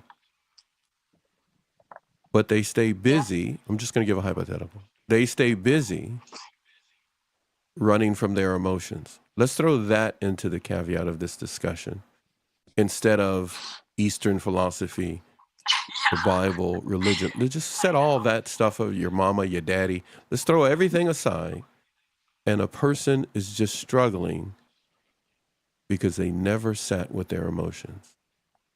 They run from them. Let's talk to that person in the audience. Instead of giving them something to try, what advice do you give them? We're tossing this out, everybody. So it's YouTube. It's free. You can always change the channel. So what's your thoughts on that? Nothing else. No, we're not coming up with a modality or anything like that that's either free or paid. Just they run from their emotions. What advice do you give? I would say I totally get it. I've lived it. I understand. I would want to hug them and like right now, sit on the couch with them, have that connection and let them know that I care because I understand. That would be my reaction. That's what I would do. But what words would you give, Susie? Me, I am that person that I wasn't allowed to, not that I wasn't allowed to, I never learned how to express, I always had to hide my feelings or hide what was going on. So it's very hard for me to, I can't, I mean, when my grandfather died, I cried. When my grandmother died, I cried. I have cried. It's not like I've never cried, like sobbed. But I stopped myself. I cry more Why? now than I used to Why? Why did you because stop I yourself? was always told to be quiet, you know, to keep secrets, to shut up, I had to be strong. I had to be strong for my kids, had to be strong for my brother and sister. So when you stop crying, again, everybody, we're having this is we talk like this way, everybody, when you guys are all not around. So We we do. just I see you guys laughing right now. You go like so that's why if you're listening, it's kind of like our family's out in the open. So this is our little The- yeah. I see you, Susie. Yeah, See, I like wish I I could put just you. stopped myself. I could I have know just you did. I cried. know. That's why I said that. You know I do No, I this. know. I know. See, everybody, you're watching one part on the screen, but we're having this other moment that you can't see, and you're not going to see because we all agree we were not going to be on camera today because no telling what road we were going to go down. So and Gemma got out before it got too deep. So smart move. So if you hear me sniffling, that means I started crying too. But we're going down a road because of our audience. And if you don't know, we hope you take serious consideration of understanding that everything we do is for our audience. Every single thing, every single show, and everything we do is researched. It's just not scripted. So if it's for you, or you want to stick your toe in and check it out every now and then, we appreciate it. 10 minutes a week, that's fine. You do more,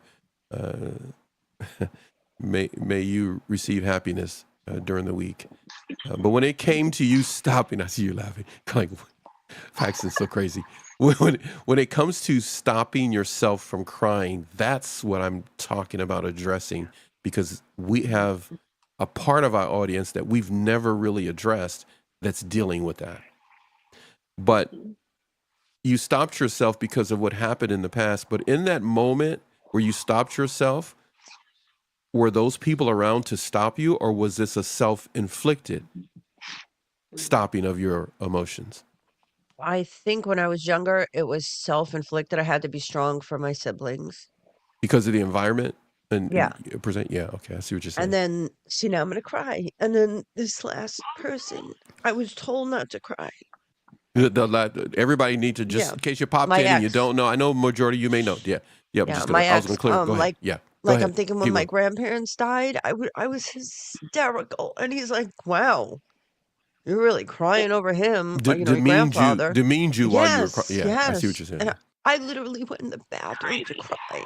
No It way. was I mean, I'm sorry. terrible. I Yeah, swear I did. everybody's hearing us in our straight, like we I were totally know. raw. And so if you I hear me had to, say no way, she's used to me this way because I'm responding, yeah, but I'm not demeaning her. So I'm saying that for anybody that may be triggered or thinking that. Go ahead, Susie. You were saying. I had to hide. I had to hide. Yeah, yeah, it's crazy. I know. Do you imagine? It's Okay, insane. so that's the part of the audience that we've never addressed here after 5 years, and I wasn't planning on it today, but we're doing it right now with you. That those of you who are subscribers and the over 1 million views that we've had in our little time here in our little piece of YouTube corner in YouTube, we appreciate you immensely, and I want you to know in this moment, my first time saying it, I apologize to you on behalf of my family and myself that we have not had this discussion like we have done others. And some of you have wrote me and said, hey, when are you going to do this? We've been asking for a few years. So we're tossing it in right now. And I think all of three of us can agree, right? Susie, Crystal, we'll get together and put a show together for everybody on this subject.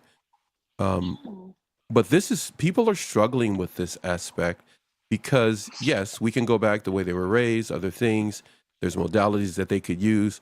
But many of them say they feel just in the moment, they just want to have the freedom to not feel guilty and shame. They understand why it happened or what they can do to work through it.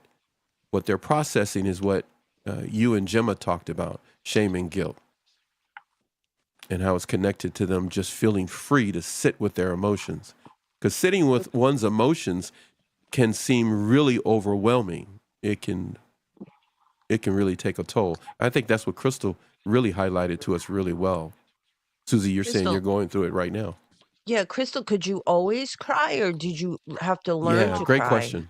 Great That's what I question. was just about to say. Just because I'm all Great excited now and I'm like, oh, I can express freely. I'm just happy and encouraging other people to move forward. But Yes. I years, most of my life, I never cried. God Couldn't. knows what. Yeah. We're losing your voice. We're losing your voice. We're losing your voice. I don't know if it's moving away from the mic. By the way, Crystal has a really nice setup, everybody, that she just got. So you're going to hear it next time we get together. We're not going to take the time to go. Yeah, I know it's killing you. I know it's killing you, Crystal. Just okay. Everything's fine. Just keep using the phone. Oh, that's right. Oh, that's right. Actually, Crystal, nobody's heard it but me. I just thought about that. Yes. Yeah, we heard yesterday. Yeah, right. Whatever. So everybody's going to hear it. Just Crystal, when you get a chance, just stay near the phone microphone to a certain degree so we don't lose you in and out. But you were touching on that question from Susie. Susie highlighting, like, correct me, Susie, if I get it wrong, were you always free to express yourself this way? No. Answer. Yeah. No. Crazy. Absolutely not.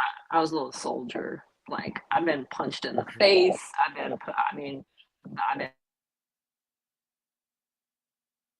games. I could go down the list, and I never cried. So let's do this. Let's not. I hear what you're saying. I'm gonna jump in here for a second. Can you hear me, Crystal? Can you hear me, Crystal? Sonia, I'm gonna jump in here for a second. Okay. So yes, if we take out what someone has been through and try to look at it, that's like impossible, because what they've been through could have been the oppression and the suppression of them being able to cry. I love what you said, Crystal, a little soldier. Even what Susie, you said, you were put in situations where someone was trying to embarrass you if you tried to cry. Yeah. So we could have a Google moment. I don't know if you guys want to try this. You guys want to try a Google moment? The benefits of crying. I mean, Crystal, I don't know if you're able to do it because I know you got your laptop and stuff there, but you're on the phone right now. But what I was going to say is, I don't know, Susie, you could do it. I'm not in the, I could do it, but I'm not in the best position. But just maybe we can get 3, 4, 5, 10 benefits of crying. I want to do that for a certain segment of our audience that's been very loyal to the channel and to us here, Rhythm Entertainment Media Group, and putting on NATV. Started off as Narc Abuse TV, and then we, of course, have put the name as New Attitude TV because so many of you told us, well, you don't always want to talk about the narc because you have now a new attitude. So now we have the name New Attitude TV, still with NATV Network, except now we're streaming, which means we will be on more than 4 hours, sometimes 8, overall 12 hours on a Friday, at least once a month or more. So I hope I said enough. I hope I said enough to buy you some time. Yeah. No, I was waiting for it to load. I found 12. Okay, so crying is a natural and healthy emotional release with several physical, mental, and emotional benefits. Here are some of the key benefits. Emotional release. It helps release pent-up emotions like sadness, frustration, or grief. It can prevent emotional suppression, which often leads to stress and tension. Stress relief. Tears produced during emotional crying contain stress hormones like cortisol. Shedding these tears can help reduce stress and bring a sense of calm. Oh, I gotta cry. Improves mood. Okay, I know. Wait, I gotta release that cortisol. Keep going. But I gotta tell everybody this real quick.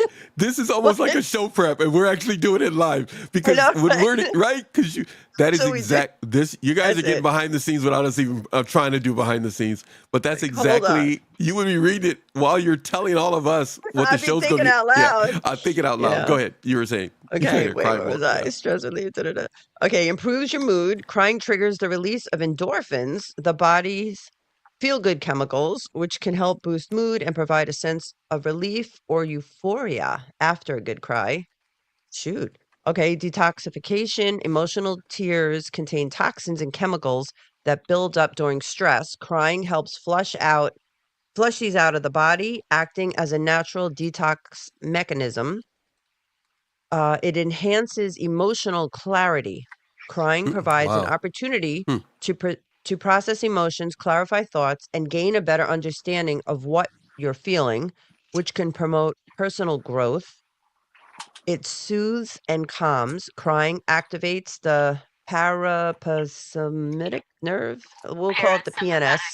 There you go. Nervous system, which helps the body relax and recover after periods of stress or emotional overwhelm. It builds connection. Crying in front of others can foster emotional intimacy and vulnerability, helping to strengthen bonds with trusted loved ones. It boosts resilience. Allowing yourself to cry and process emotions can make you more emotionally resilient, helping you face challenges with greater strength in the future. It promotes better sleep. It can have a soothing effect, reduces anxiety, emotional tension, gives you better, improved sleep quality. It relieves physical pain. Tears can activate the release of oxytocin and endorphins, which both alleviate pain, emotional and physical pain. It supports eye health, keeps your eyes lubricated, removes irritants like dust. Reflex tears produced when chopping onions or exposed to smoke clear debris, while emotional tears may have additional health benefits. And the last one reduces aggression. Crying can serve as an emotional reset, reducing feelings of anger or frustration, making it easier to approach conflicts calmly. All right. I got goosebumps just hearing you say that last one. Oh, I'm sorry. I'm sorry, my friend. Was that it? I'm sorry to me. That's it. It just says it's a sign. Crazy. It's not a sign of weakness, but rather a powerful way to heal, process, and move forward. So everybody who is a part of the channel regular viewers, subscribers, we'll do more of this. I promise you. I have not put it on the, as it were, the docket or on our board up here for shows that we're going to be doing throughout this year, but I will make it a point to do so after today's show. I've already made note of it here, but I will make sure that all of us that are part of the channel will get together and make it a part of the show. Crystal, you're going to take the lead in that. She's going to, in real time, I'm saying this. No pressure. No, Crystal's got this. But Crystal, we'll get together. We'll put a show together for everybody with some research information geared just for this segment of our audience that is confronted and struggling with this, not because you're a bad person, but because maybe the environment you were in didn't give you the freedom and the green light to use crying for the benefits that it brings. There's a lot in there. Anybody want to comment on Susie? Or Crystal, rather. Susie read that to us. Anything you want to say beside what you put in the chat there? I love that she just looked that up in real time. And I mean, I have looked that up before because I'm a psycho research person that, reads too much and learns too much. But I love that. She was like, I gotta come and cry this whole time. Like, that was hilarious. Like, it just takes a little bit of not like, here you go. It's like, oh my God. Like, out of what you heard, out of what you heard, which one or two of those would you like to tell the audience that you appreciate or benefit from?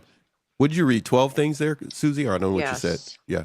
Well, so anything out of those stuck with you that help you in your living your life every day? Any one of those? Of course. We got emotional release, stress relief, improves your mood, detoxification, enhances emotional clarity, soothes and calms, builds connection, boosts resilience, promotes better sleep, relieves physical pain, supports eye health, and reduces aggression. I'd pick enhances emotional clarity. And probably, I guess, in stress relief. Even though I don't have a lot of stress as much as I used to, I still feel like it's stuck a little. Like, I don't get anxiety like I used to, but I could probably release whatever I'm holding on to. Oh, what do you think, Crystal? I mean, the most important for me is the emotional release, because that's what gets trapped in my body that I can't see. And sometimes you bury it and stuff it's so deep you can't even feel it until it piles up. So the emotional release was like my first layers, like comes out. And that's related to relationships too, and being creative and all that. So it's like, once you have the emotional release, it's a domino effect that leads to all the other things and benefits to me, because it's like organic. It's this, energy inside of us, instead of like, okay, I need to cry head. I need to open up and cry and just let it. And you might do it a little bit, which is great. It's just not going to be like the full Monty. You know what I mean? So do you feel like all better after you have a good cry, Crystal? Yes, I do. There's been a couple episodes where it was psycho crying, because that was after years of not crying. And there was a couple of times where I sat. One time was on the bathroom floor, and it was 3 hours long, and I looked around and there was like a small like creek or river around me from my tears, and that made me cry more. I was like, oh my God, look how much I cried, all over the floor, like everywhere. I was like, look at that. That was all in there from years of holding it in. That's insane. Like 3 hours, just, I was like, when is this going to be over? Like, it was insane to me. And I did that a couple other times. But at that point, I had no, like, the dam broke, What a release. I almost wish I could do that. Now I'm going to I Holy have cute bag I have to toss this one in on you. I don't know, maybe 2001 or 2002. I had somebody on the show, um, really nice lady, therapist lady, and you touched on crying, and she was telling a story about herself because of some things she went through, similar to what Susie, you mentioned you experienced as a young child. I'll just say it that way, because Yes. YouTube has really strong restrictions on different Yes. things you could say. But and she started talking about crying, and I actually kind of touched on it with you, Susie, one time about breaking up certain time frames of your life. That's where I got it from, this particular therapist. And she said, you don't move on like to this other decade or other segment of life, or even what you're going through like right now, unless you Right. finish that particular time frame of your life Right. and cry for all the times you know you should have cried, Oh. or when you were angry. Now, when you read that last number 12, it makes sense what she said to me. What is number 12 again? We're doing Hold this to on. you guys in real time, okay? This is us really like having a show prep right in front of you. So 12 is reduces aggression. Crying can serve as an emotional reset, reducing feelings of anger or frustration, making it easier to approach conflicts calmly. Oh, so what so go I ahead. need to cry Oh, look at you. so I can So- deal with my next scenario. wait, Shoot. what? I'm going to say something the audience don't know, but you're going to know what I'm You talking can about. say what you What you want. went through Yeah. last night. Wait, what you Yeah. went through. You know what I'm saying. Yeah. What you just told us, what you told Jim and I when you first came on, and Yeah. we'll tell you, Crystal, about it later when we're off air. But Yeah. yeah, because it's just in real time right now, everybody. This is all making sense to me, what that lady said like years ago. Because I was going like, okay, why would you do that? Just cry right now for whatever you remember. And she was talking about having this systematic way. Everybody's hearing this for the first time. I may post that video of that person and then make a notation in the description so everybody will know what I'm talking about. Emotional reset. Yeah. It's like doing it on purpose, but in a systematic way. It's like clearing out stuff, like what our brain does when it tries to delete stuff that it doesn't see we need anymore. But you like trying to do it on purpose. Now I'm sitting there thinking about, man, what I'm going to try. I'm going to try this weekend. Try to cry now. I'm We're gonna go cry. Like on purpose. I'm going to sit here with my feelings from 1970 whatever to 19. What stuff went on that I was angry about? I didn't think about that until you read that today, and I put together what she just said. That's why I'm a guy. I'm jumping in right now, saying it, everybody, except Crystal and Susie are used to me talking this way. But do you see do you see how that process, I guess that could be really helpful for somebody that's been struggling, and they replaced the crying with anger, but didn't know the crying could also be beneficial to release the anger? I'm so talking out loud, everybody. But I don't have a What do you lot of think? anger, Okay. which, like, when I'm in therapy, it's like if I get Crystal's angry, laughing at you. Great, he's Crystal's so laughing happy. at you. No, I'm just kidding. Crystal's going like, you got anger, She sister. probably You is. got- I you got probably anger, do. I sister. mean, I have attitude. I have attitude. You got It's- sass. She goes like, I Yeah. got sass. Go ahead. But You're saying. but the anger, like, sometimes if I get pissed, like if I think about things that have been done or whatever, and I get angry, I get Dr. Mack he'll like smile, he'll beam. And I get it. He's Yeah. like, you need to get angry. You have a right to be angry. I do the same thing with you sometimes. Yeah. Yeah. I think I just typed you that the other day in WhatsApp. Rather. Probably. But Yes. she's right, everybody. Susie doesn't really like get angry. No. And I Right? should. It's just let's clear the deck here. We're not telling people that Susie needs to be angry or that you need to be angry. It is noteworthy that a person can get wrathful but not find themselves crossing a line, and they're going to feel a sense of injustice, or you may look at a situation and go like, that's just not the wise thing to do, and that builds up some anger. A lot of things can come into play. It's We're not going rage. down that road today. Yeah, it's not rage. It's like it's a healthy emotion to feel angry if something unjust is done. Of course, you're angry. Do you You're not ever gonna think that act out maybe on you the should cry anger. about it as well, or do you? No, huh? I think I need Or to do you get go a into little action angry instead? and no, I don't do. What do? I either veg out or I get. Yeah, I just. yeah. I or now I'm just like I got to do this. I got to do that. My Yeah. aunt said to I me got you. yesterday, she's like, "You are always such a hard worker." Because anytime Yes, I you do are. something, she says to me, she's like, "What?" I'm not surprised.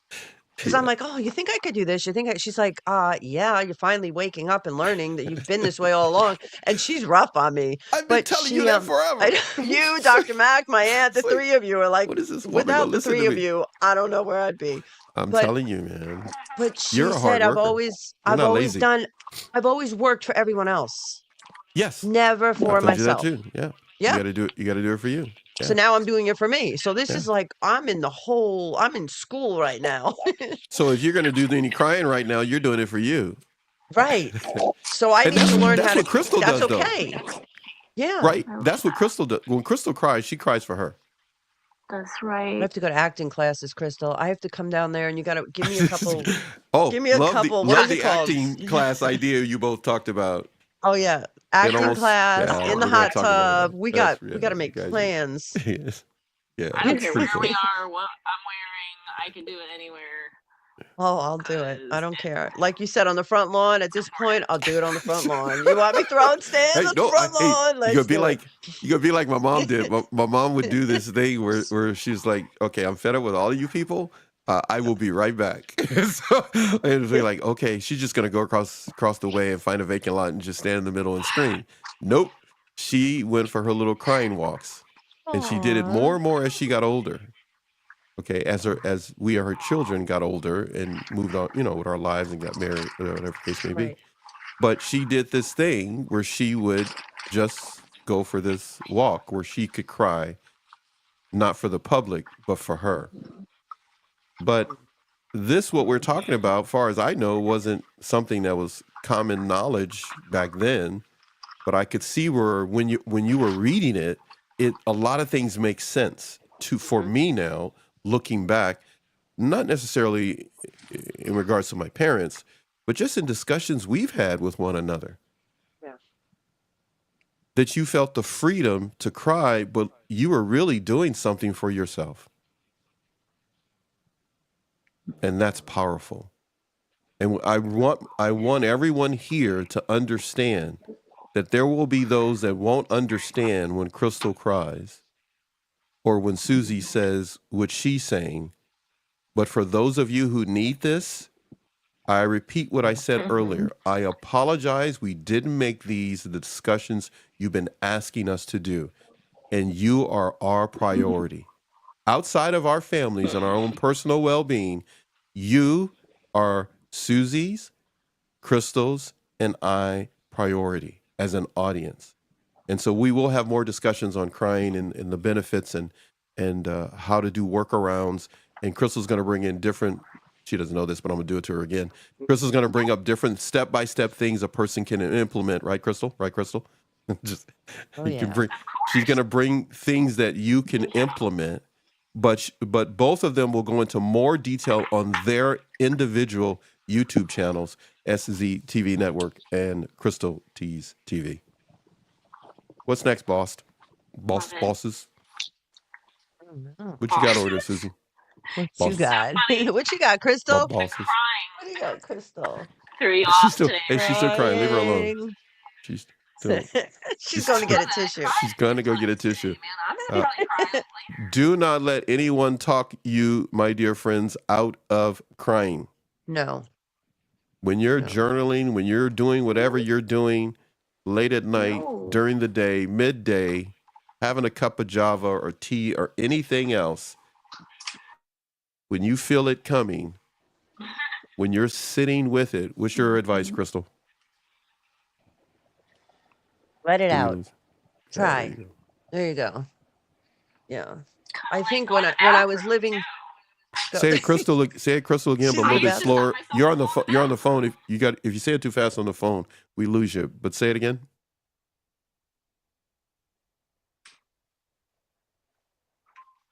Can you hear it? So I used to work so much and put so much pressure on myself. I would not go to the bathroom. We lost her. She'll be right back. She'll come I back thought that in. was me.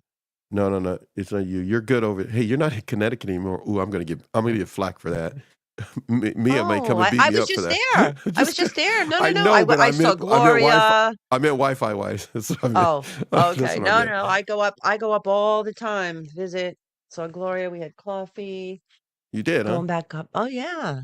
Cool. Yep, yep, yep. It was -8 degrees. Oh my goodness. So Other than the cold. fires, we've had great weather here. I don't know if I should say that to you, but I know you've been freezing over there. Yeah. Oh, We'll get more thank information for goodness you're everybody safe. and some shows on crying. Susie, you may have some more information there. I could tell my story about Patrick, one of our viewers. Patrick. Patrick, yes, Yes. 30 days. He tried to avoid toxic people. Tell me. But wait a minute, here's Crystal's around here.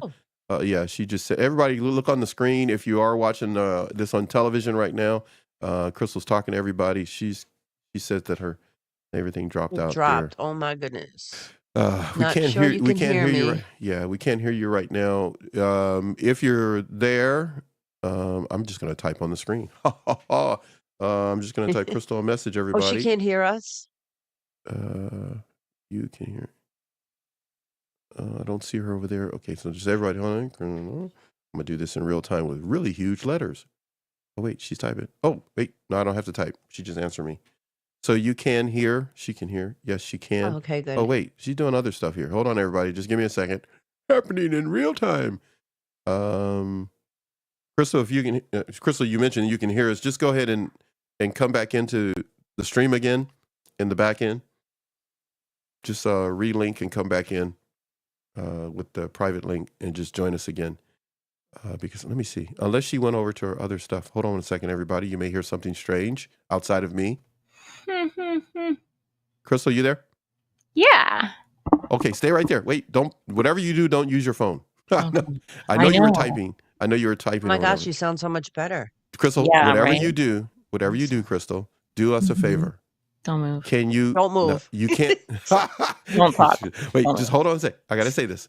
So, Crystal, from the first day you came on, way back in, I don't know, 2021 or whatever it was, you did something that people still like that you do. Okay. And I'm going to tell you what it is. And I want you to do it, but you just can't do it long because we'll get a copy strike. Can you sing something or make up a song and sing to the audience? They like when you do that. So I'm going to count to 3, and whatever pops in your head, sing, but it is a family channel. So are you ready?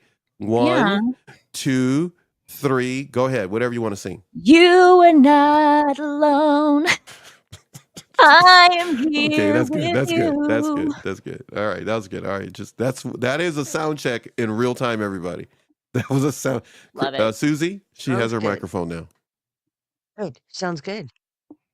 Ghetto better. superstar. Okay. Okay, all right, that's enough of that. Okay, we don't need a copy strike. Be Okay, that's quiet. good. You go do that on Oh, your you're channel. right. I Go need to do make it on up your my own channel. song. Do that on your channel so they I can make up my own. Yeah, make up your own song. That'd be fine.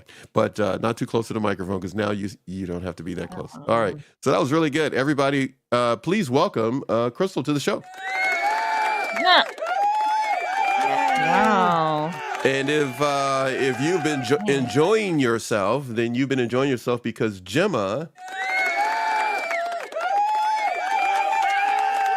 and Lady Cosbin, Susie Cosbin, has they've been holding down the fort. Throwing it down with swag. They've been doing this show. We can hear you for sure. Now, Crystal's here. Everybody's here. We're just kind of fooling around here, everybody. We have more in store for you. We have more in store for you than we have time today. There is stuff happening that you cannot see behind the scenes, including Susie making this really cool face right now. But I'm not going to put her on screen because you guys go like, she's I so don't care. cool.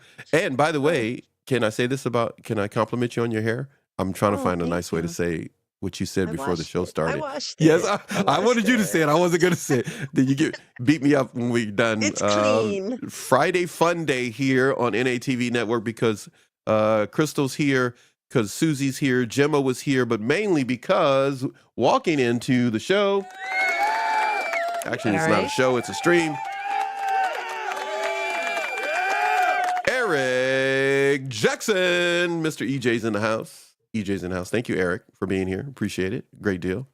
Fun Friday What a fun He is day. here. The man is here. You know what we're gonna do? Eric just got here, but by the way, this little clip you see playing back and forth on the screen. When I saw this clip, I had to put it on because it made me think of you, Susie, being in New York. That's right. Go next week. And that also is the way Crystal's going to look when she goes to visit you in New York. Crystal, you still here, Crystal? Yes. Okay, all right. Didn't know you're. I love you. I love your whole new setup there you got going on. We're gonna have to show everybody. See it. Yeah, we have to show everybody one day. Just not today. We appreciate everybody being here as a part of the fun that we're doing. Eric, we are not going anywhere. The show is not ending. It's not a show. I got to stop saying that. It's a stream. Something that YouTube really loves to have happening. And so until they kick us off the airwaves, everybody, we are streaming to you off the coast of California. Yes, to clear the record, my family and myself are safe at present. The fires have been devastating to many of our family and friends and entire loving brotherhood of friends that we have. But we are all still doing well. At present, I just want to say we're going to regroup and we're going to powwow behind the scenes. And we're going to load up for some other things. I love it. I love Susie when you start smiling. You crack me up. It's just she's doing stuff right now, people. You can't see it, but when she does it, when I'm talking like now and I happen to glance over, she makes me want to laugh when I'm trying to be serious. And Crystal, thank you for getting me to tear up in my right eye. Because every time you cry, you always make me want to cry. I'm really going to try to cry tonight. I really am. Really? I'm ready. Seriously? Yes. I really am. I'm going to do really it gonna for do it? Crystal. Well, if I'm doing it for me, No, but you're you've supposed to do it for you. inspired me. For you. But you've Oh, okay. inspired me. I'm doing it for me, but she's inspiring me. Well, when Hey, we Susie- get I have together, you definitely will cry. Oh, Oh, my I'll goodness. be crying. When you go to Florida and you guys are can't wait. doing a I show can't wait, together Crystal. and we're going to stream that out, trust Yes. me, we'll It's all gonna be be crying, good. including Gemma. We're all going to be crying. You'll be You guys crying, are gonna be awesome. laughing. It'll be You'll be awesome. like, what are they Exactly. doing now? That's what the they're gonna be best. saying. You're like, what are they? You know what? You should Please just do a do. segment on things that make you cry. That's Crystal what we and should Susie on the loose. That's do. it. On the loose. I love it. I love it. I love it. I love it. We have Unchained, unhinged. Running Unchained. amok. I have a thing. What do I have here? Okay, so I've got a playlist for everybody that is on the show. So I have a Crystal playlist, and it's songs that make me think of Crystal. And I have a Susie playlist. I haven't played it yet, but I will later, everybody, before we leave today. So you will notice a stark difference between the music, between the two playlists. Okay? I'm just Should we weird, guess everybody, whose is which you whose? already Can know. we guess? It'll be Say it obvious. again? Say it again? Can we guess whose is whose?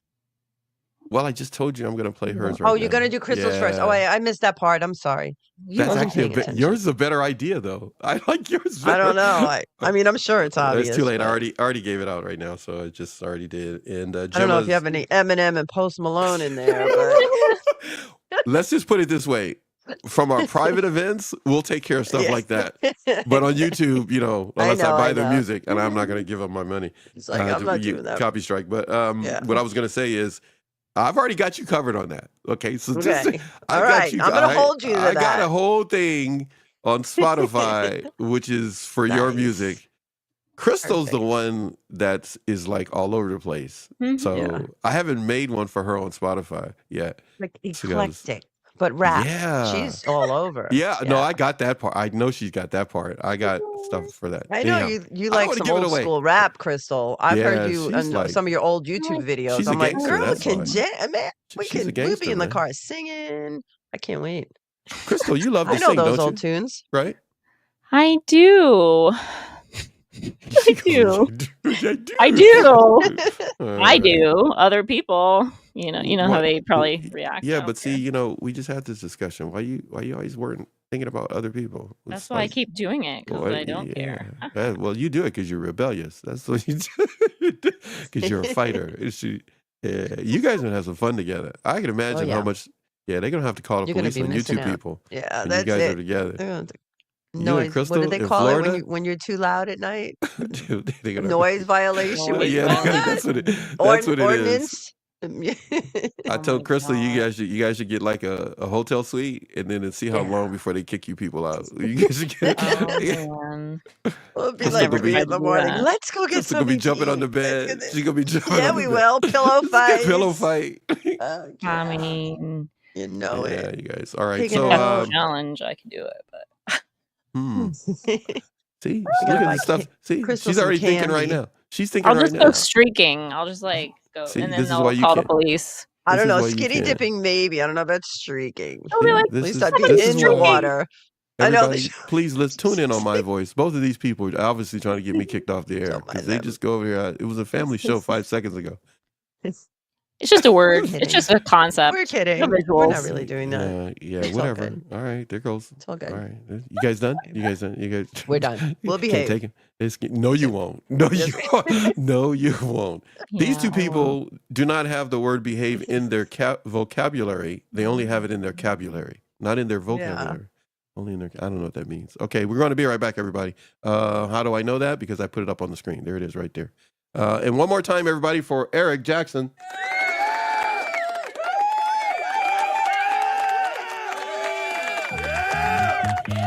This is Crystal's playlist I made for Crystal. Enjoy it, everybody. We'll be right back. NATV Network.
And you sound great, Crystal. So great. So thanks for being here, and I can't wait to see your new mic. I love hearing it. And everybody, if you haven't yet subscribed to Crystal T's TV over on YouTube, please go do so. She's got some great content. Talks about the inner child. She's got some really funny stuff on there. Very entertaining, very educational, and I just love her channel. So go check out Crystal T's TV over on YouTube. And I wanted to all this talk about journaling. I feel like I'm gonna cry even just starting this, but I started to journal again. So I'm gonna read a little bit of what I wrote just the other day. I just feel like today's the perfect day to share it. So bear with me. It's a little messy and I might cry. So maybe there's someone out there that needs to hear this. That's my hope. So okay. Action is the answer. Letting go is taking action. Action to allow yourself to let go of what's holding you back. People, places, and things that are keeping you from growing, learning, and becoming the best version you can be. Now, I'm writing this to myself. And then I continued, I'm learning everything the hard way by screwing everything up, and then I have to fix it. Pretty much how I live my life, sadly, until now. By holding on to what we really by holding on, what are we really trying to do? We're trying to control the world around us.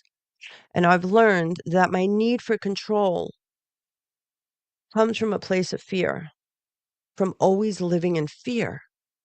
I always had fear of losing everything, fear of not being liked, fear of being abandoned, not loved, being alone, fear of my kids being hurt or not having the opportunities that I was denied growing up. Basically, fear of failure. I felt like if I wasn't always in control of everything and everyone around me, that everything would fall apart and I would be the blame.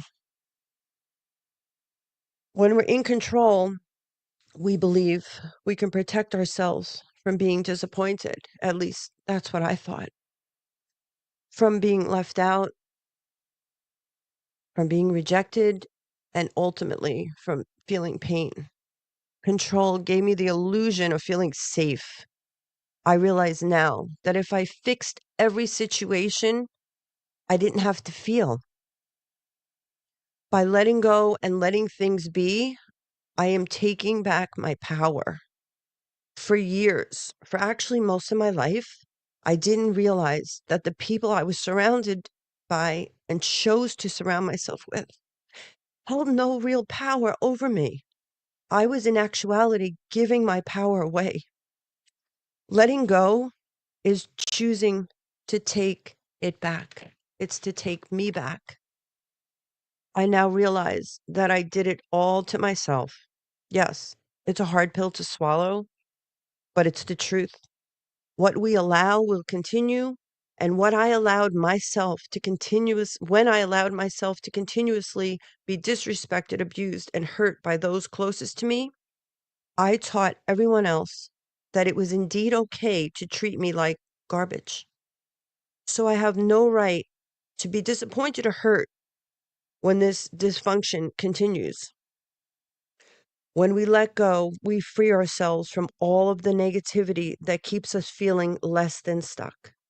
Letting go has lifted the heaviness that I carried, allowing me to rise above all the sadness and despair, freeing me to move on and to move upward. Yeah. That was one of the first things I wrote in my journal since I just started journaling. So, yeah, I just wanted to share that with everyone, and I hope it can help someone out there because I never realized that's how I felt. I may talk about a lot of things, I may be able to help a lot of other people, but now I'm learning how to help myself, and it feels really good. And I'm just beginning. I'm surely not going to stop now. So, okay. See, here I go. Not wanting to cry when I really should, but I'll cry later. I'm definitely going to cry later. Eric is saying, super intimate, Susie, humbling, dear. Very touched that you should share as you did. Thank you, Eric. From the inside, mad respect. On a lighter note, even the journals of Saint Teresa and Avelia are a mess. Yeah. Yeah. I at least stayed in the lines. I've learned to stay in the lines. My mind has calmed down enough for me to be able to write within them. So that's a plus for sure. But it actually, I didn't read it yet. I just wrote it the other day. So this is the first time I read it aloud or at all. I didn't even read it to myself. And I can see, as Gemma talks about with her live journaling sessions on Mondays, how good it is. Like, wow. If I was alone, I'd probably continue to cry. So I'm definitely going to keep up with the journaling. Yeah, it feels good. It feels good to actually see how I feel, right? I'm learning to feel how I feel, but now I can see it in the words, and words are pretty powerful. What we write is pretty powerful. I didn't realize that. I don't know if Crystal's out there. Haven't heard her. But anyway, I was also trying to like keep on a positive note with things, right? Because I had a rough couple days. And I was looking up ways to like stay positive when things get tough or times get challenging because it happens. Eric is saying I cry all the time and I journal daily. Yeah, well, it's a new practice for me, and I'm really enjoying it, so I definitely will continue. Hi, Mia. Amia, you are back. So good. Glad to see you back. Okay, so I was looking up, as I was saying, staying positive during rough times, right? And how challenging it's been for me. It's like, all right, enough is enough. I've had enough. What do we do when we've had enough? So I'm trying to find ways to protect my mental and emotional health. I've do the therapy, I do the women's group, now I'm journaling, I help people, I do all these things, but I need something else. I feel like I'm at the next level. So I'm learning now that I need to focus on what I can control, right? When life feels chaotic, it's easy for us to spiral into frustration over things outside of our control. Shift our focus to areas where we can take action. And I'm learning a lot about taking action too. It's not about just saying I'm going to journal or I'm going to cry, I'm going to release all those feelings. I really have to do it. We need to take action. Otherwise, what's the use? Our attitude, our reactions, and our daily habits. We need to be in control of them all. Even small victories like setting a routine or completing a task can help us feel empowered. I think I'm going to start doing what Gemma was saying before, like when she gets up and she'll write the future in the bubble and then things she enjoys doing, and then she'll do some things that goals for her day or habits, like healthy habits. I love that idea. So practicing gratitude, I think we all kind of know that. I'm grateful for so many things. We all can find something to be grateful about. Even in difficult moments, there's really always something to be grateful for. Our health, a supportive person, a peaceful moment, or simply the chance, like me, to start over. So many of us get the chance to start over. Like, what a blessing. How grateful should we be just for that, to get out of a bad situation or a bad relationship? Writing down and reflecting on a few things we're thankful for daily can be helpful to reframe our mindset. Surrounding ourselves with supportive people. I've started doing this, like, the only people I will surround myself with now are supportive, loving, positive people. Learned that the hard way. I started to seek out people who lift me up, listen without judgment, encourage my growth. I can't believe that for so many years I surrounded myself with the opposite and I didn't even realize it. I became so negative that if I'd go to the grocery store, I was like angry if someone didn't hold the door or if someone didn't say hello or if someone didn't say excuse me if I passed the cart. And meanwhile, they're probably looking at their grocery list. It was me. It was my attitude because I was so miserable, because I was surrounded myself by negative people. So surrounding myself with positive, encouraging people um, has been a major help for me. Reaching out virtually or through messages to people. If you can't see, people every day, send a text or make a phone call. That's something I do very often, especially now that I'm in New York more. Um, there's so many people I can reach out to, and I'm so grateful for that. Positive connections can remind us that we're not alone. Taking things one day at a time, it's so easy for us to feel overwhelmed by thinking too far ahead. This was me, the hamster wheel of what ifs, of, oh my gosh, what if this, what if that, of worrying about things I had no control over. And most of the time, the things that I was stressing over or worrying about never came about or weren't that bad in the long run. So thinking too far ahead is something I really need to change. It's something we really shouldn't do. Stay in the moment, focus on getting through just today or just the next hour or sometimes just the next 5 minutes, and trust. We need to trust that the small steps forward will lead us to bigger changes, bigger and better things.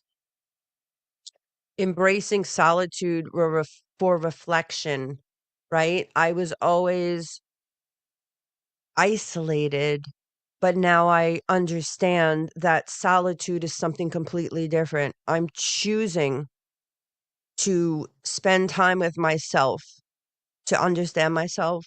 It's helped me process things better. Instead of fearing moments of solitude, use them to reconnect with yourself. Reflect on your feelings, meditate, or journal to process what's happening. This time can help you stay grounded and find clarity amid challenges. And it's so true. The time that I just give myself now is just like, it's the best thing. It's like I allow myself to reflect or to just relax or just do nothing or to plan things. Um, Eric is saying, the plain fact for me is medical intervention was required to keep me alive multiple times. I am arriving at a place where I am nearly a ghost. I am building a cathedral, recognized by only a few. Oh, where is that? You're actually building it, Eric? That's so interesting. He says, know thyself. The inward gaze looks up and looks down. Yeah, I'm learning. I'm learning to know myself. And it's something very new for me. Very new.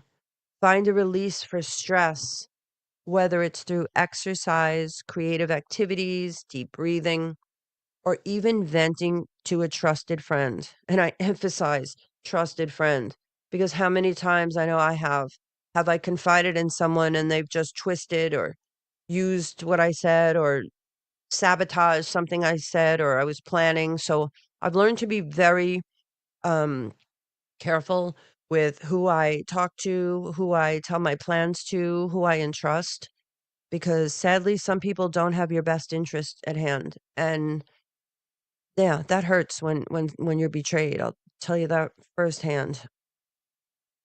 So finding someone that you trust to vent to, finding ways to finding ways to release stress can prevent it from building up. Physical movement, in particular, can be a game changer for your mood. We also need to celebrate small wins, recognize and honor even the smallest steps forward. Progress isn't always about big leaps, it's about continuing to move even when it's hard. How many times, I mean, just this morning, just to say, you know what, I'm getting up, doing my best today. That's it. Woke up with a little cold, whatever. I'm like, I'll survive. And I did. And it felt so good. Just little things like that. shift our perspective. Sometimes challenges can offer opportunities for growth. Ask yourself, what can I learn from this? How might this experience make me stronger or wiser? I can't emphasize how truthful this is enough. Now, when something happens, um, something comes thrown my way that I didn't expect, another issue, a problem, something I have to deal with that's like so ridiculous, or something done purposely to try to, I don't know. I feel like people sometimes see when we're doing well and they want to sabotage us, right? I kind of look at it from a different way now, and I'm like, there's a reason I'm going through this. There's a reason this person is trying to do this to me. And you know what? I'm going to be stronger in the long run because of it. I'm going to learn how to deal with this issue. So if something else like this comes around, I'm going to handle it even better. Reframing struggles as stepping stones can ease the weight of the moment. Yeah, everything's a stepping stone. Everything's a bridge to something better. No matter how hard it is in the moment, no matter how like, oh my gosh, sometimes it's just downright scary. It's just scary to know that you have to go through another problem or another issue or another health concern or whatever it may be. But we have to just think positive. There's really nothing else. Crystal saying, Susie speaking nothing but truth. Yeah, you know too well, Crystal, right? This is life. We really have to stay positive. Limiting our negativity, avoiding things that amplify stress or negativity, like doom scrolling on social media or spending time with toxic people. We need to protect our mental space and focus on things that inspire or calm us. How many times I used to scroll and be on my Instagram and YouTube and just look at I would like magnify the things I was going through and try to find answers to who was behaving this way and why and on and on and on. Now I'm the total opposite. I'm looking for things I can learn about, things that make me feel better, things that inspire me, people that inspire me. It's it's like my whole life has done a 180. Instead of focusing on the negative, I'm finding new things, learning new things. It feels like almost like waking up a side of my brain that hasn't worked in so long, and it really feels good. Reminding ourselves that this too shall pass.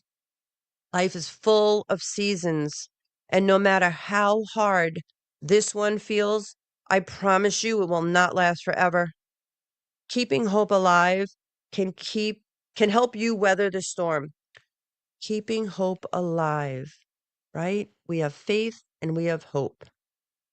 And if you think about it, everything that we've gone through, we have survived. Mia says, I just started reading No Bad Parts by Richard C. Schwartz, PhD. Deals with emotions, sensations, figuring out why you are tense. Take a moment to think about it and talk to yourself about it. And find out why you are tense or feeling the way you do. You know, Mia, a lot of my my stressors are from outside places and people, and it just doesn't seem to end.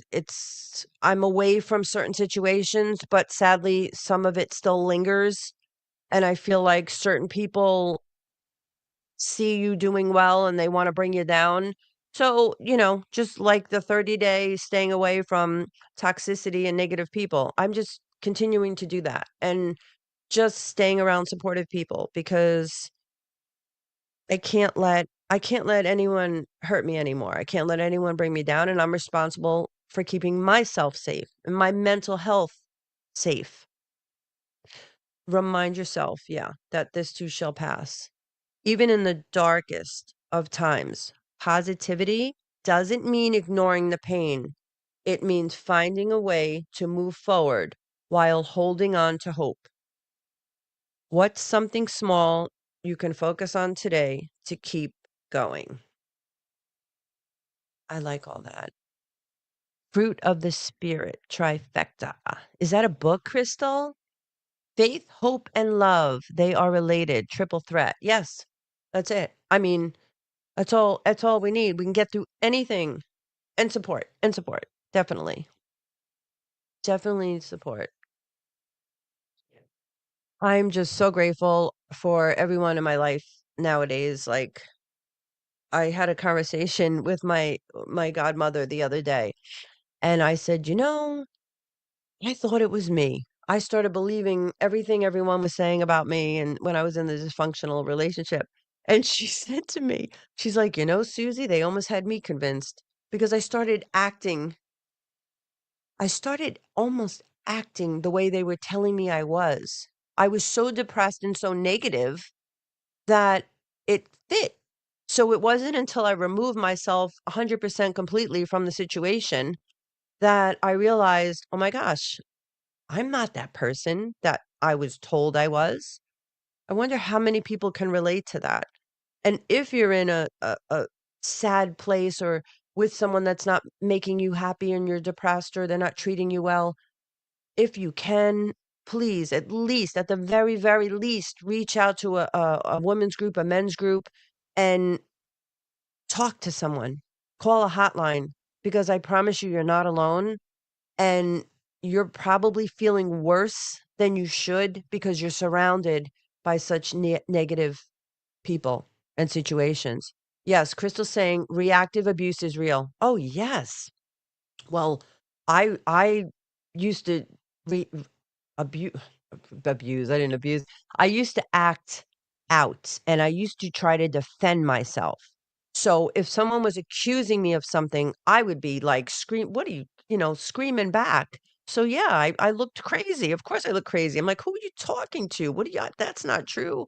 And I was defending myself. I was so confused. And, of course, they set it up so, they will put you in a position where they accuse you of something or pick a fight just as someone's walking in the door or something like that. Very calculating. Yes, oh my god, so pointless, she says, we both did it. Yeah, right? Now I'm like, whatever. Think what you want, say what you want, really doesn't matter. And it's really fascinating. Um, I'm out of the situation, I'm out of the state, and people are still, like, running their mouths. I'm like, "Don't you have a life?" It's crazy. So glad I'm out of there. So glad. So oh, yes, Crystal, you too. Yeah, we both did. She says Crystal says, "Because we have good and pure intentions. We believe others around us." For Susie and I, that was not always the case. No, it's shocking when people, yeah, she continues, "Some do not, sadly enough." It's very shocking because you don't expect someone to behave in such a way. I could never treat someone poorly or accuse someone of something or lie or twist the truth. It does not make sense to me, and I think that's the most hurtful part. That's a part I had to let go. Letting go has been the best thing for me, and letting go of a lot of things. Mia says, "We always had to defend ourselves because they choose to treat us," I believe she meant, like garbage. Yeah. Yes, I can relate, Susie. When I started working, I realized I was a good person and could make friends. Yes. Mia, when I was moved to Connecticut, and I say when I was moved because I didn't wanna go, I started, volunteering. It was one thing that I was allowed to do because it was working with animals. There weren't a lot of people there. So there wasn't a lot of jealousy. But I realized that even the volunteers that I would work with, I was a volunteer coordinator for 15 years at a rescue horse farm. And I realized that, wow, like people like me. It was such a strange concept because I was told nobody liked me. And I believed it. I truly believed it after a while. it was so sad, and I'm so glad you got out, Mia. I'm so glad. And just taking the first step, right? What do? We have to take steps. We have to first recognize something's not right. I'm not happy, number 1, whatever it may be. Keep yourself safe, and then try to get out. Try to talk to people. Like I was saying, even if you shoot someone a text, even if you make a phone call, even if you call a hotline, a group, talk to somebody. The isolation is the worst. Solitude is good. That's spending time with yourself and learning about yourself. Isolation, not healthy. Was not for me. Definitely not. I wanted to look up like other things because I'm literally going through this in real time. Hold on. Because no one likes people like that and they cannot stand themselves. Exactly. I was just saying that like not that I feel bad because I really don't feel bad for people like that, but it's very confusing, like we were saying, Crystal, before, because we don't act like that or think like that. I don't know. It doesn't make sense. Why would you waste your energy on hurting someone else? And this is why this community is so important of all of us sticking together and supporting each other and informing each other and sharing our stories because we are stronger than them. They need us. They need us to feel like there's something because they are weak and they are empty souls. And that is a fact. Mia says, that was his big mistake, letting me get a job because I came into myself and learned it was him. Yeah. Yep. Yep. Yep. I took one trip with a friend, um, and it was someone he trusted. So he let me go. And I was like, wow, there's like, there's like people out here. I read a meme once and it says, now I know why my abuser didn't let me out. And then it said something like, "Because they like me out here." And it's so true. It's so true. Now if I go out to the store, it's like, "Hey, good morning. How you doing?" Or, "Be careful, it's slippery out there." If you walk into the store or something to get a cup of tea, I'm like, it happened the other day, and I was like, "Oh my gosh." Like, I appreciate all these nice little things people say and do now. And it's not even something they think of, it's just natural. I never realized people are literally naturally kind-hearted. So many. The people we're talking about, they're a rare breed. There's a lot of them, but you know what? There's more of us. There's more good-hearted, loving, kind, compassionate, empathetic, supportive people. And that's why we really need to stick together. We really do. Support changes everything.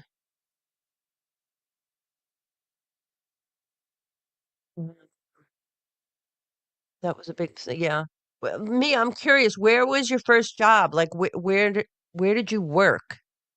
Because I had thought about going to get a job, and of course it was frowned upon, but the volunteering was okay.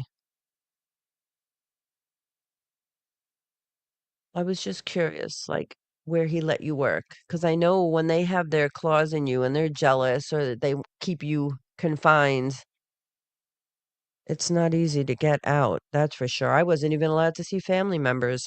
It's crazy. Yeah, support reminds us that we're not in this alone. It helps us find strength in challenging times and motivates us to keep moving forward.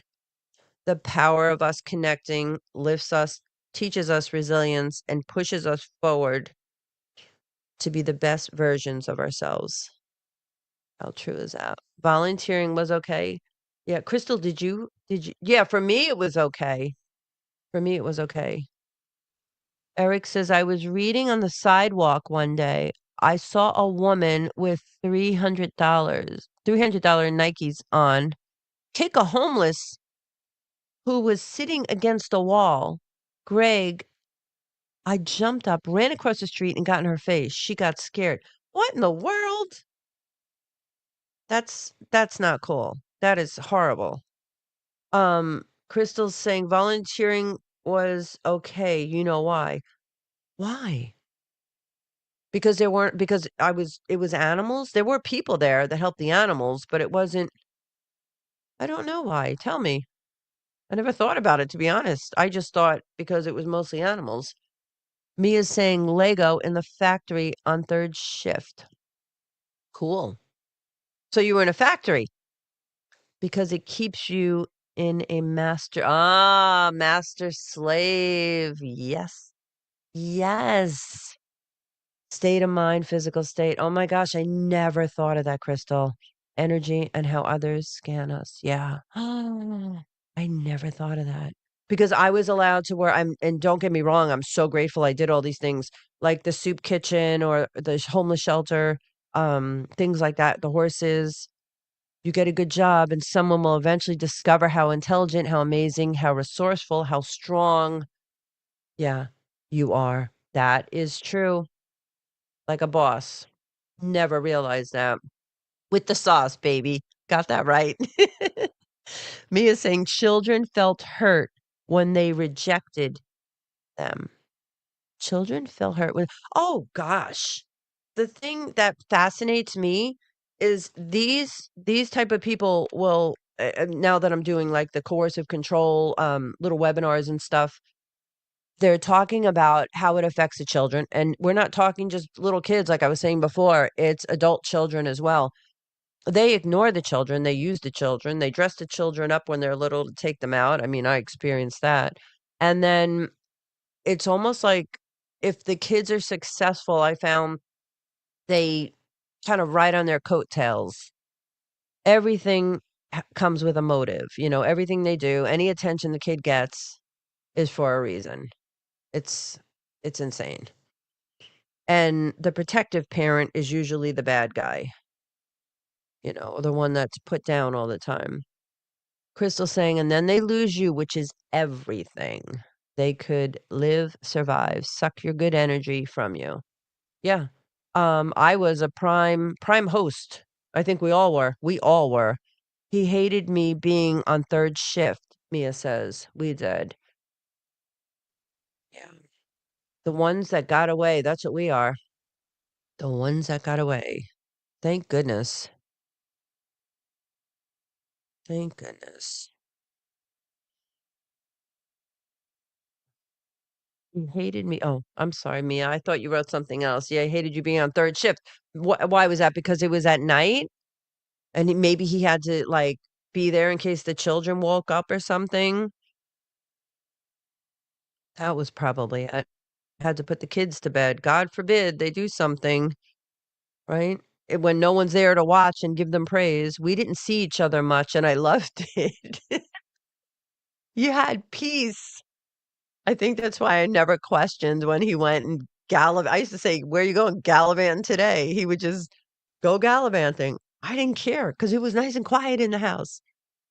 But then you hear the car coming down the driveway. Oh, the kids would run. Kids would be home from school. That car would come down the driveway. We'd hear it. And I had a very long driveway. As soon as it turned the corner, everyone would scatter. Crazy. Really crazy.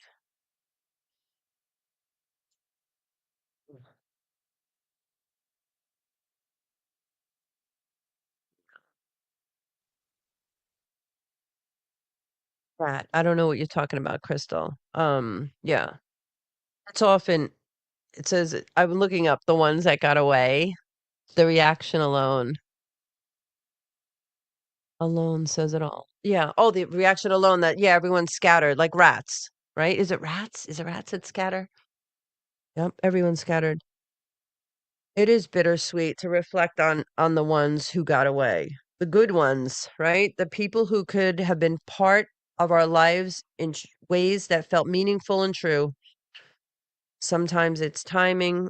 Nope, not in this case. This case, it was abuse for us, right? Sometimes it's lack of readiness or circumstances beyond control. And for them, they didn't realize our value until we were gone. And you know what? It wouldn't have mattered anyway because they're not going to change and you can't change someone. They're not going to one day decide, oh, I'm going to treat her well. Nope, doesn't work that way. Once they break you down, there's pretty much no going back. This is true, though, right? If you think about it, they were in our life for a reason. I learned so much. I could look at all the negative, or I could try to look at the positive. And I did learn so much from being in that relationship and for being treated so badly. If I wasn't treated like that, I probably never would have learned self-worth, self-love. I probably would have always been depressed. Now I can appreciate the little things. I can truly appreciate the people that love me and support me. And I never saw it before. I didn't even appreciate the people that loved me when I was with the negative person. It's crazy. I sit and have conversations now with friends and family members, and it's like we have real conversations. It's just wonderful. Mia says, knew the time without looking at the clock. That's right. Everyone so tense and scared all the time. Nothing was done right, no matter how hard we tried. Oh, nope.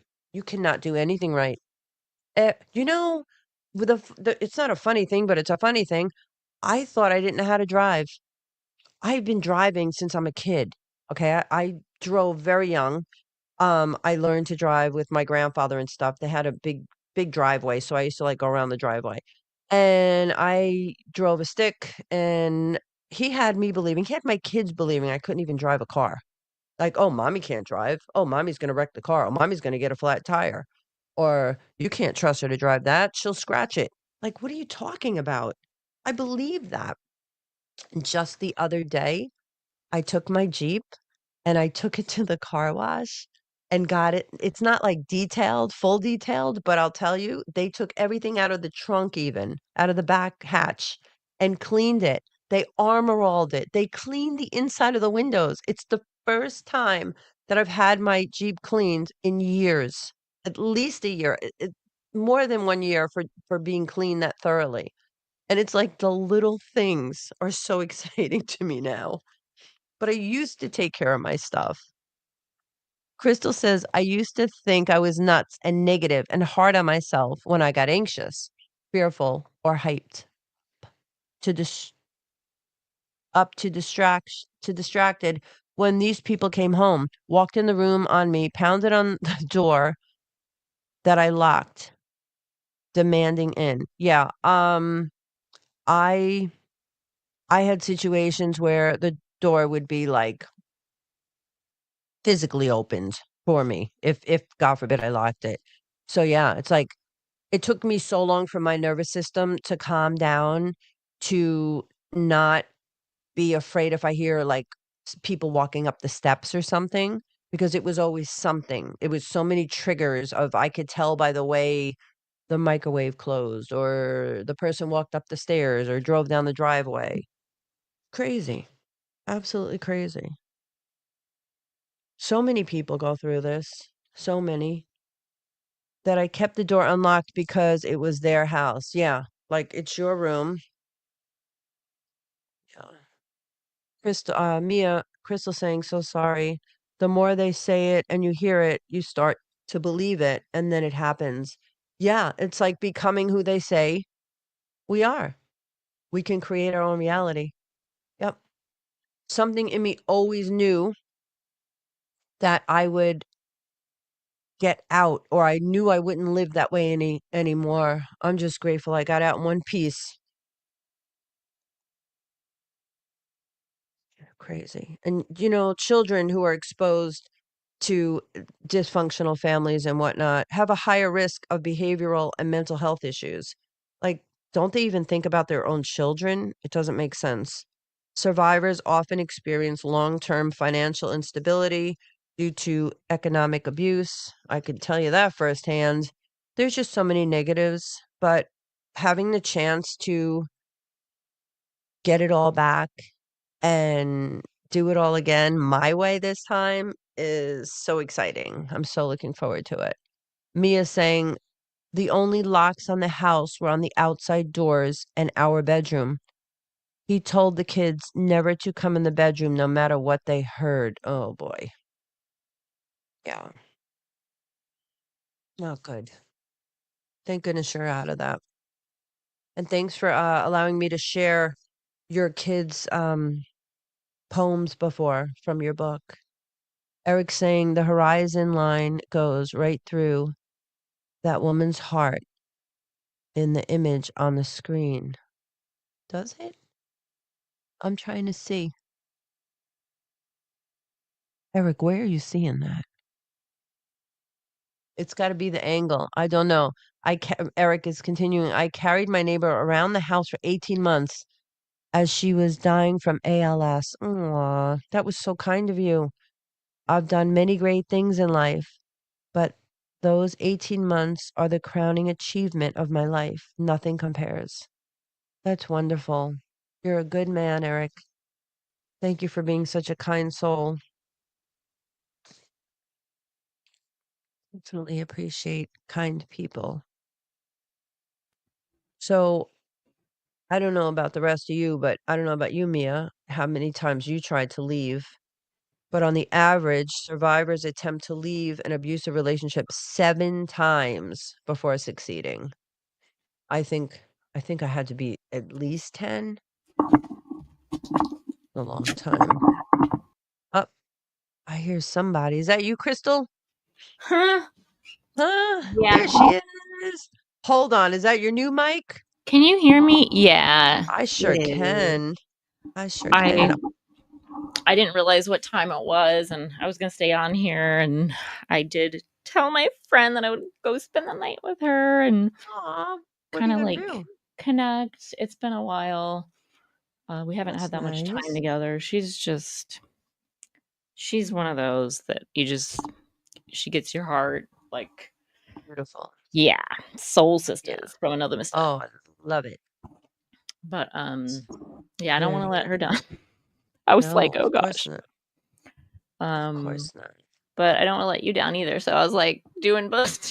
I was like running around, like talking, and then I'm glad I was able to do both. It was kind of cool. Yeah, multitasking. Well, you're so But good at stuff like that, for sure. multitasking. A Oh, little too yeah. good. That's why all of this probably happened. The multitasking. Yeah, right? We can They're like, juggle everything, all those plates up in the air. they were like, no, Susie, you don't need to work because you get everything done right here at the house that we need. That's it. And I need dinner at 5. Oh See, my goodness. that's the other thing. People get Mm, upset when I just don't eat sometimes. I get busy like today, or like I don't know, I just do random I don't have a meal schedule. I stopped doing that years ago. Or, unless I'm hungry, and right. people just don't understand it and they like get mad about it, and that's when I'm like, okay, Right. there's Like nothing I you know can if I know. need food. That's when Eric you is know. saying, yeah, 7 times, huh? Sometimes I would pull up to the house and all my stuff would be thrown outside on the front yard. I don't think that counts as an attempt to leave, though. Oh my gosh, such insanity. Oh, yepper. Been through that. Oh gosh. For years I saved everything from my childhood. I had my kids' teeth, when their teeth fall out, their Mhm. first haircuts, all that stuff. It's all fun, but whatever. It's only things. I still have the memories. I tried to take photos. That's another thing, like, take photos of your stuff.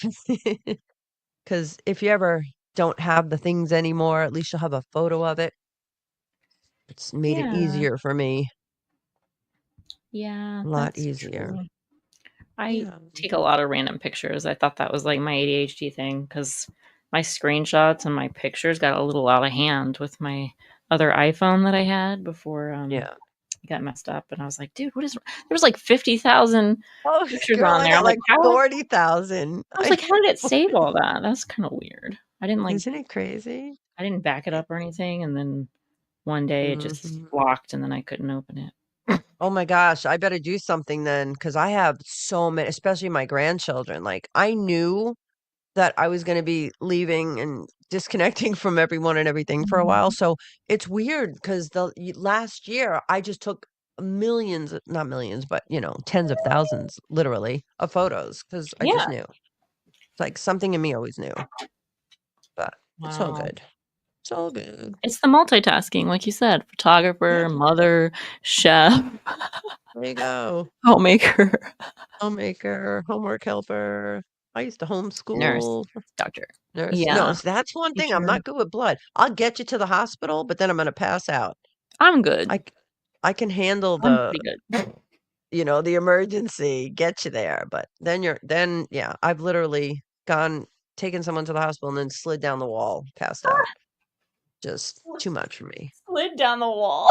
I did. I went outside, What? slid down What the kind wall. of building was that to slide down the wall? Was it like a... When you stand up and you lean against the wall so you don't Oh, faint? gotcha. Yeah. Like one of And those then I just dramatic like movie went, scenes. whoop. Yeah, right down. Oh Yeah. my gosh, Susie. Yes, Well, we all have different reactions to these things. I fainted when I had my ears pierced. Not good with that kind of stuff. I could never be a nurse. God bless Oh my every God. doctor and nurse out there. Surgeon, oh my goodness. Funny story. Yeah. I pierced my own ears for my second Mm. hole when I was 12 in the bathroom here at my parents' Oof. house. Did you use ice? I did. Thank goodness. Heck yeah, I'm not dumb. I'm not dumb, but I pierced my own ears. You're not a what is it called when you inflict pain? Well, Not in a bad way. It's just I have done that too, but high tolerance emotionally. for I it. Yeah. Well, yeah, I guess some people we've been there a little bit, but like at least you clearly, use ice. if I'm gonna stab myself, I'm gonna ice it down No. first. Duh. You're not gonna do that. We're not doing that. No nice. No. Jerry says, my ex threw away all my old pictures and photos, all of them from childhood up until our life together. I literally have the evidence of little evidence of being alive. All my mementos were thrown away or torn apart. Eric, I'm so sorry. And it happened to me. Yeah.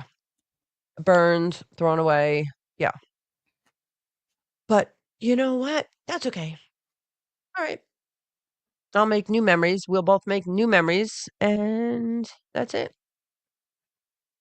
That's it. We can't dwell on it, right? And if someone felt the need to do such a thing, well, that's on them. Yeah, that's a hard one when someone destroys your belongings. One thing to tell you not to lock the door, but another thing. The man has no more pictures from the past. Uh-oh. That's messed up. Here he is, yeah. Crystal that? Nicole Black is leaving us, everybody. She's on her way to handle She's left the her building. commitment to her friend. Thank you, Crystal. See you later, Crystal. Have fun. Hey, I know. I keep forgetting that you could hear me. Oh my god, that's hilarious. Thank Yes, you. we heard everything you were really saying about every... No, I'm just kidding. I said I am always... Good thing I didn't say anything weird. I really thought I was muted for a second. No, you're not muted. No, you're not muted. Hey, so like you happy fingers over there typing seriously fast. Let's put some of the stuff up that you've typed already. That's not even as fast as I can type. Shoot. Yeah, well, thank you for being kind to senior citizens and slowing down a little bit for me. So that's really sweet of you. See, Crystal's got stuff on the screen for you there. Ricardo. Yeah. Ricardo. And Crystal's saying a whole lot more to you there. If you have never been here before, I don't know what to tell you. You've been missing behind these closed doors. This is a private party that's open to the public. Eric, what you got? It's Mia. Eric, we have to live in the moment now. And that's where the memories will come to you. Nice words. Nice words. Crystal, we're going to miss you.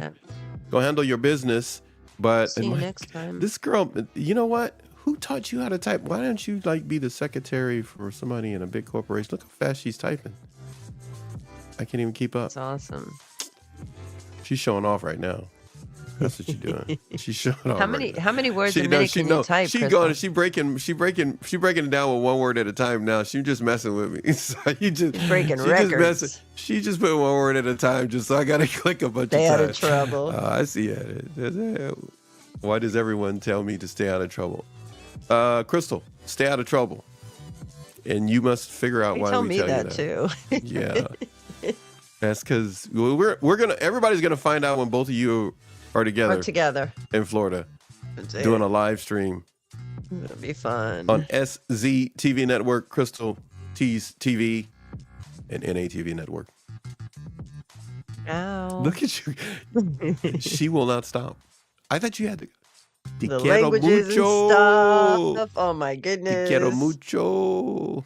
Girl's got Yeah. talent. I'm trying to read it. She's like, She says, I will do the opposite. yes, The rebel in me. that's right. Oh, good. Then That's she'll behave. She'll stay out of trouble. Well, no. She'll get in trouble. Oh, don't tell her to stay out of trouble. I was gonna say I'm not saying nothing. You're giving her too much ammunition Rebel. right now. That's it. No, she's.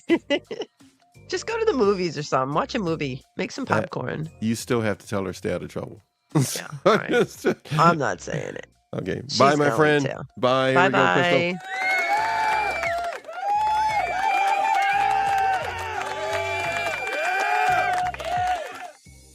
What was that? Mia's got something there. Says, when we all get together, it will be so great. Oh, yeah. Yeah. I'll have to visit you, Mia, when I come up to Connecticut one of these times. There you go. I'm up There there you go. all the time. Yeah.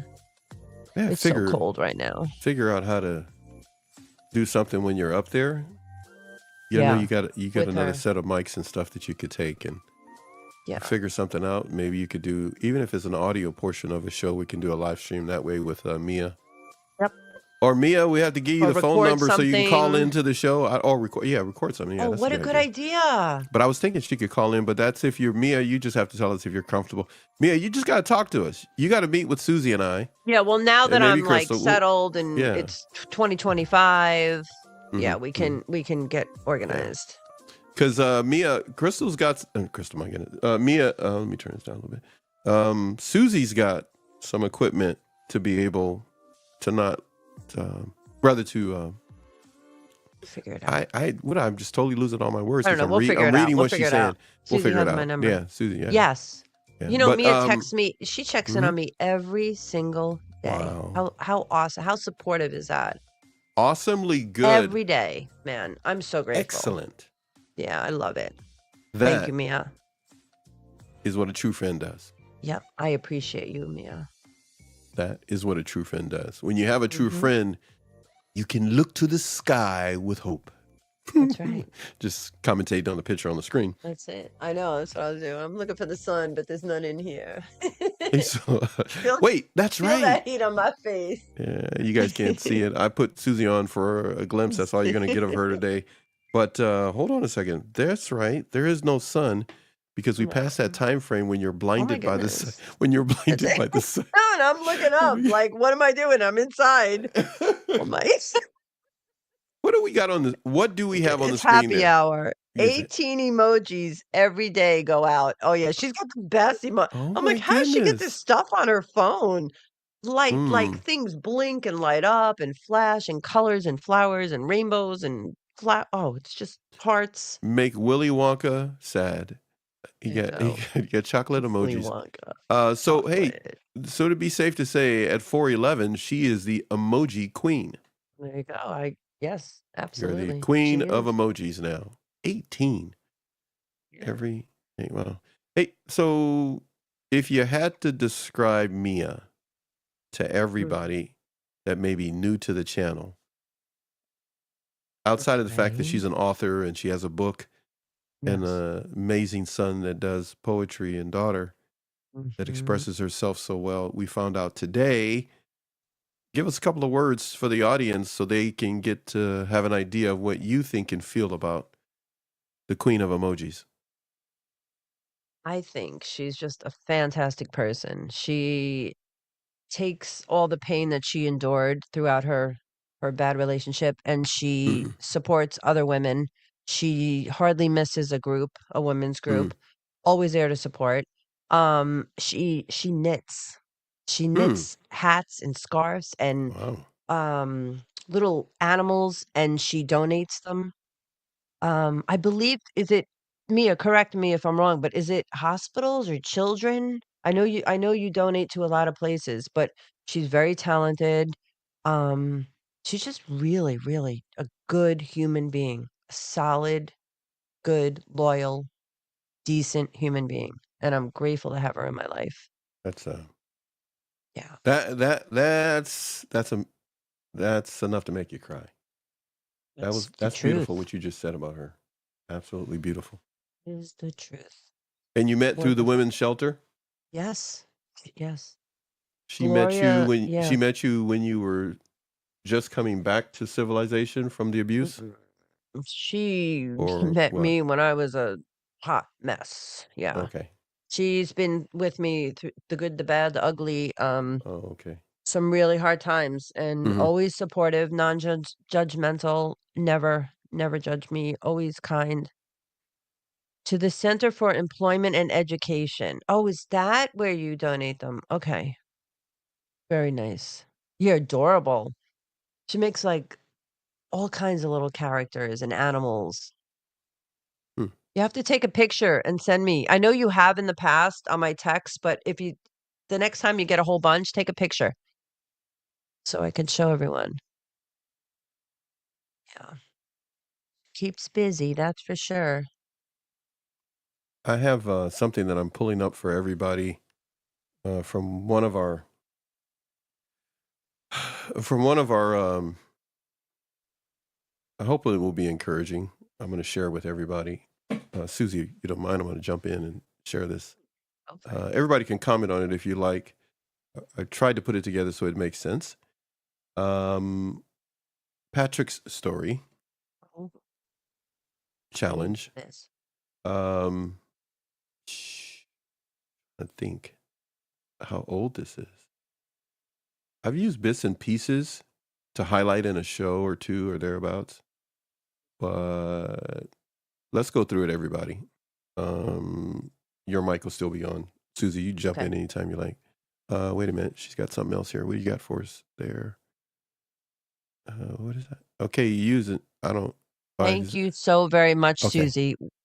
We were in group and Susie was really in a bad way. Yeah. Thank you for being there for me, Mia. Thank you. She says, "Okay, I have 2 baskets full of what she makes." Her, I don't know if it's crocheting. I believe it's crocheting. Is it?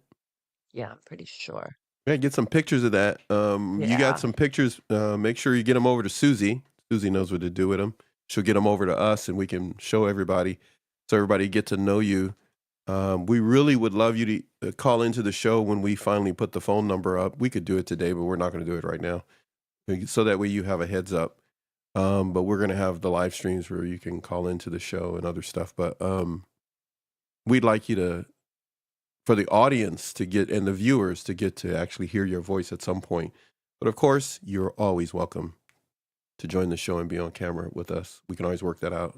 Like Susie says, we'll work it out.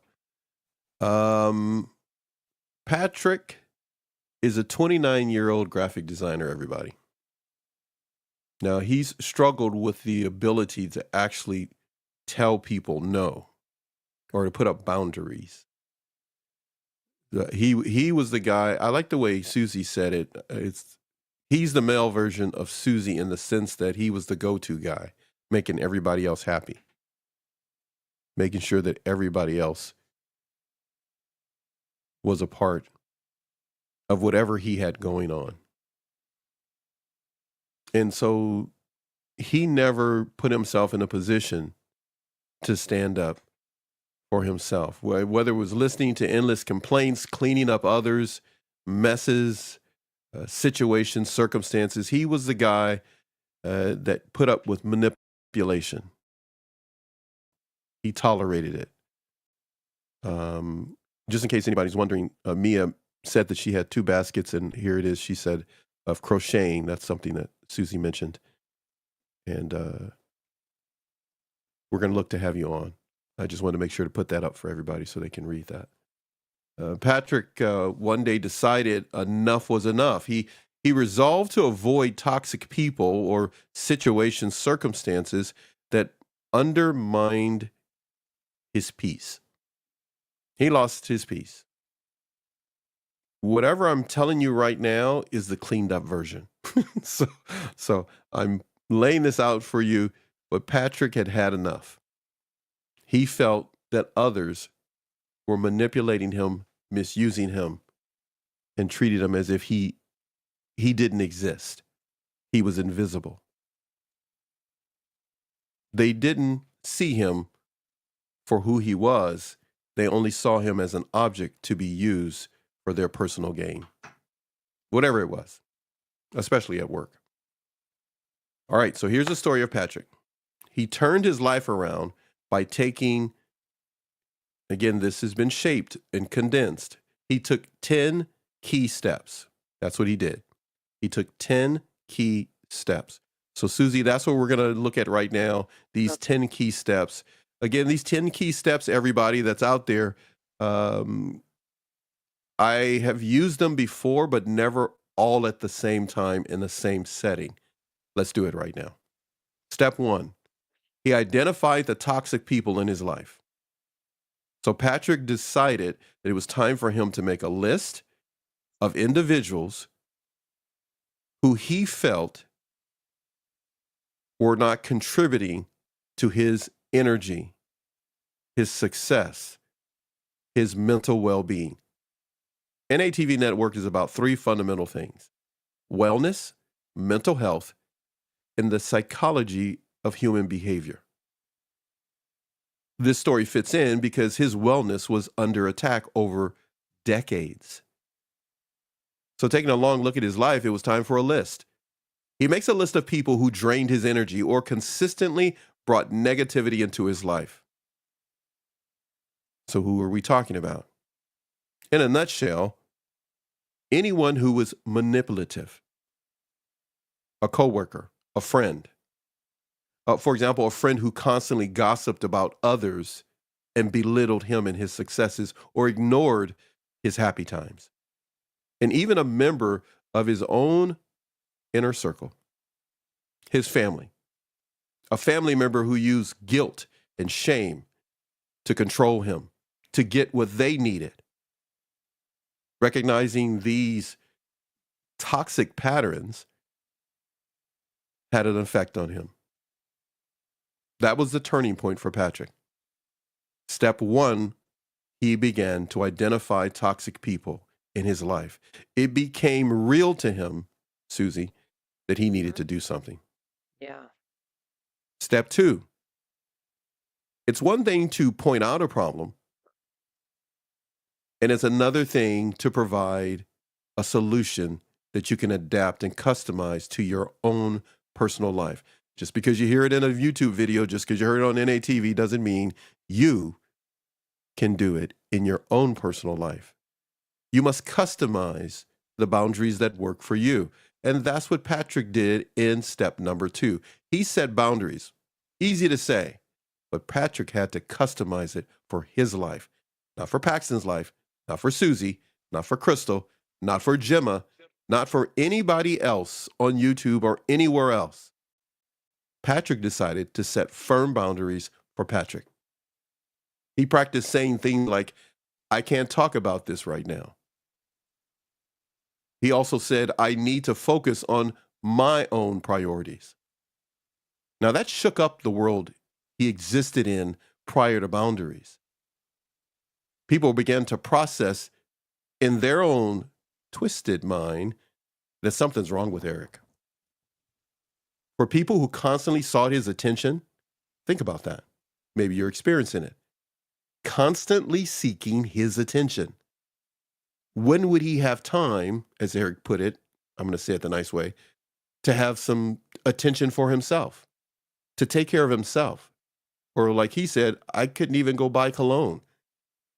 I would forget taking a shower. There are so many things that he lists under step 2 that he just had people crossing his boundaries, his private time, even in the bathroom. Even in the bathroom, he could not have private time. For people who constantly sought his attention, he started limiting his availability. Can you relate, Susie? Absolutely. Eric can too in the chat. Yeah. Yeah. He says take inventory. Mm-hmm. Separate the I'll good put that stock back up from for the everybody. bad. Yeah, Yeah. separating the good stock from the old stock. Great way to Absolutely. say it, Eric.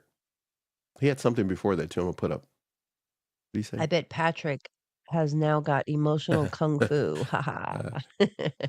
I'm going to That's tell you at right. the end of these 10 a little bit about Patrick, but I- I don't.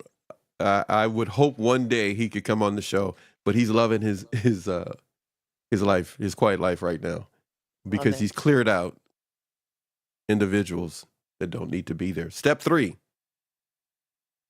Step 3, Eric, you may appreciate this. He limit social media interactions. I'm saying that because I'm thinking of something Eric said in a show quite a while back. But here we go. This is what Patrick did. To avoid toxic behavior online, Patrick unfollowed or muted people who posted negative or confrontational content. Didn't Yeah. Susie just say that, everybody? Yeah, I Okay. had to do that. It's crazy. It's just It crazy. helps. It really helps How does it help? because I'm not reminded of all the negativity or all the things that I went through. I mean, I'm not going to forget it, but why Right. remind myself every day? I have to focus on the positive. As a matter of fact, it says in what we're talking about, Patrick's life, it says some of the points I tried to put together, and I repeat, I'll say it a few more times after this. This is the clean version. I had to do a lot of editing. But I Okay. love his frankness and what he shared with us as a channel. He curated or he put together a social media feed that worked for him. And what does that mean? Well, for you, for myself, everybody individually, we know what we need to feed on when it comes to our physical food. He recognized that in his life, he needed to feed on something that was 1, uplifting, and 2, inspiring. Now, that's what he looked for. You, we all may look for different things. Mhm. He needed something uplifting and inspiring. And if it didn't fit that, it wasn't going to work for him. Unfollowed and muted individuals. Step 4, practice the pause rule. Now, what does that mean? Well, if someone said or did something that upset him, now this sounds like NATV for sure, because we ban people all the time if they say something crazy in the chat. Mhm. If someone said or did something that upset him, he would pause, he would reflect before reacting. This helped him avoid getting sucked into unnecessary drama. So here on our channel, it was very important from day one. Our family decided to make sure people had a safe space, not just by the words of saying safe space. We literally remove people on a regular basis that are not confrontational, but just are not encouraging. It's one thing to express yourself. That's a different type of letter E you use. But we also encourage you to be encouraging to individuals, no matter what stage of recovery that they're going through. Eric got something for us. Eric says social media is straight dope. I am from the world of 12 steps. Social media is a delivery device for chemical reactors in the brain that mimic addiction. It is a huge concern. He is spot Yeah. on. Mm-hmm. And so many, I'm going to pull something that you said a while back today, a few hours ago, in regards to different things that you were not trying to expose yourself to online because you were either past that stage or it's just where you are right now. Finish the rest for me. You say it better than I would. Yeah, I can't go back there. I need to go forward. I want to, you know, look at, like Patrick said, encouraging things. I need to learn. I just have this craving for knowledge and for happiness and positivity. So yeah, I totally agree. It can totally fog your brain. and bring you down. It kept me stuck for a long time. It's one thing to understand what I was going through and to learn about it, but then you have to move on and move up and move forward and change it up. Absolutely. That moves us to step number 5. We're halfway there. 10 steps that Patrick put into his life. The clean version. I'm going to keep saying that. It's the clean version. I want to hear the other version. I don't want to hear it. No, you don't want to. No, you don't want to.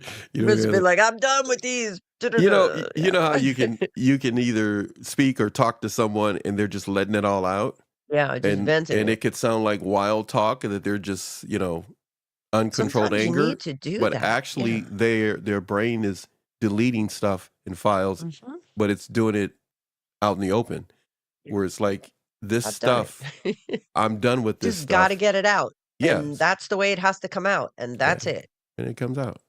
Can't take it personal if you're in the room, and you can't be judgmental just because you hear it that way, because someone has been living with that. As in this case, we're talking about Patrick, one of our longtime viewers.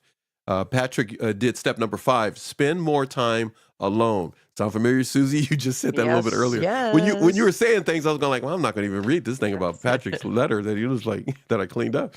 Forget it, because you're spot on, right? Yeah. What did you say about solitude again for those who may have come in later? Or go ahead. What did you mention? I feel like I was forced into isolation for 25 years. But when I decided to put myself in solitude, it was my choice to find myself, be with myself, figure out who I was, spend time with myself, learn about who I was, what I wanted to do in my future. And it was completely different. I didn't feel lonely. I didn't feel depressed. I didn't feel sad. I was on a mission. I was doing work on me, putting myself in solitude. And I never realized that. If you did that work on you that you're describing, that you just described, and you said that also earlier, we've talked many times, Crystal, myself, you've said that many times, what you just said, and you've gotten stronger at doing it. If you had been in that mode, that mindset, before you ever met anybody, what would your life have possibly been like? If you were locked and loaded mentally the way you're describing right now, before you ever said yes to be with the first person who was narcissistic in your life? Honestly, I would have been really amazing. What do you mean? No, you are amazing right now. I'm telling you right now, I'm not like blowing smoke on myself. No, you're not boasting. You're not bragging. You're not. You're I'm not laying it out. Go ahead. If I could overcome what I just went through just with this last relationship, oh my gosh, I can't even imagine what I would have been capable of if I had not gone through all that. Although I've learned great lessons having gone through it all, I would have been, and my aunt and everyone, that I'm around now that I've reconnected with, they tell me all the time that I was always like this. And they're the way you are right now, you mean? Yeah, but they're like, Susie, you're back. Oh, wow, and I'm like, that's beautiful. Really? Yeah. I would have been, I could have done anything. We should Because it's in my do head. that. We should do a show. We could do a show, but we should do a stream in which everybody brings a list of things that they believe they would have done if the toxic person hadn't got their fangs into them. Anyhow, that just popped into my head. Yeah. Anybody else out there, you can go ahead and do a stream or a show like that. That's fine. We'll do it too. There's enough room on the internet for all of this stuff. Patrick did step number 5. Look at you. You're so We've been through a lot. I didn't say it. I'm just saying. Yeah, I got you. So step number 5, spend more time alone. What does that mean? What did it mean in Patrick's life? You just heard what it meant to Susie, but what did it mean for Patrick, one of our viewers and supporters of the channel? He spent evenings reading, journaling, and get this, everybody, exploring hobbies, that's with an S, hobbies like photography. So not just like reading, journaling, photography. He had multiple hobbies that helped him expand who he was. This gave him time to recharge himself, to reflect on what truly made him happy. Does that sound tantalizing and teasing to you if you're listening or watching NATV right now? This stream is open to you and available to you on a Friday because 6 days a week you may find yourself consumed with breaking down who the other person is. We want you on Friday, when you come here or come in for 10 minutes or whatever it may be, that it's your time. It's not just your time to come home to you, but you're coming home, spending time on what truly makes you happy. Step 6, prioritize supportive relationships. Again, Susie was hitting all of these things. You just got through talking about this kind of stuff, you and Mia. But before I do that, let's put Eric's words up. Eric says, work in the subconscious, that the domain of the consistent few. Long is the journey, harsh is the environment. Some gain self-recognition and others remain trapped in a riddle. Yeah. Mia says, we change so much once we are in an abusive relationship. Now, what she means by that, it's not for the good in many cases. It wasn't happy as a kid or as kids. A jokester, start water battles. Is that what it is? She's saying that she, right? It wasn't happy. Jokester. I may have misread that, or am I reading it She wrong? wasn't happy as a kid. A Got it. jokester start water battles. Yeah. Eric says Patrick is a straight Jedi. Straight Jedi, baby. I Hey, can tell. he's Yeah, so- he sounds he's like so- a cool dude. He's so far, I couldn't get him to come on the show. That's how straight Jedi he is. He's like, you know Awesome. what? He left that so far behind, including the worker. You don't even have that job, the same place anymore. So everything has changed.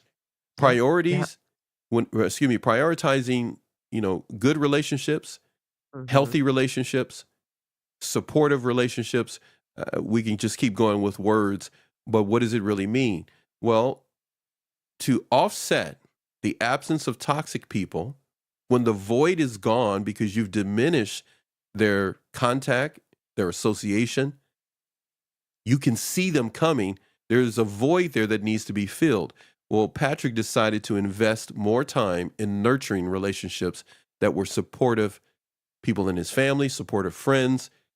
So not avoiding everyone for the sake of a few, one or two knuckleheads, people who have an agenda, but start associating with people who had a purpose in life.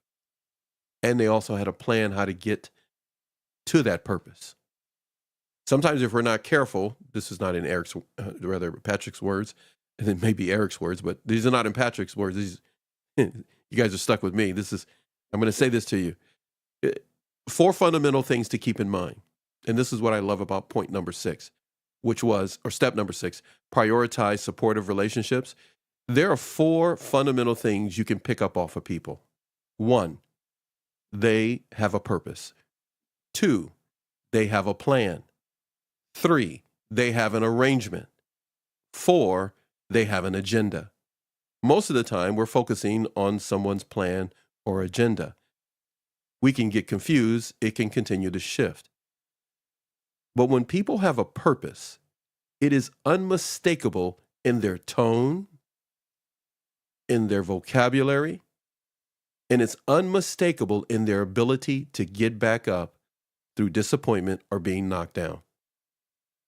So if you ever wonder, out of all the people that have been on this channel, almost close to 800 people in 5 years, I'm telling you, I love working with Susie and I love working with Crystal. And Gemma has been a jewel. We are happy to have her on the channel as well because they show themselves to have a purpose. No hidden agenda, no designed coercive control arrangement, a focused plan that is adaptable so they can achieve their purpose. And Patrick looked for people like that. people that he can invest his energy and emotional strength in. He scheduled coffee dates, game nights, phone calls with these individuals, photography sessions, and a number of other things he talked about. All of that for one fundamental purpose. He wanted to be uplifted. If it didn't uplift him, he was out. If they wanted to just have him all the time and drain him, he was out. But if there was a mutual uplifting, even though purposes and plans were different, they could come together and make an arrangement, a positive arrangement, and they both had a positive agenda. Please keep that in mind. I told you I'd get on my daddy soapbox again today. All right, so what we got in the chat, everybody? I was happy as a kid is what Mia was saying. Oh, good. But when she got into the abusive relationship, what she was trying to highlight to all of us is that it all changed. That makes sense. Eric says, I got mom and she is steely like no one else. I am here by choice, and plus my friends all know how to make my pulse, and that too is good for me. What did she got there? Oh, that's you, Susie. You got the book. Page 1, read second paragraph in Mia's book. I'll go ahead and read Eric's while you're doing that, and then we'll get back to Patrick, everybody, in a minute. We are What'd you say? a little Page over 1, halfway. second paragraph? What do we got there? Page Page 1, read second paragraph. Read that for us in just a moment. Let me read Eric. Eric says, a philosophical approach to the soul so that they might live the examined life. And I love the last two words of that for sure. Great comment, though, Eric. The examined life. I said three words there. The examined life. But the people who don't want you to examine their life, it's one thing to be private. It's another thing to have an agenda that will hurt someone else. And sometimes we talk about red flags. The mental health community can say that. The amateur mental health community or the professional mental health community can talk about that. But people who are at peace with their purpose don't mind being examined. They don't mind being examined. Starts with like a rug. You got it? Yes. That's what she said. Go ahead and read that for everybody here. Everybody, thank you for hanging out with us. Stream every Friday. We're not talking 1 or 2 hours. We stream longer than that. We are your place to stop. Here in the States, in California, for sure, they got this thing called AM PM. We're kind of like your AM PM, your pit stop place to 7-Eleven kind of a thing for. Is that what it is? For AM, feeling, yeah, whatever. That's those catchy. places that are open 24. Like 7-Eleven, yeah. Something like that. Whatever. Okay, go ahead. You ready? I think I stalled enough. Go ahead. Yep, Go yep. ahead. No, I was ready. Oh, okay. All right, go ahead. Stepping out of the darkness into the light. Marianne Mooney's book. Page 1, second paragraph. Like a rug, I lay there while being beaten and stepped on over and over again. These are the things I knew well, and well I did. But in my heart, deep within me, there were hopes and dreams. I was cunning and battled my way to the top of that abyss for what seemed like an eternity. I finally saw the light and gripped it with all that was inside of me. I came to know that I would survive and become the person I was always meant to be. That's beautiful, Mia. I love You that. are a survivor. Yep. I want to dissect that in another show. Mm. Well, Susie, you and I put our heads together. Yeah. Go ahead. How Go old ahead. were you there, Mia? How old were you? You were a child, or was this with your ex? I'm just curious. Wow. Yeah, I have to. I'm processing what you just said. I really am. Right? That I mean, was- having that Yeah. happen to you, and then in Mhm. your mind knowing that Mhm. you are going to survive and be the person that she was always meant to be. That's awesome. Yeah, I always knew I'd get out. I didn't know how, right? You don't know how, when. You were 21. No. Wow. And you always knew that you'd be free. And you are free. Everyone That's stay awesome. tuned. We will let you know when Mia's going to be on the show, where we can dedicate some time for her to speak to our audience, to our viewers, members, subscribers, so that you can get even more encouragement from Mia Everything about NATV Network is about 1, positive, 2, informative, and 3, encouraging. PIE.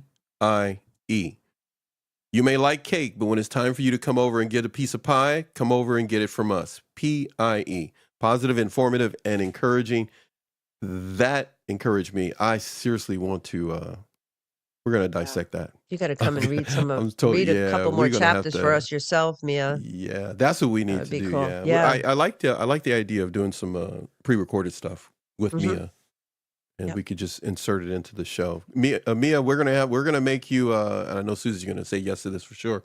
On SZTV Network, her network as well as ours, we're gonna make you commercials for your book and help you sell your book.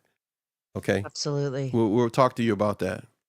We'll talk to you about that without a doubt. And we need to do that because that is what our audience needs to hear.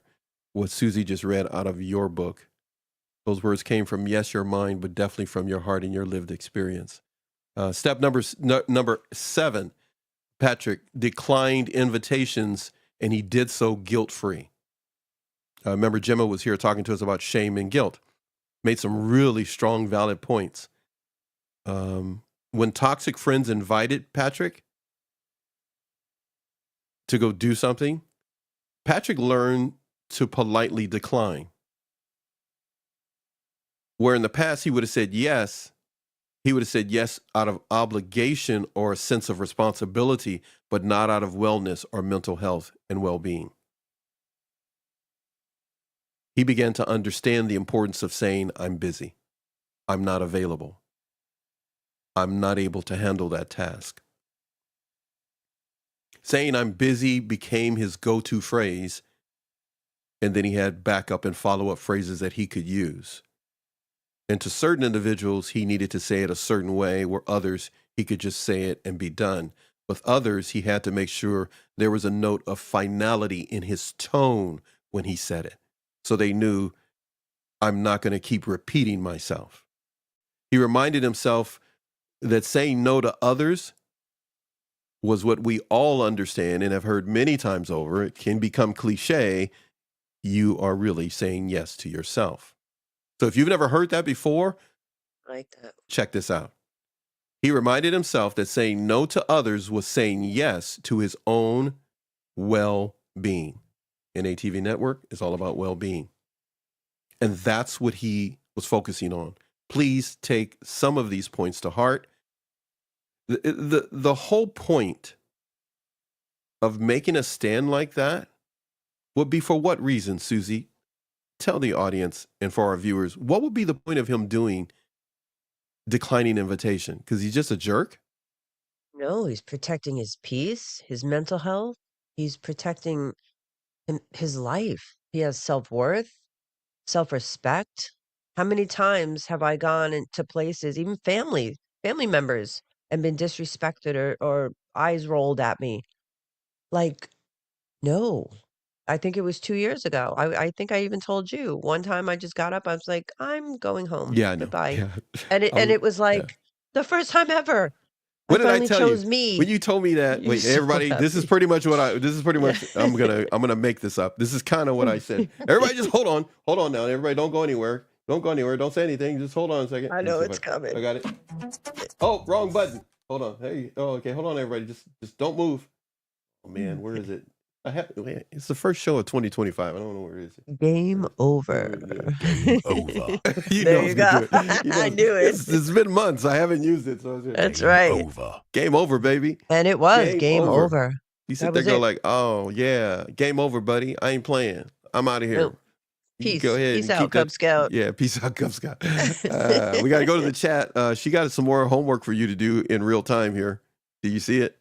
Page 82. 82, a poem from my daughter, a different one. Oh, you have such talented While you're children. doing that, I'm going to drop Eric into the chat here. What Eric put in, I'm going to put up on the screen. What he dropped into the chat, I'm going to put on the screen. Declining invitations, please make sure you make it a point to stay loyal and true to yourself. Have a measure of strong integrity to yourself as well, to do so guilt-free. Whatever we talk about on NATV, you can find it all across the web on any platform all over the place. The difference is we are crazy. Everybody else is sane.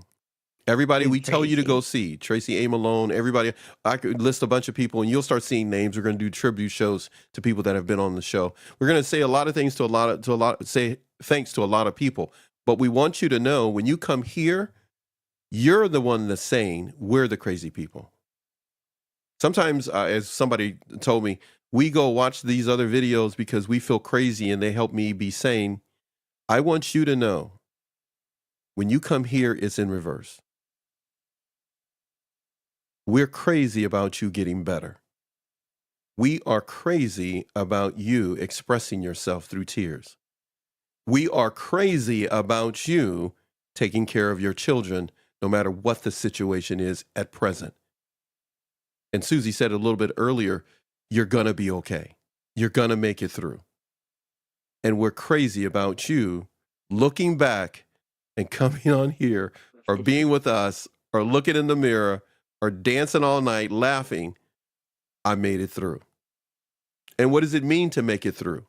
Let's go to point number 8. Step number 8 that he implemented was using grounding techniques in triggering situations. So let's just read it. What I got written here is when Patrick had to interact with unavoidable toxic people. One second, everybody. Grab my throat there. When he began to recognize there's certain people he just couldn't avoid,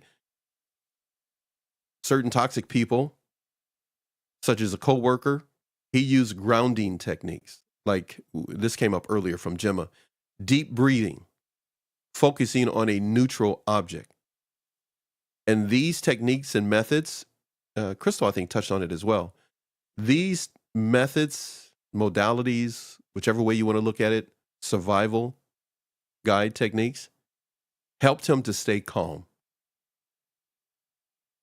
He wanted to stay calm, not prove a point, not be right, not to run away, to stay calm in that state of confrontation or problems, because it was an unavoidable situation that he needed to deal with. And he kept himself composed. So the two things that I'm going to repeat right now, this is what he was emphasizing to me was important for him. He needed to stay calm and composed. So do me a favor, everyone listening, and again, this is for mainly our subscribers and our regular viewers and our members. Go look up from a dictionary the definition of calm and composed. Implement the techniques that you see there that are synonyms. Those words, repeat them to yourself. Even as you do maybe breathing techniques or focusing on an object or other things that work for you. Something on your wrist, a rubber band, some beads, whatever it may be that you see works for you. Don't let the toxic person win by sucking your positive energy. You've got this. You've definitely got this. The more we keep saying it to them, they're not going to need us anymore. They're going to start watching. It's true, though. Yeah, you're going to start watching, Columbo or something. Somebody, old show. What do we got here? I know you got page 82, but I got to put what Eric says here. Yep. What is it? Haha, invitations. I retired my Batman suit. Haha, no one calls me when the knives and guns come out on Jefferson no more. I went offline working immediate security on call. My Batman suit. Batman suit. I'm going to try to find some way I can put that on the Gloria, screen. I'm busy, or no explanation is a yes to your own mental health. Exactly. Yep. Mia says, we are safe when we are here. We can be who we are, cry, laugh, etc. Yes. This is a safe You have just place. made my year, and it just started. Yeah. Mia, what Mia's talking about, for those of you that are here with us, this is what our show preps are trying to do. What she just said, we don't have an agenda for likes and views. And everybody, just so you know, just for the record, a lot of times people have paid for that stuff, you guys. It's so easy to find Real. out. I can't even, Susie knows what I'm talking about because we help Yeah. people with their brand. And I can, it's amazing how many people have 80,000 or whatever, and it's not real, you guys. It's really not real. Me is real. Yeah. And so follow people that are real, get the information you need, and you continue to do what you do, which is all of you are being real. When you And thank you, cry Mia. and you Yeah, thank laugh you. and you express yourself, that's perfect. Because you provide a safe space for somebody else when they see you or they're around you to cry, laugh, to speak and express themselves. That doesn't mean that you won't be called out on something, or someone else or your boss won't bring something to your attention. That doesn't mean that they're toxic, but it may mean that they're helping you grow. But what we're talking about right now is there are certain things that you've experienced that may come back and trigger you, and certain people are unavoidable. Focus on staying calm, being composed, and then try step number 9 that he highlighted. Focus on positive self-talk. So remember now, number 8 is internally staying calm and composed when you have to deal with the external, unavoidable toxic individuals and circumstances, coworkers, whatever it may be. Don't give them constant space in your head. Get outside. Focus on the things that you know are grounding. Oxygen, gravity, the ocean, the forest, birds. We can go on and on and on. Find what works for you. You want to jump rope? Jump rope. Okay, I'm going to bring up what you told me the other day, Susie. You're going to jump on a trampoline? Yeah, I knew it. You Jump. beat me to it. You beat me. I thought I was sneaking up in on you. She got me good. She got me good. I told you got me good the day you did it in our show prep. And I said, that's pretty good. I told you the fires have been keeping me and my family busy, but out here in California. But I told you what, I haven't got it yet, but I'm going to get it. Yep. I'll probably have my head go through the ceiling. I have to do it. I'm going to do it on our property, on the side of the property or something where I got plenty of room. But you going to get one? Are you going to get one? Yeah, I want the little one. I'm just going to get the little one. It's safer. No, I'm going to get a little one too, but. Yeah. At 5'9", if I start. I know, I'm looking up. I'm 5'10". I don't know. Oh, wait. Yeah, that's right. You're 5'10". So, too, yeah, I got the same thing. I said, I got to do it outside. I already do the jump roping and stuff like that and other things that I do. But that one, I want to do the trampoline. I just got to get one. I'll do it maybe before the next show. Get one in. Blood pumping. I may film it for everybody, for you guys to see. I still haven't shown the dancing, huh? Yeah. I know, waiting for that one. Yeah, I'm gonna do it. I may show that stuff. Because I may do some more and film it and then show it in maybe March. Wait till you get some of me and Crystal. I cannot. I told you. I told Crystal that yesterday when Crystal and I were talking. I can't wait for you two to be together in Florida. I have to get a date from her. Yeah. Okay. All right. So I just told her yesterday, you better give her a date because this is like real. She said, "Oh no, Susie's for real." I said, "Yep, Susie. She's not saying it to say it. I'm gonna be knocking on her door." You're like, "Hey, I told you what. Give me a date. What time we're gonna do it?" So focus on positive self-talk. Patrick noticed. This is number 9. He noticed how toxic people had affected his self-esteem. Again, recap. Number 8 was dealing with people outside of yourself and trying to stay calm and composed. Now we can begin to say things to ourselves and turn on ourselves. It doesn't mean you're a rotten person. It doesn't mean you're toxic to yourself. It doesn't mean just because you know the cause of why you're doing it, people affecting your self-esteem, that you got to keep doing it or beat yourself into submission. So to counter this, what Patrick did is he practiced. It's like you would practice shots, basketball shots. I'm not talking about alcohol shots, people. Cut that out. So practice some type of exercise or practice making a certain meal. When we practice something, it's amazing what our brain begins to do. It begins to create a pattern. If we practice bad habits, it'll be very challenging to stop that, but it can be done. If we practice positive habits, we almost have like an alarm system that lets us know when we're in danger around toxic people. He practiced positive affirmations, positive thoughts, positive statements as a part of a pattern. He wasn't looking for results. He was looking to create a pattern to replace, supersede, wipe out the negative pattern of being around one or two or a group of toxic people. Removing those people was important, but removing the pattern of thoughts that they injected into his brain, his subconscious, was very important. I see you, chat. I'll get to you in just a minute. He began to find a pattern of saying things, for example, telling himself, I deserve respect and peace. That may sound familiar because Susie said that at least twice today. I deserve respect and peace. Make note of it if you so choose to. And I'm strong enough to set boundaries. Sometimes a person can talk themselves out of a boundary without ever being around the people they need to put the boundary on. Simply because they think, I don't think I'm strong enough to even set it, let alone keep it, because that person is stronger than I am and more pushy than I am. They're narcissists. They're this, all those other labels that are out there. You've got this. Focus on positive self-talk. Develop a pattern.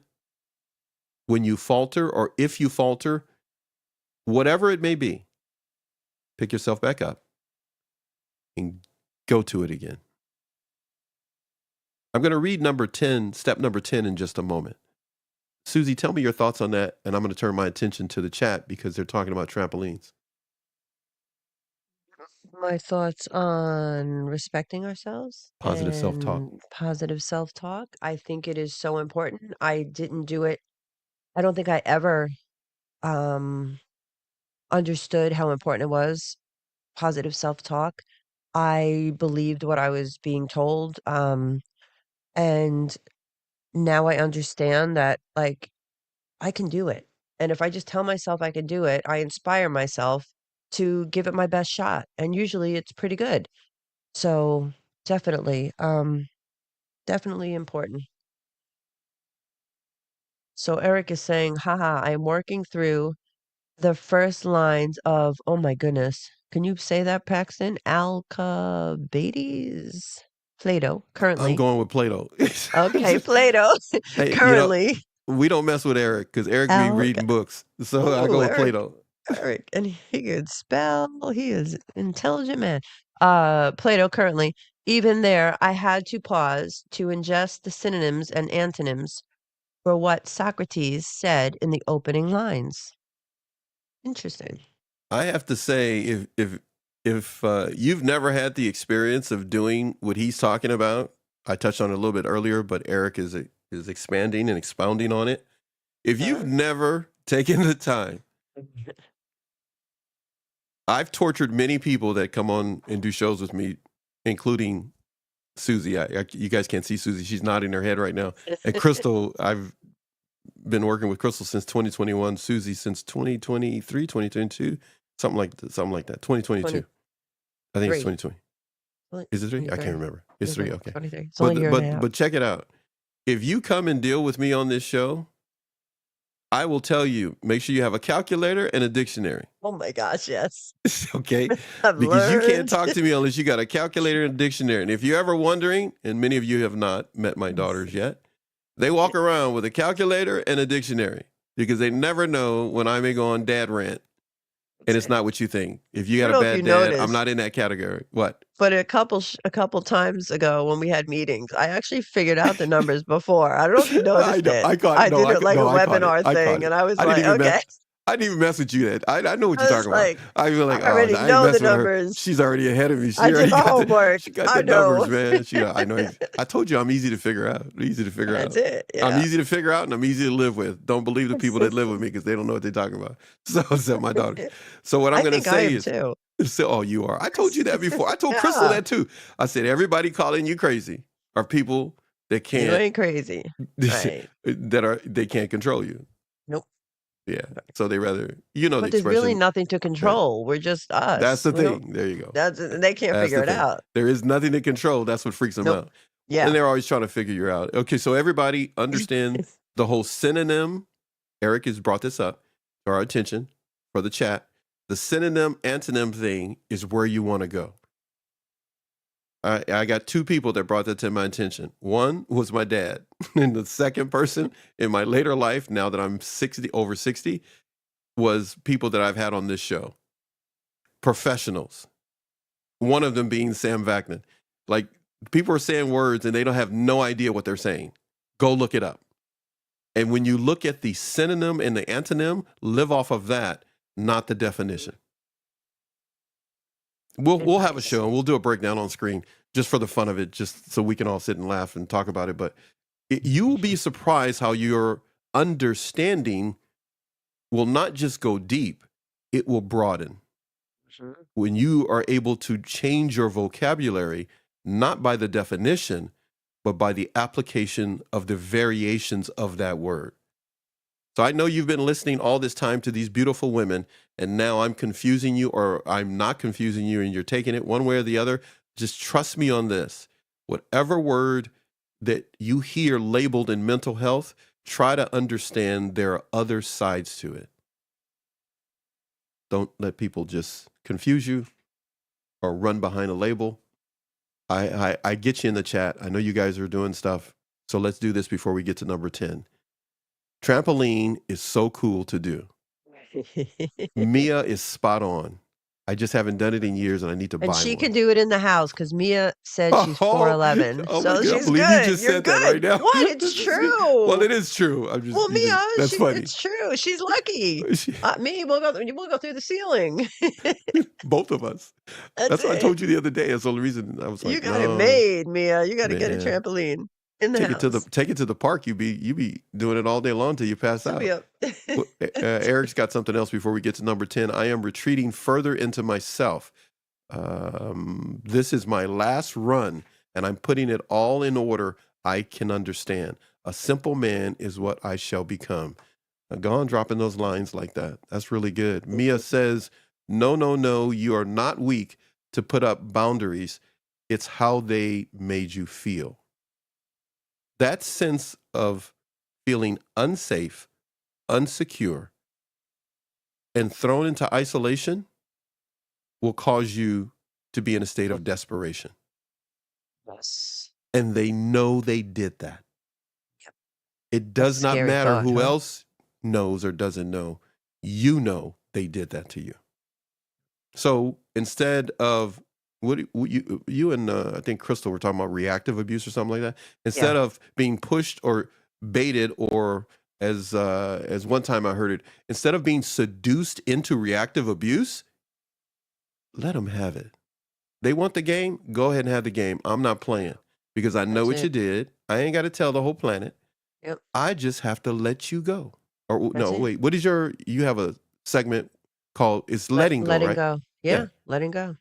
Like You just went through that, talking about that. Can't hurt earlier. me no more. Yeah, You can't hurt me no more. What you And gonna that do? will drive them crazy because they're sitting there watching YouTube videos expecting you, knowing what your next move is supposed to be, and you don't do it. Surprise. You keep watching them videos and think, oh, okay, that woman told me that, and I bought this course and they told me that. And they've done the same thing. They're ready. Yeah. They're ready for you. And you sit there and go like, you know what? I'm going to do like a possum on the road. I'm just going to play dead. And it throws everything off.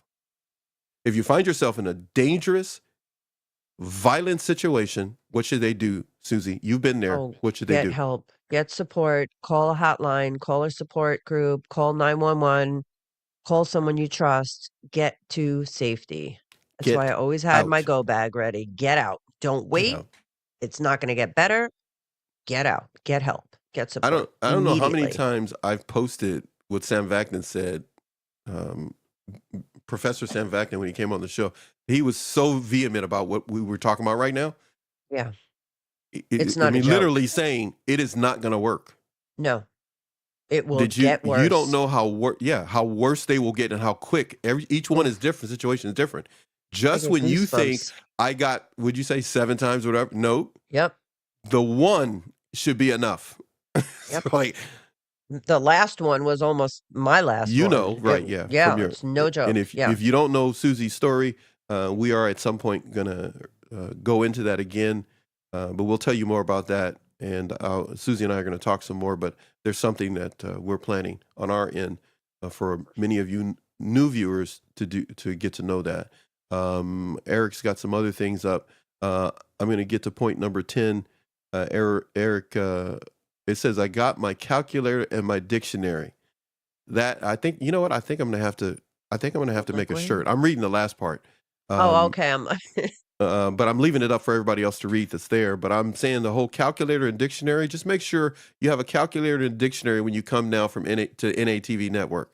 And here's why. I'll give you an example. I know I said I'm going to read step 10. I am. I'm not going to forget, even though I'm a senior citizen. Here we go. This is why you need a calculator. There are 24 hours in a day. There are 168 hours in a week. I hope you're writing this down. That's what our show preps are like, right? I'll be doing that to you guys. I heard this one before. I'm like, okay, wait a I know minute, you shouldn't did. I know Not this? that you got it. Yeah, you should know this. Okay, But I'll just say it again. So there's 24 hours in a day. There's 168 hours in a week. I love numbers and I love words. There are 672 hours in a month. I'll repeat that. 24 day, 168 week, 672 a month, 24, 168, 672. Okay, 672 hours in a month. How much time are you spending thinking about the narcissist? Try to calculate the amount of hours out of 672. To make it fun, you take the number 672 hours in a month, and subtract 31 days out of the month. Subtract 8 hours of sleep for each day. You'll have a number. The 672 will be reduced, subtracting out how much time you spend sleeping. Now, if you know you're sleeping only 4 or 5 hours because the toxic person is on your mind all the time, be honest with the numbers, because numbers don't lie. Words have meaning. That's why it's important to have a dictionary. So we're not just saying words, but we really know what we're saying when we talk with a narcissist or a toxic person or an unhealthy person. It doesn't matter what convenient label you choose. They're unhealthy for your body, whether physically, spiritually, emotionally, or mentally. They are unhealthy for you. Let's go with that one for right now. Subtract the unhealthy hours of thinking about the unhealthy person. And whatever you have left, try to live that. If for some god-awful reason they are taking up 372 hours out of your 672, you need to go take your 72 back, girlfriend. You need to go get your 72 hours that you've given away, that you could be spending with your children, being a better employee, being a better entrepreneur, getting your YouTube thing on, whatever it is, getting your trampoline. I see Getting you your laughing, life Susie. back. I see you. It's Yeah, true. that's Susie's big thing. She said, get your life back. Get your I life love it. back. You need a shirt that says that. You got to talk That's to Bree. it. You need to get your life. Look, 672 hours. If you give that man 372 hours of thinking about him, and you then subtract how much sleep, you're in the red. No matter how many videos you watch on YouTube or courses you take, you are in the red. No one can get you out of the red until you dominate the hours in the month. We haven't even talked about subtracting out your hours for work. 8, 9 hours of work, a half hour, an hour to get there and back, a total of 2, maybe 10, 11 hours work-related, plus 8, you got nothing left for you. Nothing left for your children. Don't give it to them. They're not worth it. They prove to you they're not worth it if they discarded you, disrespected you, especially if they disrespect your children. They disrespect your mom, your dad. They disrespect your grandparents. They disrespect your family legacy. They're not worth it. You know who's worth it? We are. That's right. You look in the mirror. You are wonderfully made. You are worth it. Step number 10 from Patrick. Reflect and celebrate small wins. It's self-explanatory, but each night Patrick reflected on his progress. Numbers don't lie. Words tell a story. They have meaning. He began to reflect on the hours and time that he spent thinking about that person. Oh, it's not going to be washed away at present. It's not going to be washed away maybe even tomorrow. But one thing is for sure, it's there to warn you not to go back. I learned that a lot from Susie. Those moments come up, those things happen, right, Susie? Yep. So you know, you remember how bad that felt? Yeah. What are you trying to do? Trying to talk to him again or go down that road No. when No, you no. already have peace or you've been Yep. saved out Never. of something? Oh my gosh. I've had family members say, are you sure you're staying away? I'm like, oh, trust me. I'm like, no, we can see it. You don't even look like the same person. I'm like, yeah, because I'm not around that demonic energy. I don't even know what else to say. No, Yeah, that's it's good bad. description. That's a good description. It's probably Yeah. about it. Well, I can do, go ahead, please. no, Mia's saying I could do the little trampoline. There you go, Mia. I would Yeah. love to see it. Yep. You got to video it. We should all video it. We should have that by summer. Before September 1st, we could work that out. You and Mia get together and do side-by-side trampoline. We get There you Crystal go. to do one, and we get Gemma to do one, and I'll film myself, and then we'll We'll just I'll put edit all and put it little all squares together. up, And like then while Hollywood we're doing the squares show, with I'll just- trampolines. I want to be in the middle square. No, just kidding. That's it. Well, I almost said that guy's name. Doggone it. Just I don't popped in. know. I know. I I'm forgot getting his old. name. Forget Yeah, anything. yeah. Wait, the middle square was a good square? I don't remember. Did everyone want to be in the middle Paul, square? somebody, you guys, come on, Mia, you too young. Mia's, Hollywood squares. you and Susie too young. You guys are still 28, Oh 29. yeah. Jack Benny 29, 39 or whatever. All right. So what Patrick had in mind was this. He celebrated small victories, like calmly ending a draining relationship. Very important. The word calming is in there. I stuck that word in there trying to explain what he was saying. So he calmly ended a draining conversation. He calmly made sure that he removed himself, disengaged from negativity. He chose not to engage with negativity, whether online or in person. He established a new brain pattern to counteract the brain trauma that he was experiencing in his mind. Not diagnosed brain trauma per se or PTSD, not even self-diagnosed that we may be thinking, but he just felt if I had to name it, I'm going to have a new brain pattern that counteracts the brain trauma. So I could get where he was coming from, trying to explain, especially us guys, trying to explain what we went through and he had to make sure not to give in to, I'm a guy, I should just take it and be tough. He leaned into, this is wrong. I went through this and I'm going to do something about it. And it doesn't mean I'm weak, and it doesn't mean I get to sweep it under the rug. And I love that about him. I'm paraphrasing some stuff that he wrote.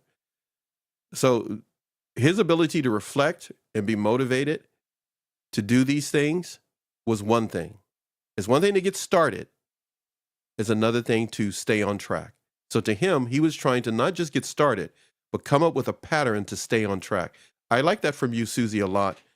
And something that Crystal and I were talking about yesterday, and I appreciate some things she said, is about staying on track. And really, Gemma talks a lot about this as well. So staying on track is very important. A person can point out a problem. That's just like the news. They always point out a problem. There's no solution by the end of the show. By the end of the news, you feel depressed. And it becomes almost an addiction. You keep watching it. You just know what's going on wrong. And it can be highly opinionated. I like Patrick's approach to his situation. He could continue to tell everyone the news of what he was going through, but he decided to come up with a plan, a purpose for a new pattern in his life. He wanted to stay on track. What is it that you're dealing with that you're having a hard time staying on track with? What are you as an audience of viewers, subscribers, and members? What are your challenges? What is this new year bringing to your doorstep? Is it the same old, same old? Let us know what it is so we can put on shows of encouragement that are informative for you and that are positive for you. But mainly, consistently find the pattern to step into a stream and take what works for you and move on and move forward for whatever time that may be. But we are always going to encourage you. If you spend 10 minutes with us, you either are going to cry, you're going to laugh, or you're going to say, oh my God, what are these people doing? It's always going to happen. You're laughing. You're laughing. All the above. All the above. I was thinking the same thing. That's what Crystal would say. Oh, we do all of that. We just make you scratch your head, go like, I thought this was a mental health channel. Like no. When you come here, we are not narc bashing, hate everybody on the planet. There's no hope. Doesn't help. You can get that everywhere else. What'd you say? Go ahead. It doesn't help. It doesn't help the situation. We need to understand what we're in and what these people are all about, but it doesn't help us in any way. Mia's got something for us. Mia says, I don't think about him much at all, but at night, the nightmares are terrible. Oh, yeah, you're still I've heard having that a night lot. terrors? I'm Yep. sorry. Yeah, I had them for years. Remember we did a show on that. You brought it up. Yeah. Yeah, it was bad. Yeah. Bad. That's when and if I slept. Now I sleep. Sleeping is, oh my gosh, it's wonderful. Really. Okay. You used to always tell me, just rest, Susie, or just Yeah, I know. sleep. Yeah. And I'm Mhm. like, I can't. Now I can. Eric says, I I want to once say worked. something, but I'm not going to say it. Go ahead. You can Go ahead. say it. No, you can go say ahead. it. No, go ahead. Just read Eric's. I got to hear it because Read- now it's going to drive me nuts. Oh, man. Just say it. So Susie one time was going. Is this was the going one in through the morning something. call? Yeah. So everybody hear this. For all you people who've never heard this before, but for you who've heard this before, I think we've only said it maybe twice before in a show. So and it's always, I never bring it up when other people are on the show. It always ends up Well, happening with thanks. just you and I. And so Was that the I'm night I couldn't turn the filtered in my lights head. on? I'm filtered in my yep. I'm filtered in my head. And so when people come to be on the show, especially if they're going to help the audience, because the whole purpose of people coming on the show, I've told everyone this that has ever been on the show. Some people get it twisted and they think it's all about them. And it is, but it's not. It's always about the audience. So come on to our show and help our audience, and we will promote you. It's really that simple. And if you can be a member of the channel at $5.99, oh my goodness, we are indebted to you because, the channel's channel's going to only make $4 and YouTube's going to take the rest. So it's not like you'd spend a lot of money, and we will advertise you. We will promote you. As long as you come and help our audience. You guys can't see Susie right now, but she's nodding her head. Crystal knows this. We all are the same. Yep. Gemma, all of us. You come on, it's $5.99, and we will help you. So I tell people, hey, look, if you need me, and they come on the show, I will give you my WhatsApp because I don't give that to everybody. If I don't give it to, if you've been on the show and you never got the WhatsApp, we ain't that close. We close because you helped the channel, and I love you. I really do love you. But if you're going to help the channel and really work with us so that we can help people in the community, then please take my WhatsApp and call me Are you guys ready for it? You know what's coming already. Well, You already know what I'm going to say. I have the WhatsApp. Anytime.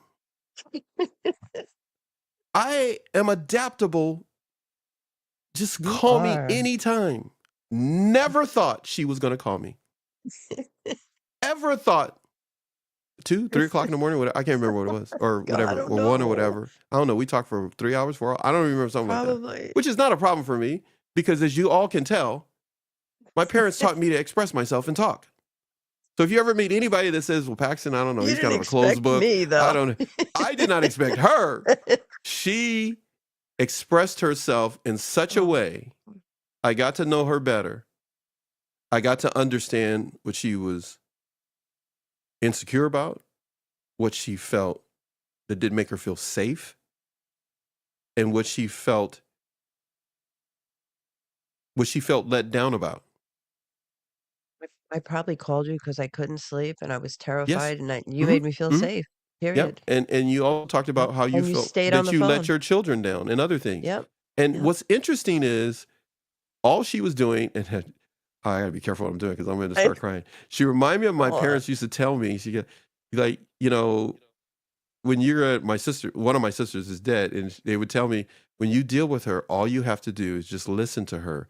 You, she's just processing stuff, so don't take it personal. I was real little. To me, little because I'm 60 now, so I was young. I was a teenager. That what's important to people a lot of times, but especially a woman, is that she can process out loud. Men do it all the time. I tell my daughters this all the time. I do it all the time. I'll walk around my house. I'll be going up to the studio. I'll be talking to but I got a new plant. True. I got a new plant. You talked to the My plant. daughter, Did you? of course I do. Of course I used to see my do mother too. do it. Wait, I talk to hold plants all on. the time. What? What'd you name it? What'd you name it? Oh, now you're messing with me. I was not going to say It's true. it. Okay. I All gotta right. know. Here we go. My youngest It's one, gotta be. you know who that is. My youngest one brings me a plant. We got a plant. Because I love having plants in the house. She brings a plant. And she brings it upstairs. It's outside the studio door.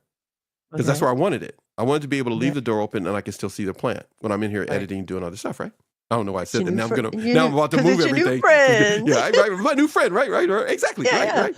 And I yeah. can see it whenever I'm going to go out to the balcony or anything like that, and I need to take a breather from editing, whatever it may be, right? Sure. I get this plant. This plant, they asked me, my youngest, name the plant. Yeah. So Okay.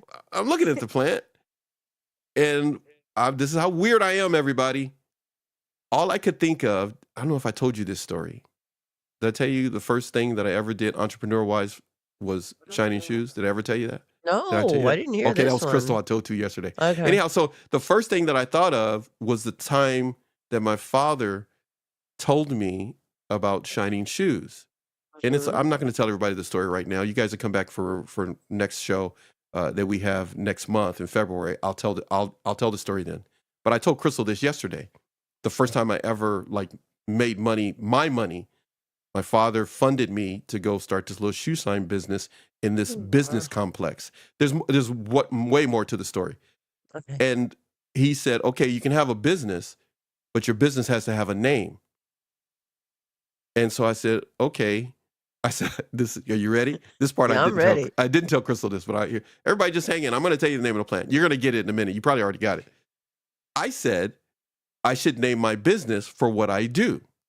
And he said, okay, that's fine. What are you going to call the business? And I said, Shoe Shine. You shine. I literally just, I was young. I was a You kid. named the plant Shoe Shine? You got that right. No. Yes, You I shot did. it. Yeah. Oh Wait a my minute. Here we go. God. Hold on a second. Okay. Game over. You got it right. Game was over. Do you? As soon do as you I saw call- it, I Wait. immediately thought of my dad in that moment. And I said, I'm naming it Shoe Shine. Aw, Both of my daughters looked at me, and my youngest one, shook my their youngest one, head. she Yeah. was like, okay, we're calling it that. And so Shoe Shine. they've been trying to Do you adapt call to it saying it. SS? SS for short? No. Oh, I excuse don't. me. Okay. No, that no would be nicknames. disrespectful. That would be Okay. disrespectful. Okay. But I Shoe do every Shine. now I and then like it. say, hey, what's up, Shine? Like that. Aw. Because right across from where the plant is, I have a kitchen area upstairs here, and there's Uh-huh. of course one downstairs, of course, in the house part. But upstairs here, I have where I can get a microwave, Right, I like got a little coffee office machine. area. Right. And so every now and then I say, what's up, Shine? I go, what's up, Shine? You looking good? So I just stuff like that, just weird All stuff. right. Everybody's going You to go can- like, this guy is weird on this But you channel. can get a little spray bottle and you can shine up the leaves on that plant. I don't know what could, kind of thing. But I let him take his own showers the way he needs to, because he needs private time, and Okay. he has care that Brianna takes care of with him, and she does that with him. Aw, So that's so sweet. she listen, for plants to survive in the house, we leave it Yeah. to her. Good. If it was left He's to got the green thumb. the other, yes, The yes, green thumb. yeah, it's totally going down. But when it comes to what we actually need to do to Mhm. have a happy life, we need to truly consider taking in information that will help us grow past healing. It's one thing to Yes. heal, but it's another thing to move past that. So look for individuals, professionals, psychologists. And I'm saying this because I went over some of my show notes and I have not been saying this. And I was encouraged to do so when I first started delving into giving people an opportunity to share their voice online through our platform. Many professionals said you need to remind people to move past healing, that it can be just a sales tactic that people use. But there is what we now talk about here on NATV. There is a recovery, there is a restoration, and there is a transformation. And the transformation means that you have educated yourself enough that you have moved beyond allowing the toxic person, again, I can say all these labels, whatever it is that works for you, allowing that person, that unhealthy person, to dominate your peace, love, and joy. And it's just not fair to all of those who truly love you and see you for who you are. Susie, something in the chat for you. Mia's saying, Susie, you are totally a different person. Thank you so much for recognizing that and letting me know. It means the world to me when everyone expresses it to me because I've worked so hard and I couldn't have done it without all of you. But it really feels good that now everyone is seeing it and it like I feel proud. I feel proud for the first time. So thank you so much. We discussed, if you want to tell everybody, let me go back for a little bit, rewind for a little bit.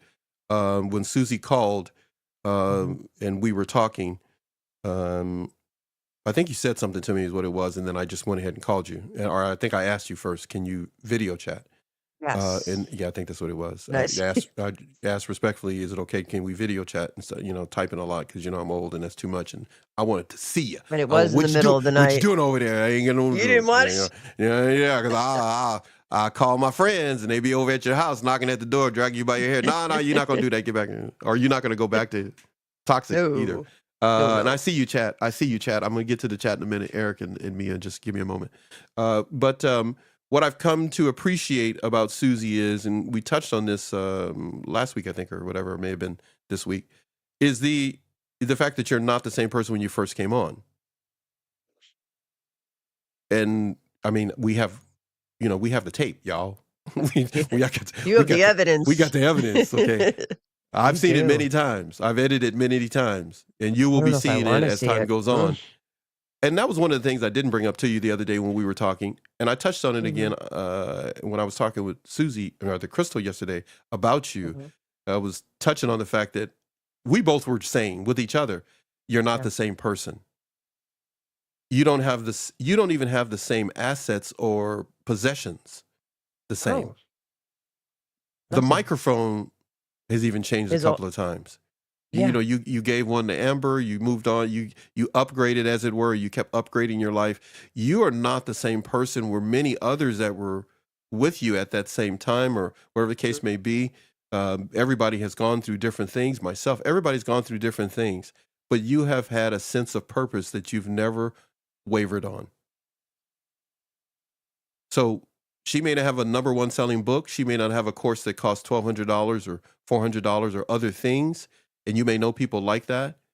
But it is to your advantage to take some time and ask Susie, not just in a live stream, but privately, reach out to her and talk with her. And if you ever want to support her in what she's doing and what is she doing, she's offering her certified coaching services at no cost to women in shelters. And if you want to support her, we are asking you to become a shareholder in what she's doing by buying some of her merch, even if it's once a year.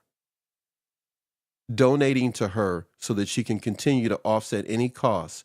Because trust me, when she had her divorce, she not like rolling in the dough, people. And many of you know what that's like if you ever gone through that.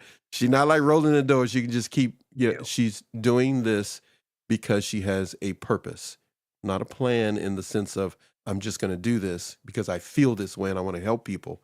She wants this to be a long-term thing that she does. so that she leaves a legacy for her grandchildren. That Yes. grandma wasn't playing around. She was really out to help people. Very proud of you. Very proud of you. Thank you. You were Thank so you so much. nervous the first time you Oh were my so. God, I was terrified. That wasn't nerves. That was fear. I'm like, I don't even know. I don't even remember it, to be honest with you. I do. I got I the proof, know. baby girl. I know you do. 24 hours in a day, 168 hours a week, 672 hours in a month. I'll repeat that. 24 in a day, 168 hours in a week. Don't let that man dominate your brain. Don't let all those videos that make you think about him all the time. Better go watch Leave It to Beaver or something like that. You better go watch Gilligan's Island. Would you That's say what go was find happening something to funny? me. Yeah, you got to go Yeah. find something funny. Go better watch Monty Python. It Go almost find something. justifies like what you went through. So you keep watching it because it's like, see, this is how they are. This is how they are. And then it gets ridiculous. Then it Stand was in that just loop. like, Stand in that loop. oh Be my careful about the goodness. loop. It's Yeah. one thing to use it as an awareness, and it's another thing to use it as a crutch. Yeah. Be careful. Be And careful. that's when you don't move on from the healing. No, and there That's is I no didn't recovery. There is expect. no recovery then. No, It's no, like and no transformation. it's like a scar or a cut healing, and then you cut it back open again, so it starts bleeding again. Yep. And pointing and says, "See, I'm bleeding again. Look, right here, I'm bleeding." Yeah, but you should have left it alone. It was getting better. And so it's going to be hard. It's going to be challenging. So But it's let's possible. throw out a disclaimer. So this Okay. is nothing to harass you or bully you about your feelings and all the above. But it is your feelings that need to be protected because they were assaulted by a very self-absorbed person. Your feelings were ignored. Your lifestyle, your lineage, who you are was ignored. I appreciate the fact that Mia was able to tell us that Peter Marshall was on the Hollywood Squares. But it was Paul Lynn. Yes, It was Peter Paul Lynn Marshall. in the center square. It just popped into my head. Peter So Marshall, that's right. just gotta get Oh it. my What, God. man, I'm so way behind on the chat here. Let me just get into it here. So what is that? Freud is interesting because in his reading, man, you better stop putting all these big words in my ghetto show. I'm glad you're reading it. We must Reading of respect. No, I'll just go to Tasso's. the words that I can get. That So we was must epic. respect those who made early connections. Eric, you the man. I'm telling you, you should have your own channel where you just all you do is put stuff in the chat with music and a picture. Where you just express your brain. You don't even want to mess with that one, do you, Susie? Nope. This is a search of lost See, souls Eric, you see what you're along the doing? fields. You putting the Latin, the It's Greek, and like, everything else in there, and I'm deep, like, and we're and my going like, glass again where all is the library? fogged, 8 Where's the hours of library? despair. Yeah. It was Somebody's there where it gonna was read it, and they're found. gonna go like, "What is wrong with Paxton and Susie? Why can't they just read that? That's easy for No, me." that one's not so bad. That one's, yeah, Deep that one's University, layman. man.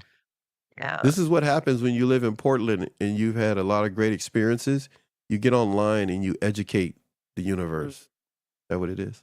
Susie, there is a different kind of control in your life, and that is you and your growth. That is beautiful. Thank you, Mia. Yeah. Do not let anyone tell you that your tears are embarrassing and you should stop crying. Right. Oh my gosh. Do not I'm gonna let go. anyone put you in a position where they can bully and harass you. Advocate for yourself. To have the energy to do that means that you're focusing on positive things. I'm not just reacting and freaking out, Yes. you know? Mm-hmm. Yeah. Eric says, in fairness, Paxson, some wounds I prefer were left open. Even in the depths of solitude, I still await the sound of a lover returning from the next room. Those wounds I will never let go of. The wounds of the possibility of romance, love, affection being returned, gratitude for work done. And now I'm speaking, as it were, to Eric and all the men. Many men want 1, companionship, 2, gratitude for work completed or done, or at least the effort. And 3, they want to know that you're safe with them. And if they're doing a bad job, just tell me. Tell me what you need me to improve on so that you feel safe. You know Not what's every sad? man is able to I say don't think what I've he ever just met a said. man with those qualities. Yeah, when you get all they're out there because you see them walking Oh, down the street like 80, 90 years old. My expression always is, I'm going to make a picture like that. Maybe I get 89 AI to years make me old. one. You know that picture where the guy's walking, he got her purse and then he got her hand and and they Yes. walking And down the she's on street. the inside of the Yep, street, she's so she doesn't dang. get hit by the All right, well, car. no, hold on, hold What? on a second. Wait, hold on. You just did it. Hold on.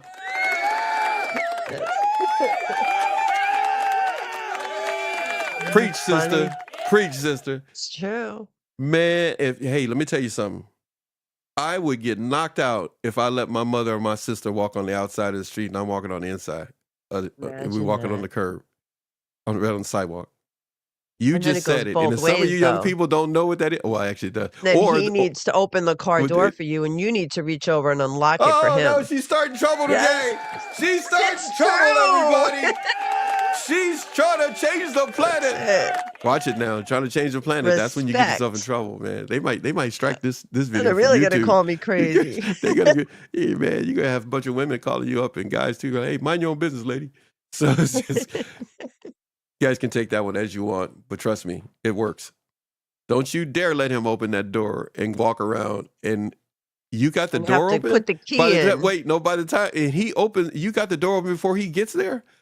He might, you know what? Unlock He that door. might. He might wash your hair. He might pay for you to have whatever you want because he gonna say what you just. He go, I never met a woman like you, like, and you gonna be sitting there going like, I know, baby. I just trained you how to never go anywhere. There You're you like go. a good boy. You're a good boy. Imagine that. You're a That's like good a boy. movie. I'm gonna tell you, as a guy, this is what he do. He gonna go with his friends and he gonna be sitting there and he gonna be watching a movie or something, or he gonna see it happen. He go like, yeah, see, my wife wouldn't. That's what My my wife girl wouldn't does do it. that. Yeah, my girl That's wouldn't do right. that. They go like, what are you talking about? Oh yeah, I walk around. She opened it. My door is open before I get to the second headlight. The door is already open. Yep. As I'm it telling should you how be. guys are gonna say that, and they're gonna go like, no, really, man, no, you just messing with us. And you're like, no, man, seriously, dude. I'm gonna tell you right now. I don't even have to pull my keys out except to start the car. That's it. And now you don't even need them. You need the little fire button. I'm gonna do. I'm gonna do. Wait. You go, I don't even have to punch a code in the door to get in That's or anything it, like right? that. And you know what's after he says it, this is what's going to everybody get ready. Everybody get ready. This is what's going to happen after he says it. And the guys are together. When he says it, and every guy knows it's true. They just don't want to come on my show and say it. Because their girls don't do it. So he goes, so he's going to say it. And when he says it, this is what's going to happen. Everybody ready? Everybody got to get ready. This is what's going to happen. This is the sound that's made after he says it. You know I'm going to say it. They're all not saying nothing. Because they're thinking to themselves, how can I kill him so that I can get no, that that's girl? Bad. I shouldn't even said that. That was bad. Take that back. I didn't mean My that. girl don't do that. My girl don't do that. Yeah, My girl don't do pretty that. in their head, but they're going to be real careful not to say it out loud because you can't invite them over anymore. They're going to be like, That's hey, it. I was just stopping by to bring you some flowers. And you're like, my husband's not here. All right, so you people, play nice. Open the door for each other. And whatever you do, make sure you tell her what you want, fellas.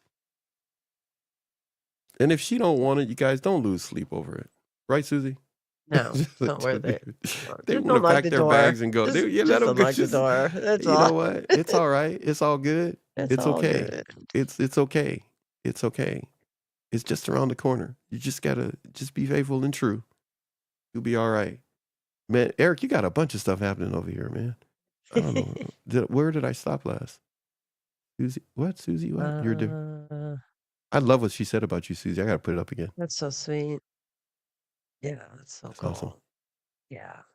And we got Eric, and then I'm gonna put Mia's up in just a second. Eric, would you say mom would straight? Okay. It's like the back of my head. If I let her outside, this car splashed her with filthy water straight. Goodness. Well, I mean, come on. Can you blame her? What is wrong with you? Yeah, but what are you doing? Driving through a puddle? Straight. I don't know. I think I'm on mom's side there. I'm gonna leave that alone because Yeah, that's all. if I I'm on saw you mom's do side. that, I would come and Yeah, slap you would upside do the the head after your same. mama did it.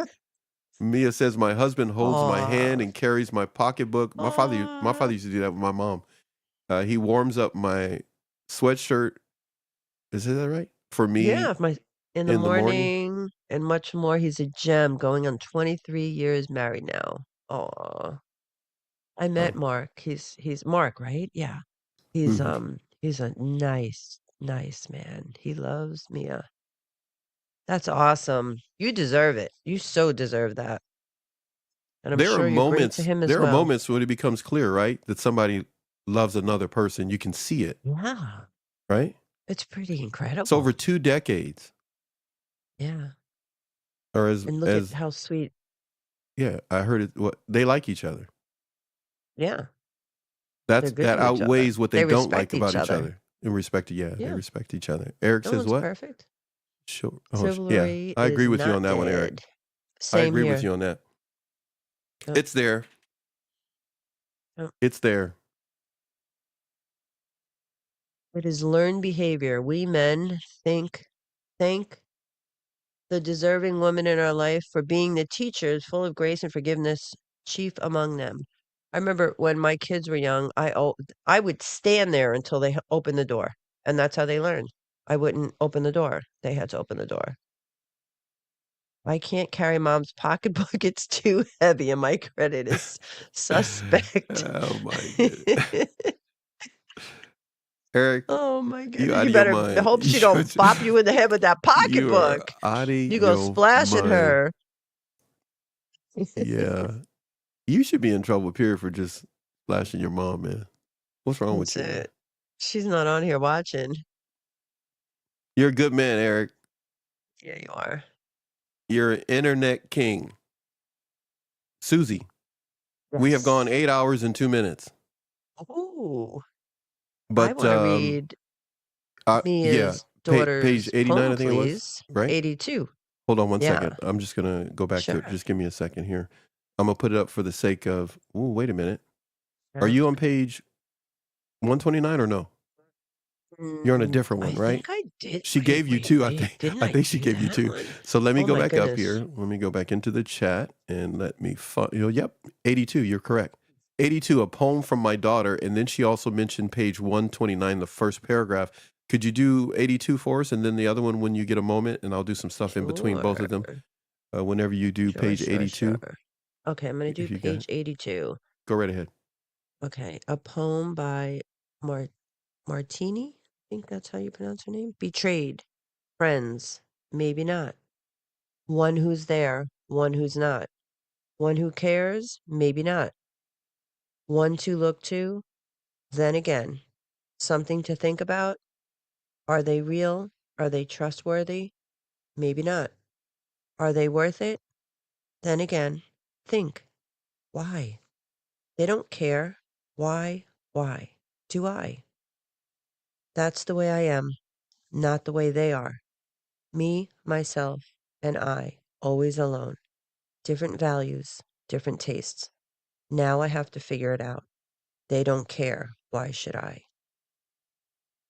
Oh. How old was she when she wrote that, Mia? I just love how your children were able to express their feelings so well. I really like it also.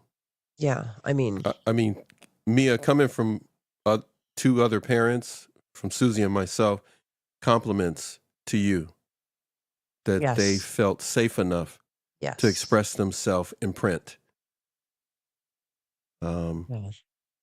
Not all children are able to do that in print.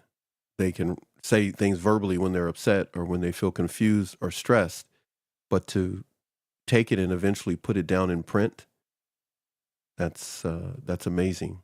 It's a And record. It's a record of how they feel. Go ahead, please. You were gonna in say. her book, her book is from her childhood, things that happens. Mhm. So yeah, that's really you're a great mother for them to feel safe enough, for sure. Okay, page 129, first paragraph. The separation. I found a journal I'd been keeping after we separated. I needed somehow to keep track of my thoughts in order to keep myself straight and to keep from going out of my mind. The entries are copied as were written by a very depressed woman. There are many confusing, fractured thoughts and unfinished sentences contained in these pages. Yeah. You're going to have to come and read a bunch more for us. Wow. Everybody, please have your radar up to keep track of upcoming live streams from SZTV Network and NATV Network. We are so glad that you've been with us today at this very moment. I'm not saying goodbye to you. I just want you to know Mia is going to be on the way. She will be here. She's answered your question, though. You asked the age. Oh, she was 11? Wow, she was 11? That's incredible. How old was the boy again, Susie? I think he was I forgot. 16, I believe 15, 16, I think, or maybe 15? Yes, 15 or 16. 11. Oh, wow. They were young. We need to discuss that, though, the aspect of how children are affected. We know you can Yes. find that anywhere on the internet, but with us, of course, we're not just grabbing stuff off the internet. These are people that are actually in the chat and a part of our community. He was 15, she says. We couldn't talk to each other, being afraid of him hearing us. I've heard that so many times, Susie, Yeah, yeah. doing these shows. We really should talk about the children, how it affects them, and like I keep saying, not only the young children, but the adult children. Mhm.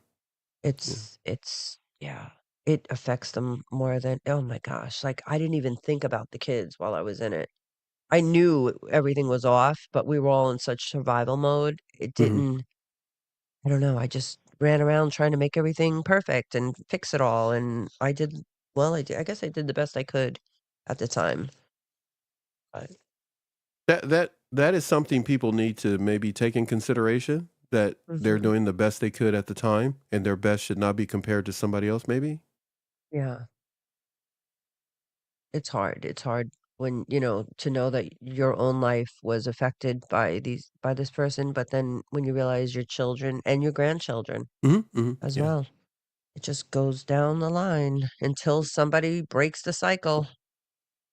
And also until they speak about it. Yeah, well, that's breaking the cycle, right? Speaking up, speaking out. They're absorbing the isolation as well. Yep. There's They're so many watching you. terminologies that are out there that we can all gravitate to explain what the situation is and whatever it may be. But children truly are not into the vocabulary of it all. It's a whole different perspective they have. They watch. They observe it all. Yeah. Just to be able to express themselves like an 11-year-old and Yes, 15-year-old based upon what we've read today is amazing. But you can hear the isolation and feeling The trapped in their sadness. voice, Yeah. even though it's written. Amazing. I find all of this amazing, and I don't even like to say, but I'll say it right now at the moment, fascinating or interesting. It's beyond that. It's sad. It's It horrific. really is sad to me. Yeah. It's beyond being angry. It's just sad. Yeah. But will we give the energy to the one creating the sadness as much to the one who needs our support? If you need support and you need someone, you may not have my WhatsApp, but you have my email. Susie's smiling right now. And you have mine. And you know how to get a hold of Susie. If not, we will bombard you with that over and over again on a regular basis. Mia says what? He is 43.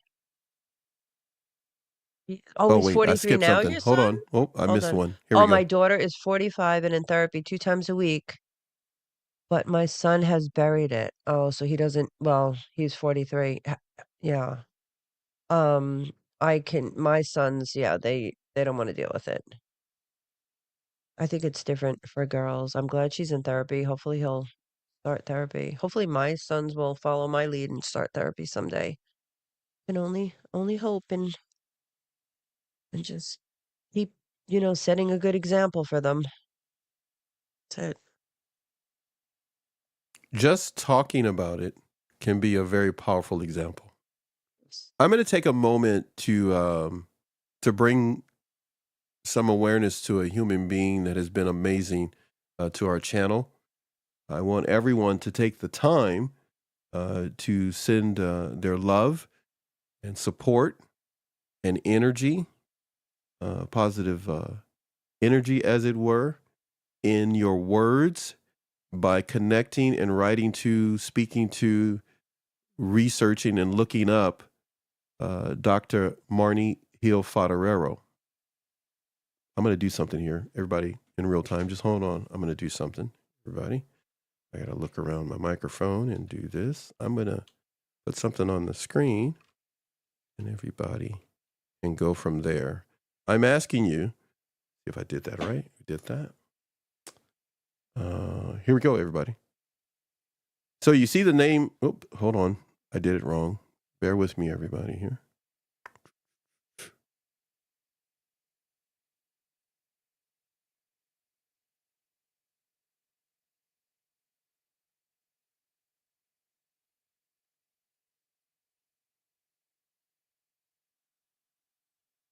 All right. There you go. Everybody see that on the screen? I'm talking to the NATV community. You know who you are. Many of you who speak to me during the show, as well as in the chat. I want everybody to take the time to make it a point to Google Dr. Marnie Hill Fodorero. You will be able to find her website. You'll be able to email her, or you can go to her YouTube channel and find her email and links to be able to reach her. Go to her website and let her know that you love her. Let her know you appreciate her. She has just gone through a tragic death in the family. Eric is showing some love on the screen. I'm going to put this up and then put her name back up. Good doctor. She's been a very strong support to our channel. She's been on a few times. She's been kind enough to donate to the channel and a number of other things. She was someone that was recommended to us by another big love of ours, which is Tracy A. Malone, who sent me a message one day and said, hey, look, I'm forwarding somebody over to you. She could be a great guest on your show, a friend of mine. And if Tracy asks, we're going to do it. And she did. And it was a true treat for us to be able to meet her and get to know her. But she's gone through a serious tragic death. If you want to find out, you can Google it and find out. I'm not going to mention it here, but I am going to mention to the community, NATV community, to please take out of your time to just Google it, get what the information is that's there for the public to see. It's private, but it's there for public consumption to a measured degree, and reach out to her and send her your love and affection for the work that she's done, and strength and comfort can come her way for what she's going through right at this moment. Okay, everybody, do that for me. I appreciate it big time. We're going to, Susie, I'm going to need to do something here. We're going to need to take a moment and take a break. And Eric's putting stuff up here. What he's got there? He put that up for sure. And then what we got? Yeah. Eric, probably you already go if you looked it up. Yeah. Everybody, we're going to take a break. We'll be right back. Just a moment. Susie, I'll reach out to you in just a second. Talk to you in just a second. Okay.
been a long journey for a lot of individuals as they move ever closer to feeling better about themselves because of dealing with toxic individuals. Be kind of hard, can be challenging. We appreciate you hanging out with us and being a part of our live stream. We're going to get into a particular subject and a few sub-subjects, and we hope it can be helpful to you.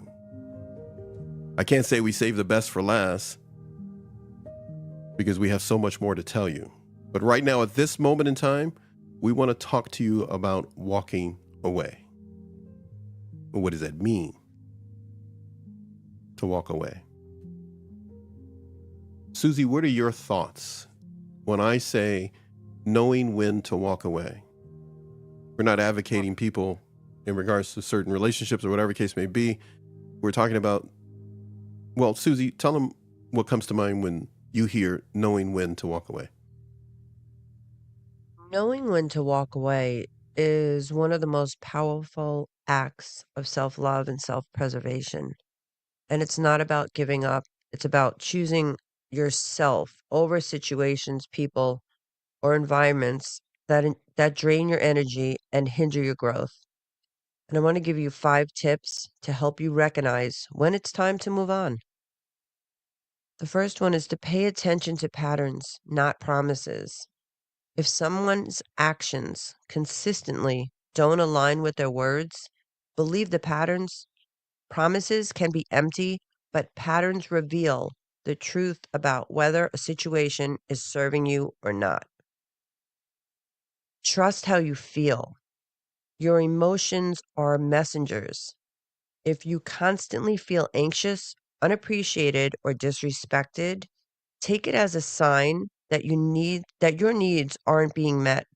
Walking away allows you to prioritize your emotional well-being. Assess the energy exchange. Healthy relationships and situations are mutual. If you're the only one giving, whether it's time, energy, or effort, it's time to reevaluate. Your energy is precious and should be reciprocated. Set boundaries and see the response. Express your needs or boundaries clearly. If they're consistently ignored or dismissed, it is a clear sign that the situation doesn't honor your value or your worth. And the last one is visualize the life you want. Imagine your ideal future. If staying in the current situation feels like a roadblock to that vision, it's time to take steps towards letting go. Walking away isn't a loss. It's making room for the opportunities and peace that you deserve. Walking away takes courage, but it's the first step towards reclaiming your power, peace, and purpose. Perfect. When it comes to applying what you see in a video, what you hear in a podcast, what you have experienced by dealing with someone, they can seem to maybe conflict with one another. What you read in a book may not seem doable. What you hear from an advisor may seem confusing. But knowing when to walk away, as Susie well laid out there, you may have some things that you could add to that. Add to it. Build on it. If confrontation escalates or becomes unsafe, remove yourself from the situation. Protecting your peace is a priority. When it comes to, well, let's put it this way. Try becoming a broken record, as it were, in dealing with certain toxic bullies in situations. Calmly repeat your boundaries or key points if the bully continues to push, harass, in your face, as it were. Calmly repeat your boundaries and key aspects and values that you will not waver on. For example, I've asked you not to speak to me like that. Make sure your tone is, well, definite, almost like a period. Once I say what I say, well, that's it. Seek allies and individuals that will help you keep the bully, the toxic person, accountable. authorities that are able to assist you in that. They may not do it perfectly. The court system may not do it perfectly. But use what you can instead of being consumed with what you don't have. And group settings involve others to hold the bully accountable. Bullies often back down when faced with collective resistance. If you need assistance, if it's a parenting issue, if it's some other type of issue, seek the authorities that can be of assistance to you. Even if others that you know had a bad experience, you may be the one that has a positive one. Turning your back on authorities that may be of some assistance to you could end up creating an even more troubling situation. When you say walking away, some of the points you brought out there, if you had to recap one or two that stand out to you, Susie, to pass on to the audience before we go today, what do you have? Walking away was probably the most important one for me because I tolerated so much for so long. Um, Visualizing the life that I wanted helped me because I knew I didn't want to stay in that life anymore. I just couldn't take it anymore. So I just little things. I did one little step at a time. Like I just couldn't go down the driveway anymore. I couldn't stand in that kitchen any longer. And little by little, I started to disconnect myself. And that made me, I didn't know where I was going, how I was going to do it, but I just knew it had to change. So in my mind, I just knew I couldn't do it any longer. Um, when I started to realize that it wasn't an even exchange with energy and I was doing all the work and I was doing the whole relationship, to be honest with you. I was pretty much, the slave, the whipping boy. I had had enough. I think we have to get to the point where we have enough. And like I was saying, the patterns, right? They promise you the world. Oh my goodness, I'm not going to do this again. I'm sorry. I'm going to make it better. And, the whole future faking. But every time I was promised something, something worse was coming around the corner or the same patterns were coming around. And it was just so disappointing. I'm in it and I'm trying to think the best and believe the best, and it just never happened. I knew when I talked about trusting how you feel, I knew I was constantly anxious. I was constantly stressed. I was uneasy, and I wasn't putting myself first. I wasn't putting my well-being, my emotional health, my mental health first. So before everything deteriorates, get some support, get some help, talk to someone you trust, reach out to us, to me. Um, and I just want everyone to know that it is possible to change your life. It is possible to stop the madness. You don't have to live with these type of people anymore. There is a way out. I got out. I can help you get out. There are people that care. Absolutely. Yeah, and please don't ever give up. Don't just keep going. Where you may feel the need to call out the bully or the toxic person, narcissist, self-absorbed, when you feel a need to call that person out, when it's safe, that may prove to be a great way to do it. When it's safe, address the behavior directly. For example, the comment of saying something like, hey, that's kind of hurtful, okay, or unnecessary.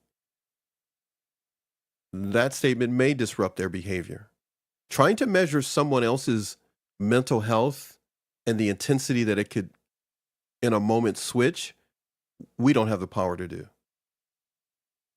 But if they've already shown you a pattern of being a person that's unsafe and unhealthy for you, you can't take for granted that by calling them out, that they may truly see the light, as it were. You may be endangering yourself. So it may be to your advantage to just refuse to engage in the drama, to avoid being drawn into the toxic bullies' emotional games. Stay composed, stay calm as best as possible so that your actions can't be used against you by the authorities. Stay calm, stay composed, remove yourself if at all possible, and don't give them the reaction they seek. Many of you have become educated to the point, well, I already know that, Paxton. Then this is not for you. Consider it a reminder. Consider it a loving reminder from Susie and Paxton.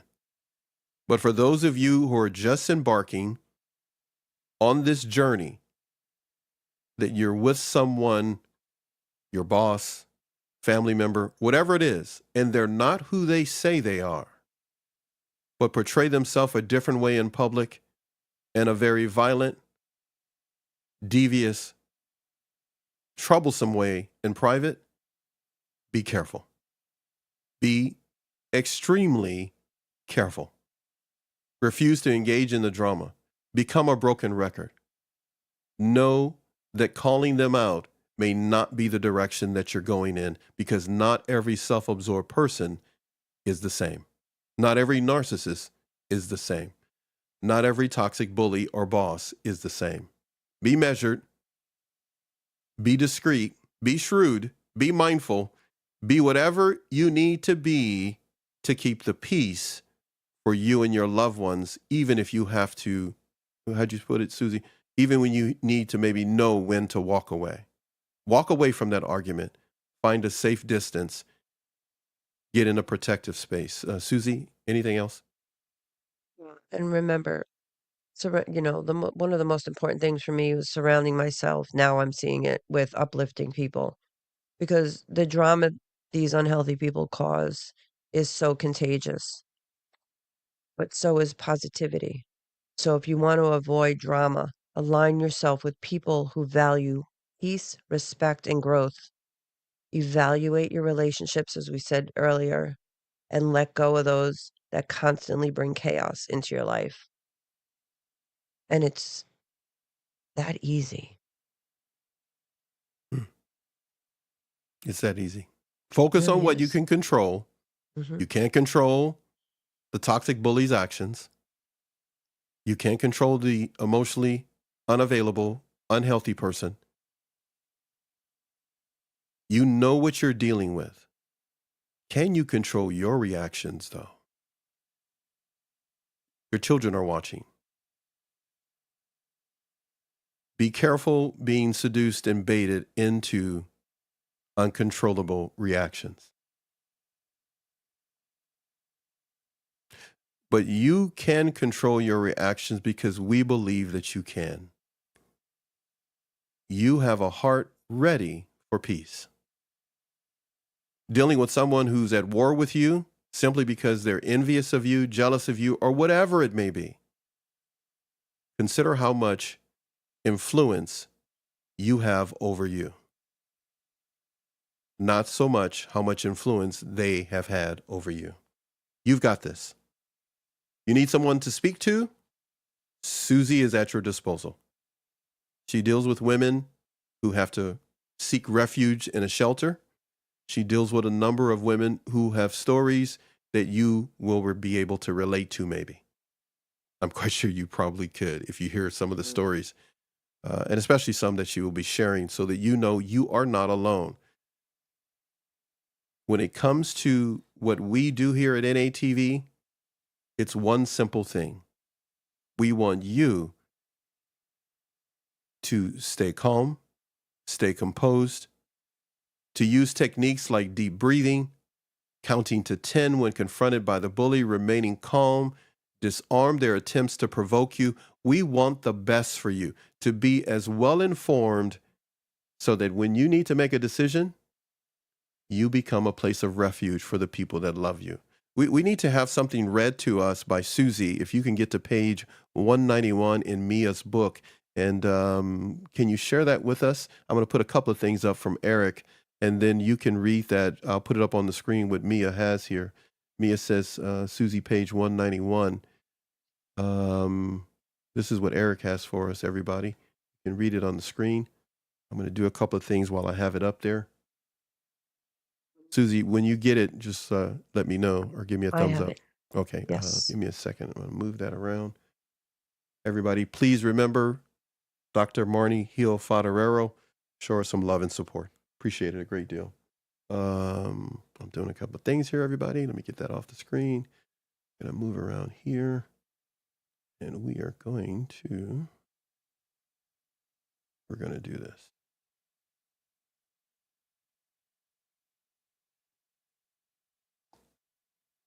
Go ahead, Susie. I know I have personal and emotional problems still to deal with, and by lightening my heart, I can and I will. For as my son said, a bright light has shone. I don't have to run anymore because now love will always be there. I was strong then, but didn't know it, and I'm stronger now. I will keep getting stronger because I know I am not alone in this fight against abuse. I know there are people out there who care and want to help. I will take one step at a time and do the best I can. Finally, the signs were seen. The voice inside spoke up and said, "Get out before it's too late." And I knew with everything that was in my heart, the most important thing I had to do was keep us safe. And you did it, Mia.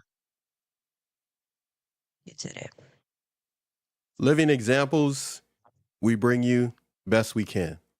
Not sensational stories, just living examples of those who are literally surviving toxic people. It's very important that you know your story can be heard here on NATV, SZTV. We're here to listen to you in private or if you want to share it in public. But it is more important to us that you let us know that you're recovering, you're being restored, and you're transforming into the person that you've always been. Just trapped by someone who is a toxic bully. There's bullies in school, there's bullies at work, there can be bullies within the family. But we hope we can encourage you to not give up.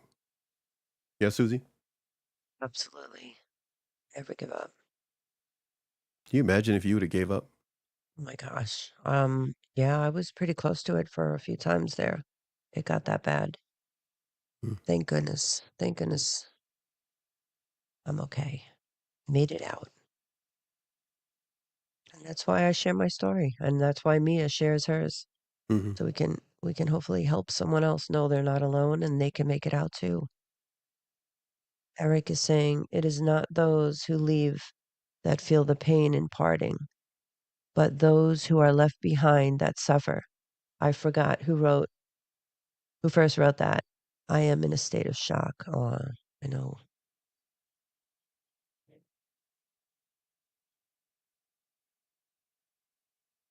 Inevitable of a mother's sorrow. Mercy, mercy. Sad. Imagine people who were looking at your situation from a distance that you never met, knew something was off. Yes. Now they tell me. A lot of people tell me now.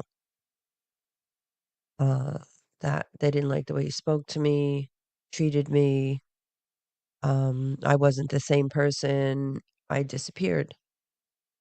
I became a shell of myself. So people did notice it. And I remember some people did tell me, and I didn't listen in the very beginning, like something was off.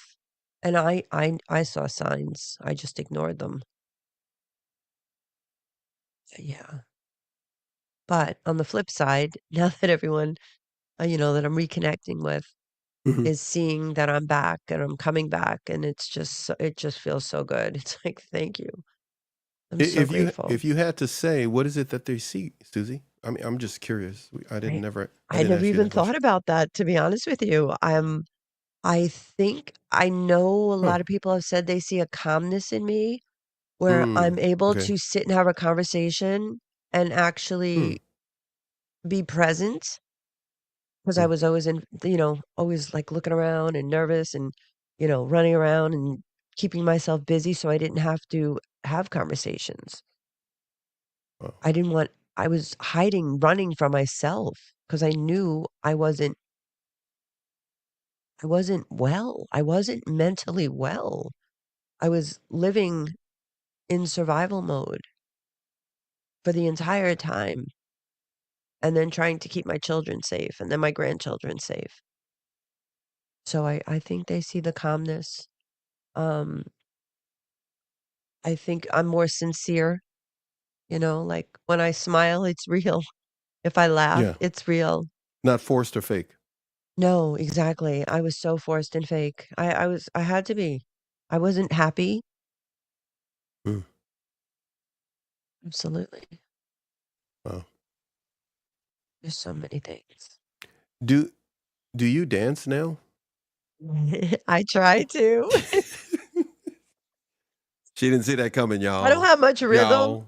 y'all, My Arkansas but coming up. but Y'all. yeah, I just love having fun and actually like for the last couple weeks I've been in like a mellow mode. I'm enjoying just like the Hmm. peace. Yeah, I Interesting. kind of and then I well, it's also so cold. I feel like I can't wait for spring. Like I want to go to the Wait, is beach. it I as want to cold do as this. Connecticut? Pretty close. Not as Okay. cold. We're Okay. not Go ahead. minus. We're like 8 degrees, not -8. Uh, I know. My gosh. Eric says, I want to run to the one who needs me most. Yeah.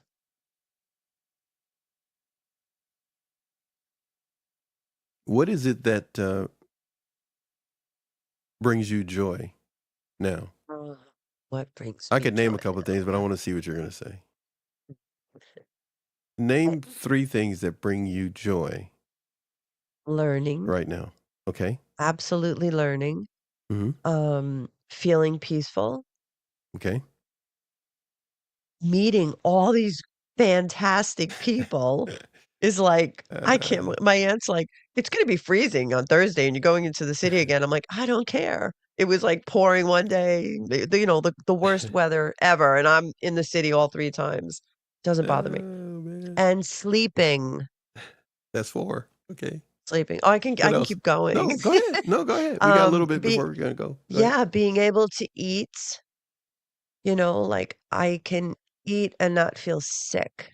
I used to wake up very ill, Hmm. my digestive system was really bad. I was always nauseous and always had issues. And just enjoying people again and my relationships and my friends that I missed. I didn't realize how much I missed everybody. Hmm. Even getting my car cleaned was a big deal for me because I lived out of that car. So you can imagine what Hmm. was under those seats, right? It was no, I'm not it was pretty Uh, bad. It was pretty bad. And I never was like that before, but and I did you take think, pride in your possessions? oh, yes. Of course I That did. slipped away being with a Everything slipped away. toxic Mhm. person? Yes, I didn't care. I didn't care. I didn't care about what I look like. I have photos of me with like the hoodie, the baseball cap. I was probably about at least 30 pounds, probably like 40 pounds lighter.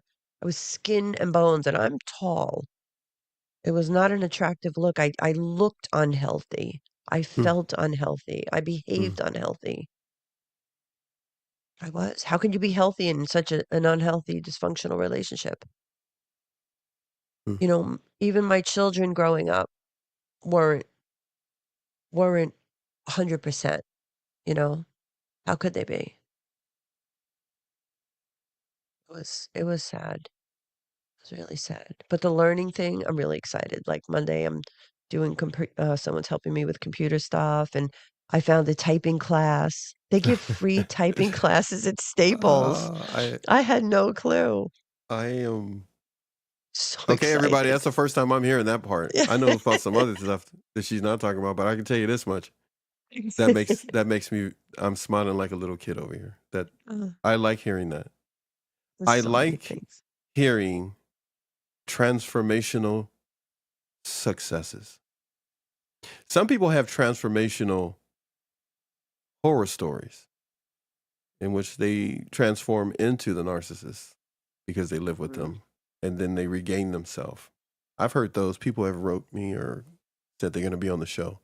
But I have to say, you have shown yourself to be a person who loves learning. Yes.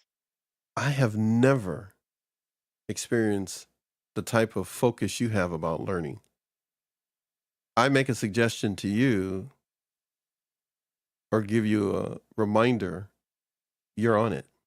Yeah. It's exciting. You do I was not like play that when I around. was younger. No, when I was a little kid, I was like that. I loved learning. I loved spelling. I loved writing book reports. I loved reading. I loved everything. I do And then not have to co tell me I was twice. going to say coerce you, Nothing. but they try to make that a bad word now in Right. regards, which is understandable for certain Well, you don't have to circumstances. convince me or yeah. I say the word seduce. It's seductive control. But yeah, I'm just me messing around with words. But when I don't have to try to coerce you, as the expression goes, into doing something, or in other words, say, hey, look, if you do this, you'll get a cookie. It's kind of like Right. if you do if this, you you'll be do able to this, do that. you're gonna You be do able to do this. that. I don't even have Yeah. to go down that road to show a contrast, in other words, or a comparison of how things will work to someone's benefit. Because the majority of everybody that hears this has never worked with me. But if you work with me, I will bombard you with information so that you can make a balanced choice. It's just the way I was raised. And it's your choice. You don't And it's tell your anyone choice. to It's do not me anything. telling you. I will Yeah, give you you've never enough told me to do angles. anything. No matter how many times you will say, hey, should I just not do? I go like, hey, look, can you just like make a decision on your own without me? No, I don't Right. do that. I don't say that, but kind of. but Right. essentially, that was just residue from being suggest. with a toxic person. Isn't that what I would Right. normally tell you? Is that, hey, look, the only reason you're doing this is because that's Right. just kind of like leftover stuff from dealing with that Yep. person.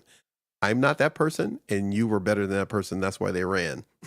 That's why Exactly. because they figured out I better leave and make it look like it's her because she's gonna surpass me, or he's gonna surpass me. And instead of working with you, they tried to undermine you instead. But you are a person. You're gonna love what she's got coming. Everybody, you're gonna love the effort she's putting in to network and to expand the excellent foundation you've built for yourself with elements of what your grandfather other people that inspired you, or the story better than I do. And I hope I haven't spoke out of turn of picking somebody, It's true. Yeah, no. but there's a foundation that everyone has that can get wiped out, washed away, or again, new terminology, coercive controlled away. And you have actually been a person who's examined every terminology that you could get your hands on to understand it. If you wrote a book, there's a pretty good chance Susie will buy it or has bought it. And she's going to probably go to a meet and greet, or it's ordered, or she's going to, a because webinar. she wants to, or webinar, yeah. Or because she wants to understand your perspective and where you're coming from and how it works for her and the people that she works with and knows, Mia and others. It's one thing if you find yourself on this Friday without the children that you love because you've, as it were, handed them over in the custody swap for this weekend. You're that person before they were born. You're that person that the toxic person tried to erase and as it were, as if you're invisible, but you're not. You're still growing. You're still becoming an amazing person. And just for the record, I'm not talking about Susie. I'm talking about you if you're listening right now, male or female. You're not defined by what they said about you. They're just on their way out. It doesn't matter that you were served papers. It doesn't matter that they haven't gone away and they're coming back. They're in their last hurrah. Yeah. That's all they got. That's all they got left. It's That's it. never been about you. It's always been No. about money. Yep. So They true. saw you as someone who could make them money or take care of them to push them out of bed so they can go make money. Yep. You were always better than them. I see that now. Thank God. What you're looking at is not in the mirror. What you're looking at is not you being mirrored. What you're looking at, it doesn't mean, oh man, what there is mirroring. Dr. So-and-so said, that's not, we're not going down that road, everybody. Stick with me. What you're looking at is not a mirror. You're looking at, if it happened to my buddy Shoeshine, and if you haven't been here, you don't know who Shoeshine is, then rewind this and you'll know who it is. Shoeshine, if I don't take care of Shoeshine, Shoeshine you can't better. take care of himself. That's right. They tried to He make needs you help. think you were like Shoeshine. Yeah, it's That true. unless I water you, unless I go to Unless work, you're gonna you grow. can't make it without me. Let me Nope. tell you something. If I take Shoeshine and put him outside, Outside. he'll be just It'll fine. at least rain He once will in a be while. just That's right. He'll be just fine. A And if you know who sprinkler will go Shoeshine is, on. you're over there laughing Yeah. right now while we talking. Shoeshine is rolling up, talking to his friend, going like, I couldn't That's wait for it. that sucker to kick me out of that house because now I can live. But I got him got trapped fresh up in the air. house right outside where I got tons of stuff in here all hot and I got have air going on because, and Shoeshine going, man, there's so much heat coming from out of there. But I'm with this guy. He got me inside. I keep trying to shine. That's you. You Yeah. keep trying to shine like Shoeshine. Okay, just for the record, if you don't know who Shoeshine is, Shoeshine's my plant. My daughter just got me a plant. They treat you like a plant, kept Yep. in the house with a drip bad drip system, or no drip system, just whenever they feel Dry like it giving you out. some water. Yep. So Dry it you will, out. would you say, Susie? Dry it out. Your leaves are getting all crusty and brown. Yeah, falling off. You start You gotta feeling rip bad 'em about off. it. You don't even want the other plants to look Yeah. at you going like, man, I'm starting to No. look bad. You don't even look at the sun anymore. You're not even facing the window. Poor Shoeshine, putting his little leaves up. Shoot, going you like, better oh my take care of God, this Shoeshine. is- No, I'm worried. No, I'm only No, kidding. amen. No, Shoeshine. No, I know he's taken care of. He's good. You gotta He's take a good. picture of Shoeshine. Oh, that's a good one. I should do that. That's a Yeah, good one. I'll post it. I wanna see. I do that. I'll bring him Because I into can the show. visualize it. So now I'm curious. I'm thinking he's okay, about 3 foot tall. No, I thought you were gonna say he's 5'11". Is he 5'11"? Does he have a brother? Shoeshine got a brother. Shoeshine is a brother. Shoeshine a brother. There No, you I'm just kidding. Shoeshine's a brother. I gotta see Shoeshine now. I gotta meet him. No, you're gonna I be feel ruined like- because you're thinking one thing. You know, nothing. Whatever you're thinking, Shoeshine ain't nothing like Come whatever you on. think. What is he, an aloe I was gonna plant? say what Is it he a is, but I'm not gonna. cactus? No, He's not a cactus now. No, you're not a cactus. No. All right, Not a I gotta cactus. see Shoeshine. Hey, so if you had to describe, we're not gonna get personal, but we're gonna stay away from being personal. But if you had to Okay. describe, just think for a moment. hmm People who had narcissistic behavior or tendencies that were in your life or come across your path or whatever, how many would you say that would be? Oh, let me see. One, Just no name, just how many do two- you no would you names, say? no names. Okay, go ahead. 1, 2, 3, 4. There was 2 main characters. We'll just And just give us a. We'll break that down in a minute. Just give us a number because I want to go 3, somewhere real quick before we have to go. Go ahead. What you got? 4, 5 Okay, so 5. that stick out. I can't. Everybody, this happens every time I ask that question. Oh boy. For years, it always goes one or two ways. They say what she just said, that number, or they say 3. It's one of the two. And then when they say 3, and I ask them some other questions you're going to hear in a moment, they name 2 more. Okay, so here we go. I started young, sadly. Okay, so here we go. That's probably what I felt. Okay, so everybody Mhm. started young with a narcissist. They're all over the planet. Okay, so here we go. So, or self-absorbed. We all have our tendencies, but some stronger than others. But here we go. You said 5. You know who the 5 are. We don't need to know. So you know who the 5 are. Those 5 people, it sounds like the other day when I was with you and Crystal and we were doing the numbers. Anyhow, so you, an inside joke, everybody. I'll tell you next show. Anyhow, so 5 people. If anybody else out there is thinking about the question or watches this back, you come up with 5 people. Here we go. Let's have some fun. This was really big on Instagram when I had my shows on Instagram. I used it all the time. Got it from some therapist or whoever. Do I need a calculator for this one? Yes, you do.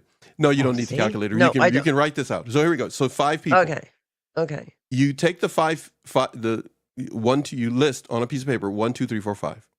You put a name. You put them in the order of, you said there were 2 main characters, and I love that you said it that way because we're really casting a movie, as it were, right now.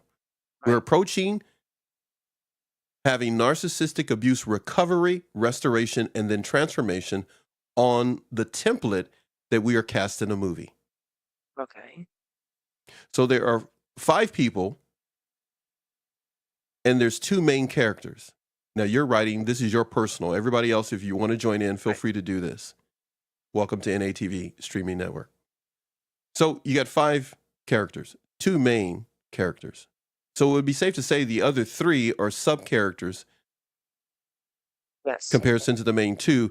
But let's do something with the 3. Everybody, you could tune out, do whatever you like to, but you better not go anywhere. So here we go. The 3, not the 2 main, put them in the order that you would consider 1, 2, and 3. You mean 1 being the worst of the 3? Oh, that's easy. So you got 2 main characters, and then you have 3 co-stars. Wow, I never thought of it like that. You So have 3 I just co-stars of this abuse in this movie we're making. Which one out of the 3 would be number 1, 2, and 3? Everybody, feel free to list it accordingly. I see you chat, but we're gonna. I love you guys. Just hang in there with me. And we're not going to keep you guys all night because we know you got a life. Spend 9 hours. Even though we were going to stay on for 12. So no telling what may happen. But anyhow, so here we go. Okay. So we got to do this. Okay. So you got 5. And now you've broken up the 5 into 2 main characters. Right. And then 3, as it were, co-stars, sub-characters within this particular plot or storyline. Correct. Whenever we watch a movie, Matthew McConaughey, I'll give you a movie right now. I'll throw one out to you. Oh, I can't believe I just went blank. I probably didn't Sahara. see it. If you've never seen the movie Sahara, everybody. Watch that one. Now, there's an old one. It is also pretty good too. But there's a current one with Matthew McConaughey. Trust me. You may not like him. You may not. You got to watch the movie. It's, to me, I love the soundtrack. 1, the writing, really funny. And if you need a change of pace and you've never seen the movie or you watched it, just go watch it with some popcorn or whatever junk you want to eat or whatever you want to do. And it's funny. It's really, really funny. Eric, I expect you to give me a review on that like you did The Princess Bride. No, you did. No, he did Count of Monte Cristo. He sent a post and told me he saw it. So anyhow, if you haven't seen Count of Monte Cristo, watch Count of Monte Cristo first. And if you ever want to really see narcissism in play, go watch the current movie made a few years back of Count of Monte Cristo, and then go watch Sahara. You will love them both. They're really great testosterone movies. I'm just telling you right now. But anyhow, so here we go. 2 main characters. Let's say it's Matthew McConaughey and some woman, or let's just say like a movie like, if you want to watch this one too, you can watch Night and Day with Tom Cruise and Gwyneth Paltrow, I think is what it is. Anyhow, another movie. I just love that movie to death. It cracks me up. Probably one of the best Tom Cruise, and I'm not a big Tom Cruise acting fan because it's like the same no matter what. But I'm throwing all this in, everybody, because you can tell this is time for us to go.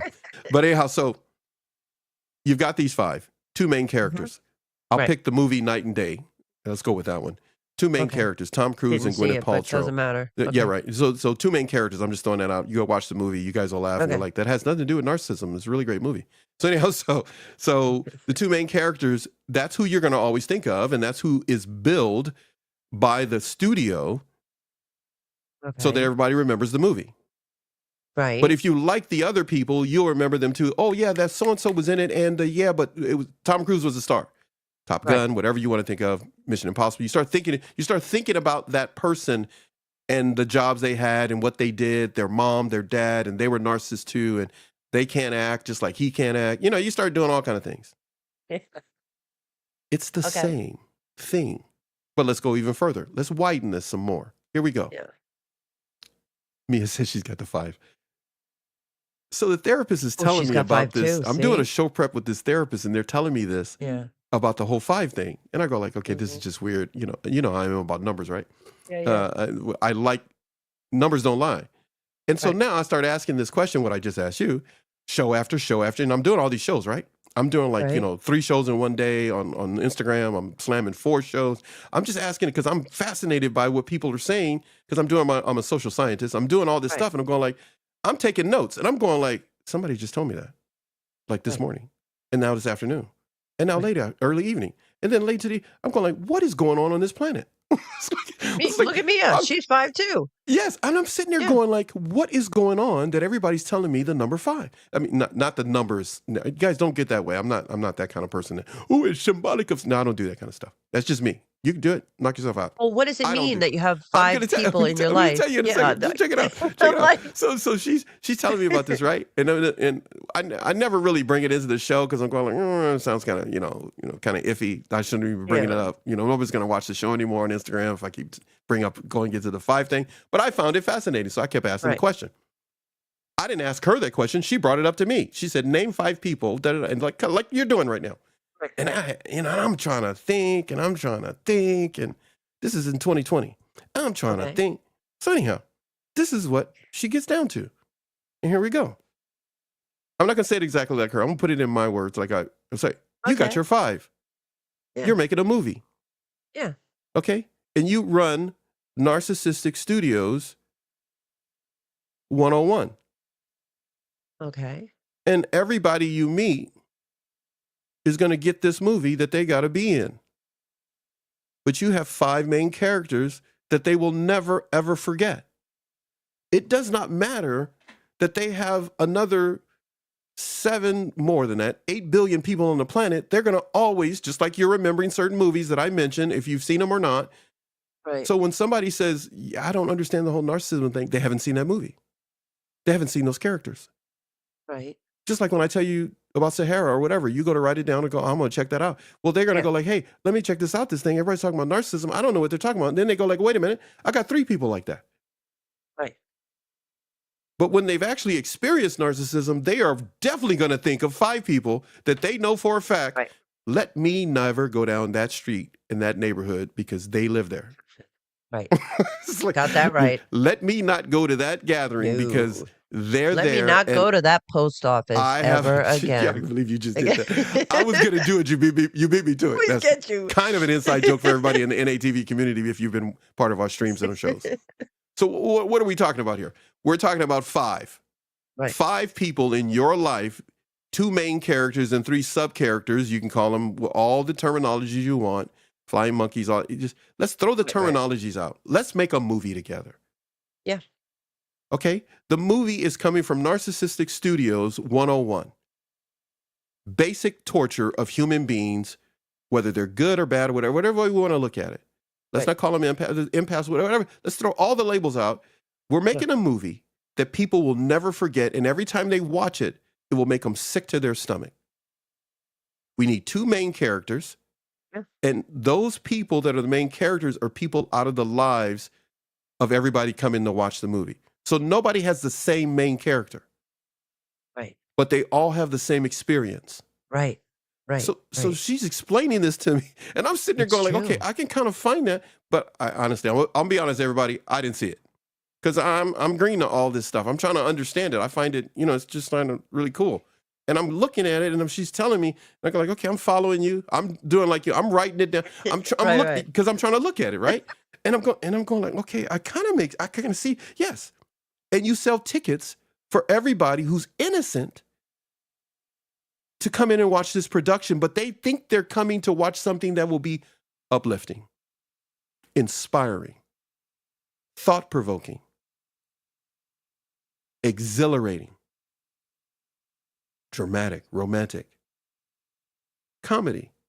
They're waiting to see what you will give us. So they check the trailer before they go to watch this, only to find out the trailer is not what you're going to really experience. It's love bombing. Oh, The I love bombing gotcha. is the trailer. Yep. And you think, I'm in on this one, baby girl. Shoot, let's go see this one. You mount up. Come on, we're going to go watch it. Oh, I like the way it made me feel. And you're sitting there. You But got it's a your horror popcorn. You flick. got your hot dog. It's beyond the horror Yeah. flick, my friend. I lived it. It I know. is devastating because I know. they have glimpses of what you did wrong when you were 2 years old. they're putting it in front of everybody, your shortcoming, and you're going like, well, that's not the trailer I just saw. I thought I was going to get something uplifting and inspiring, and they cared about me in this movie. I thought it was going to be good. And instead, they're putting up everything about you they feel is disgusting. Do you get up and walk out right away? Or are you curious to find out, is this movie going to take a turn, maybe for the better? They can't really be doing this right now. So she's telling me all this, right? And I'm saying, she's got me because she's doing it better than I'm describing it to you guys right now. And she said, and I'm started thinking, I went like, okay, I think I got a whole new way to interview people. I got a whole new, because I get what you're saying without me having to tell them, you're in this movie that almost, we can kind of definitely say to a strong measure degree, some greater power, some higher power has culprits who are making these trailers to bring you into a theater of pain. Right. Disillusion. Ultimate depression and discard. Rinse and repeat. Don't even go find another audience until you think you've totally, completely absorbed their mind. Then you say, I'm done with you. Bring somebody else into the theater. The movie you've been watching has sucked you dry. Yep. And you And know, then you have everybody here knows you've seen a movie that you said, give me my money back. When you say, give me my money, but you know what? You said, look at each other. You all looking down the road going like, are you kidding me? We're sitting here. I paid what? You know what? The hot dog wasn't even worth it. Some people get up right away and go like, no, I'm done. I'm done. Clap your hands, go, I'm out of here. Others will sit there waiting for it to get better. Or to be able to say, let's see the end. How is this going to end? Their curiosity goes, whatever situation you do or don't, agree or disagree, you find yourself in. Remember this. They are always looking to fill the seats. Yeah. You are replaceable. Oh, absolutely. We are replaceable to that narcissistic studio 101. Yep. They play the same movie over and over. They just need to love bomb you enough with a trailer to find out what type of character they need to put in front of you, which is different than they put in front of Susie or someone else. So they with do that it in to mind, their own children. The children are the best for them in their mind. Oh yeah. They're Because like an they endless can supply. indoctrinate them to become a part of the studio. Yep. It's hard to get an adult to become a part of the studio because you sit there, start going like what Eric says. Look what Eric calls it: a theater of cruelty. Yeah. Mere shadows on the wall. It is very important for everyone to understand whatever you have gone through, it is not your fault. Whatever it is that you, either being raised or just being a responsible adult, want to take on as being accountable, that's because you're a responsible, loving, good-hearted person. You can put a label on it, call it an empath, whatever you want to call it. Let's throw the labels out just for a moment. You're just a good person. So because of that, keep your money in your pocket and don't go to the movies. No, I'm just kidding. I'm just joking. I didn't mean it. I'm just messing with you right now. So just stay home. You're better off with some microwave popcorn. Just stay home and I got this whole new thing that I got my daughters introduced me to some popcorn in a bag, and now I'm like addicted to that stuff now. It's just, that's a whole nother story another time. But just kind of like, if you find yourself where you have some time, don't think to go back into that theater. No. There are always 5 people you probably, definitely 3, you can come up with. That, in comparison to how many people are actually on the planet that you have met and that know you, here you go. Susie, I'm going to tell them. Here we go. We talked about this the other day. Okay. Go to your social media, no matter how many you have, add them all up. Add about how many people are following you or subscribing to you. Add them all up. I don't care if it's 12. Add them up. Take your top 5. I always like to say 12, but we're going to say 5 right now. Take your top 5 videos in views, not likes. That really don't mean anything. Don't pay attention to that. Sometimes you like your own stuff, so don't count yourself. Of course, you're going to like yourself. So you're not lonely. You're going to like your video because you're not lonely. You don't want to be lonely. You don't want to have a 0 because you're not a 0. Oh. So take the top 5 videos that have the most views, add it up. Right, Susie? Add it up. We did it. Yeah. Add it up. That's one of the things if you ever work with us, and it's one of the things we do, we help people with their brand. My daughter's company, we help people with their brand. We're content strategists. We help people stop paying money to social media managers, which is a total waste of money. So all of you social media managers want to get mad, you can call me up. We can talk about this. I help you out. I'll detox you so you can become a brand management instead. So 5 videos on your social media. That will be more than 5 people. Yes. Stop giving the 5 people who are bad actors, horrible, horrible actors in human society. Because I promise you, when you add up how many views you got on your top 5 videos, why are you always thinking, here I go on it sounds like a dad again. Dad, you got to stop scaring people talking like a dad that's protecting his family. But you guys are my community. You guys been with me a long time. I'm telling you, you need to stop thinking about the 5 people. Parental alienation, you don't want to use that and say coercive control. Whatever's the new top trending term to you, it don't matter. They are unhealthy troublemakers. They are peace breakers. Yep. Why would you focus on them when I promise you probably got over 3,000, 5,000, 10,000, 1 million people who you never met watching your stuff. Focus on those and not the 5 troublemakers.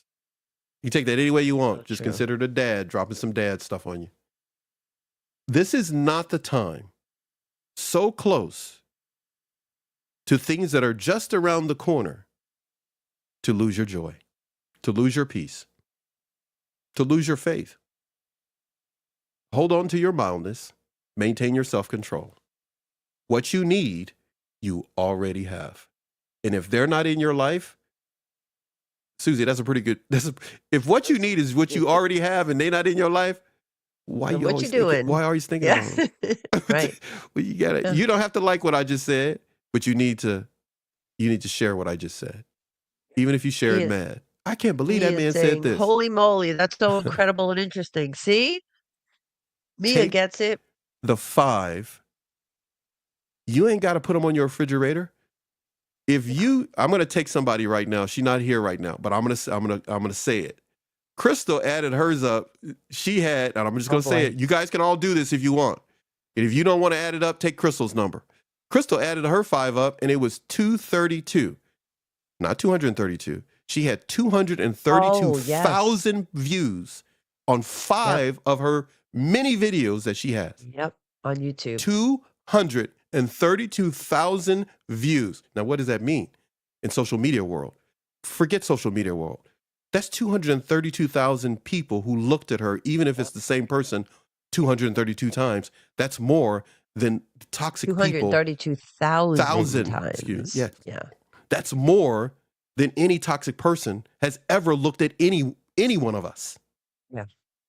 Whoever you can think of toxic right now has not looked at you more than 232,000 times, even if they were with you for 3 decades. Nope. And it was usually with disgust. Because they can't really look at you. That's why they side-eye you. Yeah. They look at you sideways. Because if they looked at you, it's not a mirror they're looking at. I said that earlier. Yeah.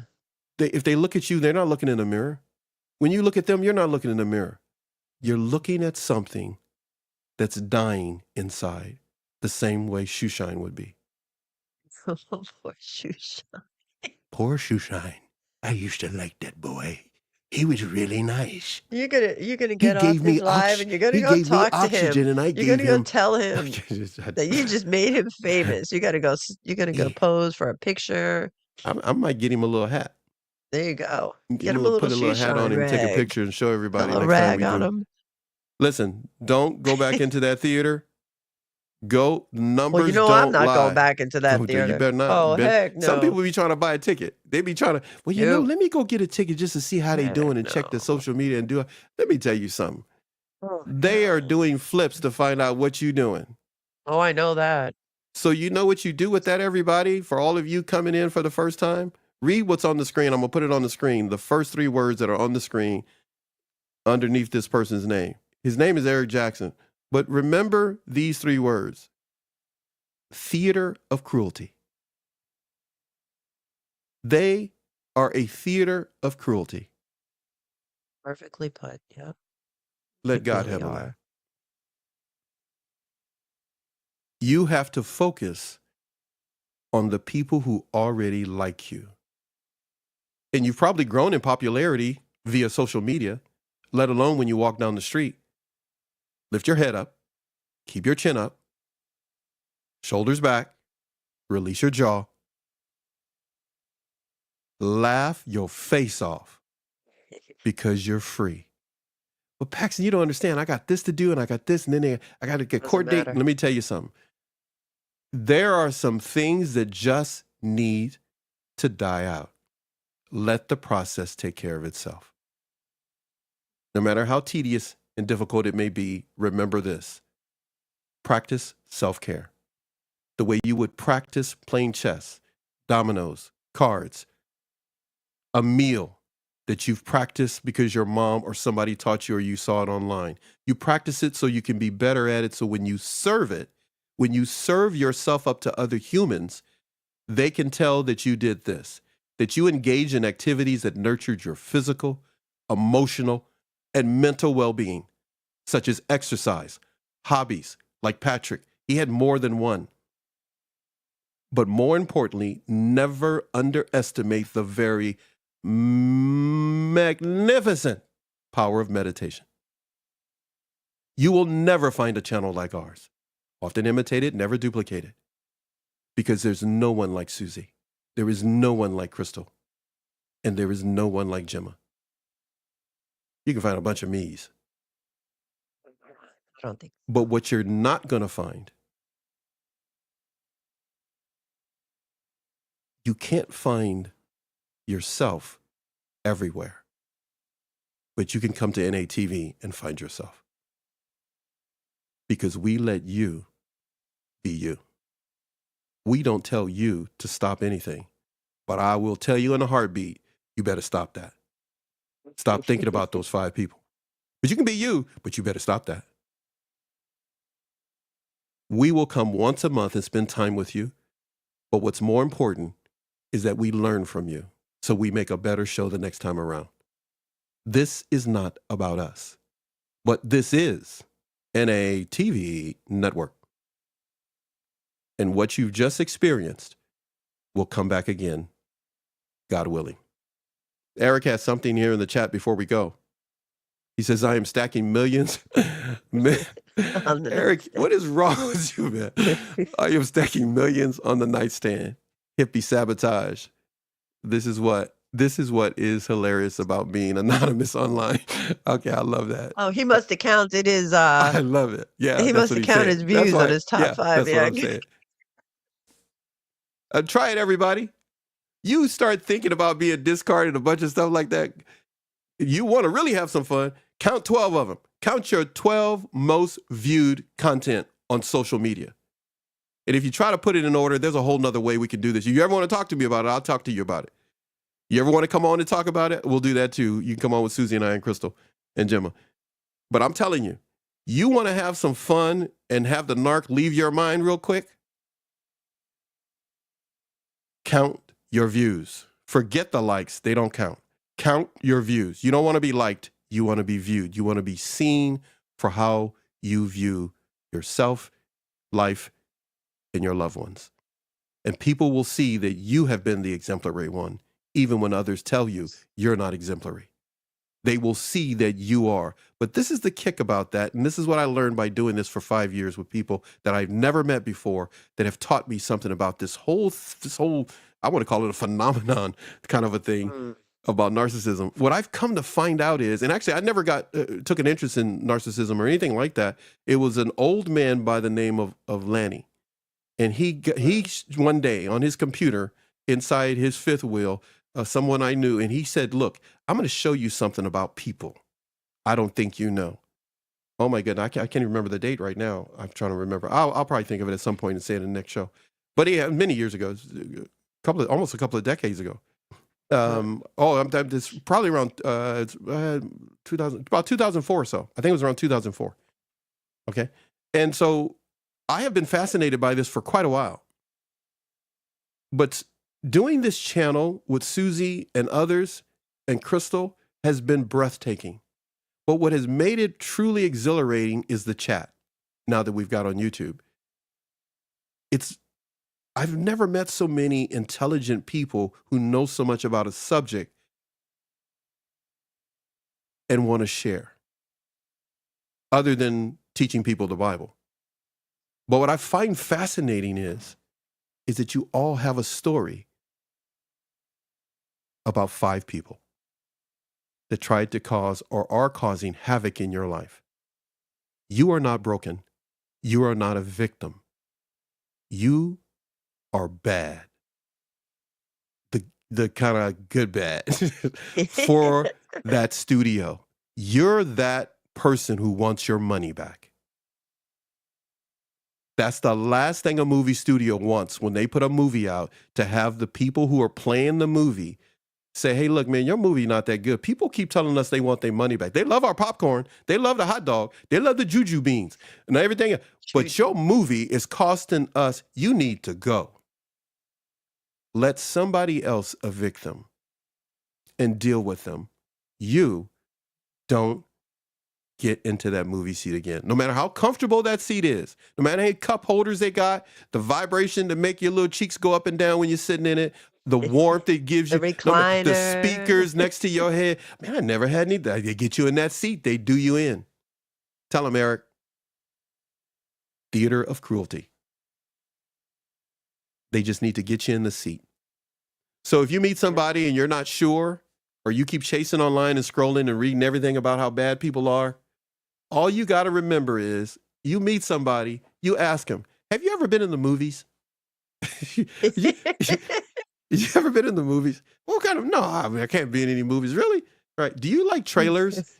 You movie trailers or anything? Well, kind of like, if everybody came with a movie trailer, including me, you probably never want to talk to me. Because some people have movie trailers and they're just honest. Susie, for example. You've been hearing her movie trailer and her story and her script over and over, and you keep coming back. Some people, movie trailers are worth it because they're not love bombing you. They're telling you. They're not triangulating you. They're not love bombing you. They're not breadcrumbing. All they're doing is saying, hey, look, this is who I am. That's what I love about all of you in the NATV community. You make sure we know who you are. Mia has changed our life. Yes, Susie? Absolutely. We talk about you, Mia. You have changed our perspective on people for the better. And thank you for that. Our first show in 2025, I needed to take some time to say some things to you there. I don't have a video for everybody like I would normally do. And it really is. And I said this before we started the show in our private chat. Before we started, I told everybody that the fires have really taken a lot out of us. For us, a certain way, everybody's affected differently. It's not about really our safety. It's just that a lot of our friends have been affected. And I can't even count how many of our friends have lost everything. Sad. I cannot even count to tell you how many of our friends have literally, our friends in Malibu and in other places, people we've met and know in LA and other places, and all these fires going on. You have been an inspiration to us by getting us to come on today, because as I told you, Susie and Gemma, I was so quick to say, hey, we're just going to have to not do it because it's heavy. But thank you, everyone who will watch this and who have been here. We never have numbers that are our target to get when Susie's network and ours get together and Crystal shows up. We just have one set of numbers that are important. 10 people. We just want 10 people to watch it. If there's 10 people in the chat, that's fine. We deliberately make our content to fit on television, for you to come to the chat so that we can make it personalized. We do not want thousands of people here. We don't want our ego stroke. That's not what it is. We want you to not go back into that narcissistic studio one-on-one theater ever again. And the way to do that is for you to educate yourself, practice self-care, and to develop a positive inner dialogue. Stop watching bad movies. The trailers are not that good. If they show you the completion of the movie in a trailer, you've seen it all. And some people you meet, especially narcissistic people, will show you everything. Right up front. That's your red flag. If they're telling you how they're going to end the movie, don't spend your money. Eric's comment, yep, I've been a sick puppy. I love that cruelty stuff. Mom says it's because I'm so defiant by nature. Whatever the case, I once walked with giants, and I knew a legit woman who actually ran with wolves. Wolves? You need to have a book of poems and poetic and inspirational sayings. And if you ever need someone to help you with that, contact Susie and I and Crystal. We will help you with that. I need to go through the chat and take what he says and turn it into something, or a newsletter of inspiration or something. Philosophical thought. Coffee table book. Yeah, something like that. Everybody, I'll put you some music on the way out. Actually, you know what? I take that back. You know what I'll do? I'm going to do something totally weird that I've never done before. I'm going to play what played at the beginning on the way out, which will make totally no sense to you because it's going to say stream is coming next, and it's actually not. It's actually ending, just to mess with people if they watch it again. Susie, enjoy yourself. I'm going to go. Yes. You go do what you're going to do. I'll take you out of the studio in just a moment. Say any last words before I start messing around over here. Just want to thank everyone for tuning in today and taking the time to prioritize yourself and your healing journey. And remember, we're all in this together. You are not alone. And as you reflect on everything we discussed today, take it one step at a time, even if it's just a baby step. Keep moving forward, have patience with yourself, and never give up, ever. We're here for you. Yeah. And make sure you go over to SCTV Network on YouTube for more information on all the topics that we discussed today. And don't forget to subscribe. And we'll see you next time. Bada bing, bada bing, bada bing. I love you, my friend. See you later. Stay Bye-bye. safe. Talk to you soon. Bye. See you. Have a good weekend.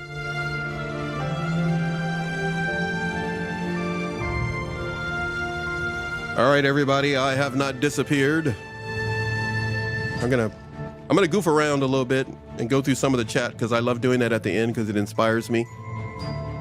You can stick around, of course. Many of you regulars know what I'm doing here. Eric, you got something for us there? No lie, she literally ran with the wolves in the rescue center in the canyons of SoCal, Southern California. Southern California's on fire right now. I run with a fast crew, and here we are. Mia, so sorry for all you know and love that are, oh, thank you, sweetheart, that are being affected by the fire. Our entire brotherhood is under fire, and many others. Our hearts are out to all of them. Thank you so much. Everybody, it's not what you think. It is exactly what you think. What you see is not really there, but what you see is what you see. I like to say babble like that toward the end of a show. All right, so here we go. I'm going to play what I played at the beginning, and then I'm going to jump back in and do something else, and then I'm going to say goodbye. So you can stick around for that. That may take about 10 minutes or so or thereabouts. I'm not really sure. But either way it goes, I hope you're ready. I'm going to move some things around here and then get rid of this thing that's on the screen. But before I do that, I got to put this up. Thank you, Mia, for saying that. Thank you so much. Let's see what I got going on here. First show back. First show of 2025. I'm getting the cobwebs off, everybody. I'm going to pass that on. Thanks to Patrick. I still got other parts that he wrote that I did not put into the show, but thank you, Eric, for saying that. Let me get some things and move it around here.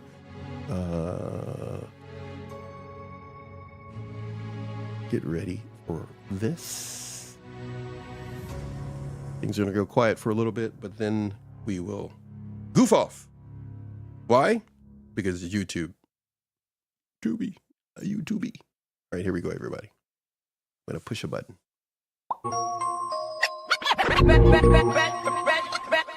Ready or not? Ready or not? Here I come. Can't hide. Gonna find you and baby. Yo. Like a game of chess where I rest. No stress, no success. Ready or not? Ready or not? Here I come. Can't hide. Gonna find you and baby. Yo. Like a game of chess where I rest. No stress, no success. Ready or not? Ready or not? Here I come. Can't hide. Gonna find you and baby. Yo. Like a game of chess where I rest. No stress, no success. When you hear the rhythm, start to move.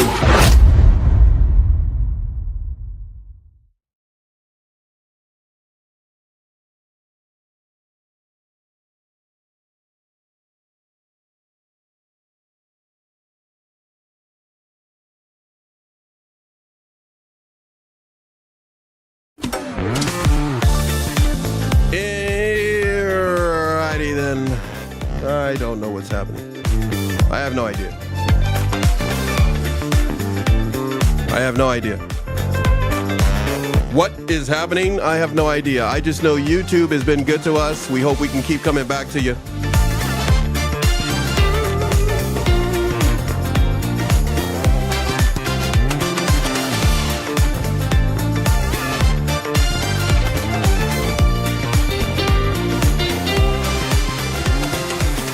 I'm in here somewhere. I'm telling you, people, I'm in here somewhere. Don't go to that movie. Don't fall for that trailer. I'm going to push some buttons over here.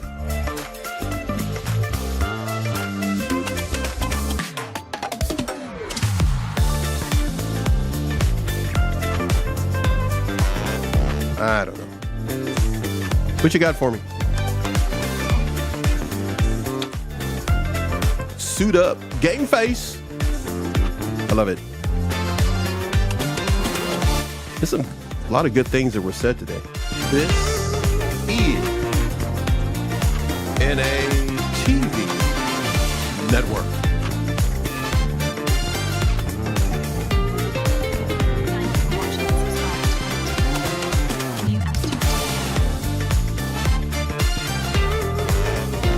All kind of things are happening. I don't know what's happening.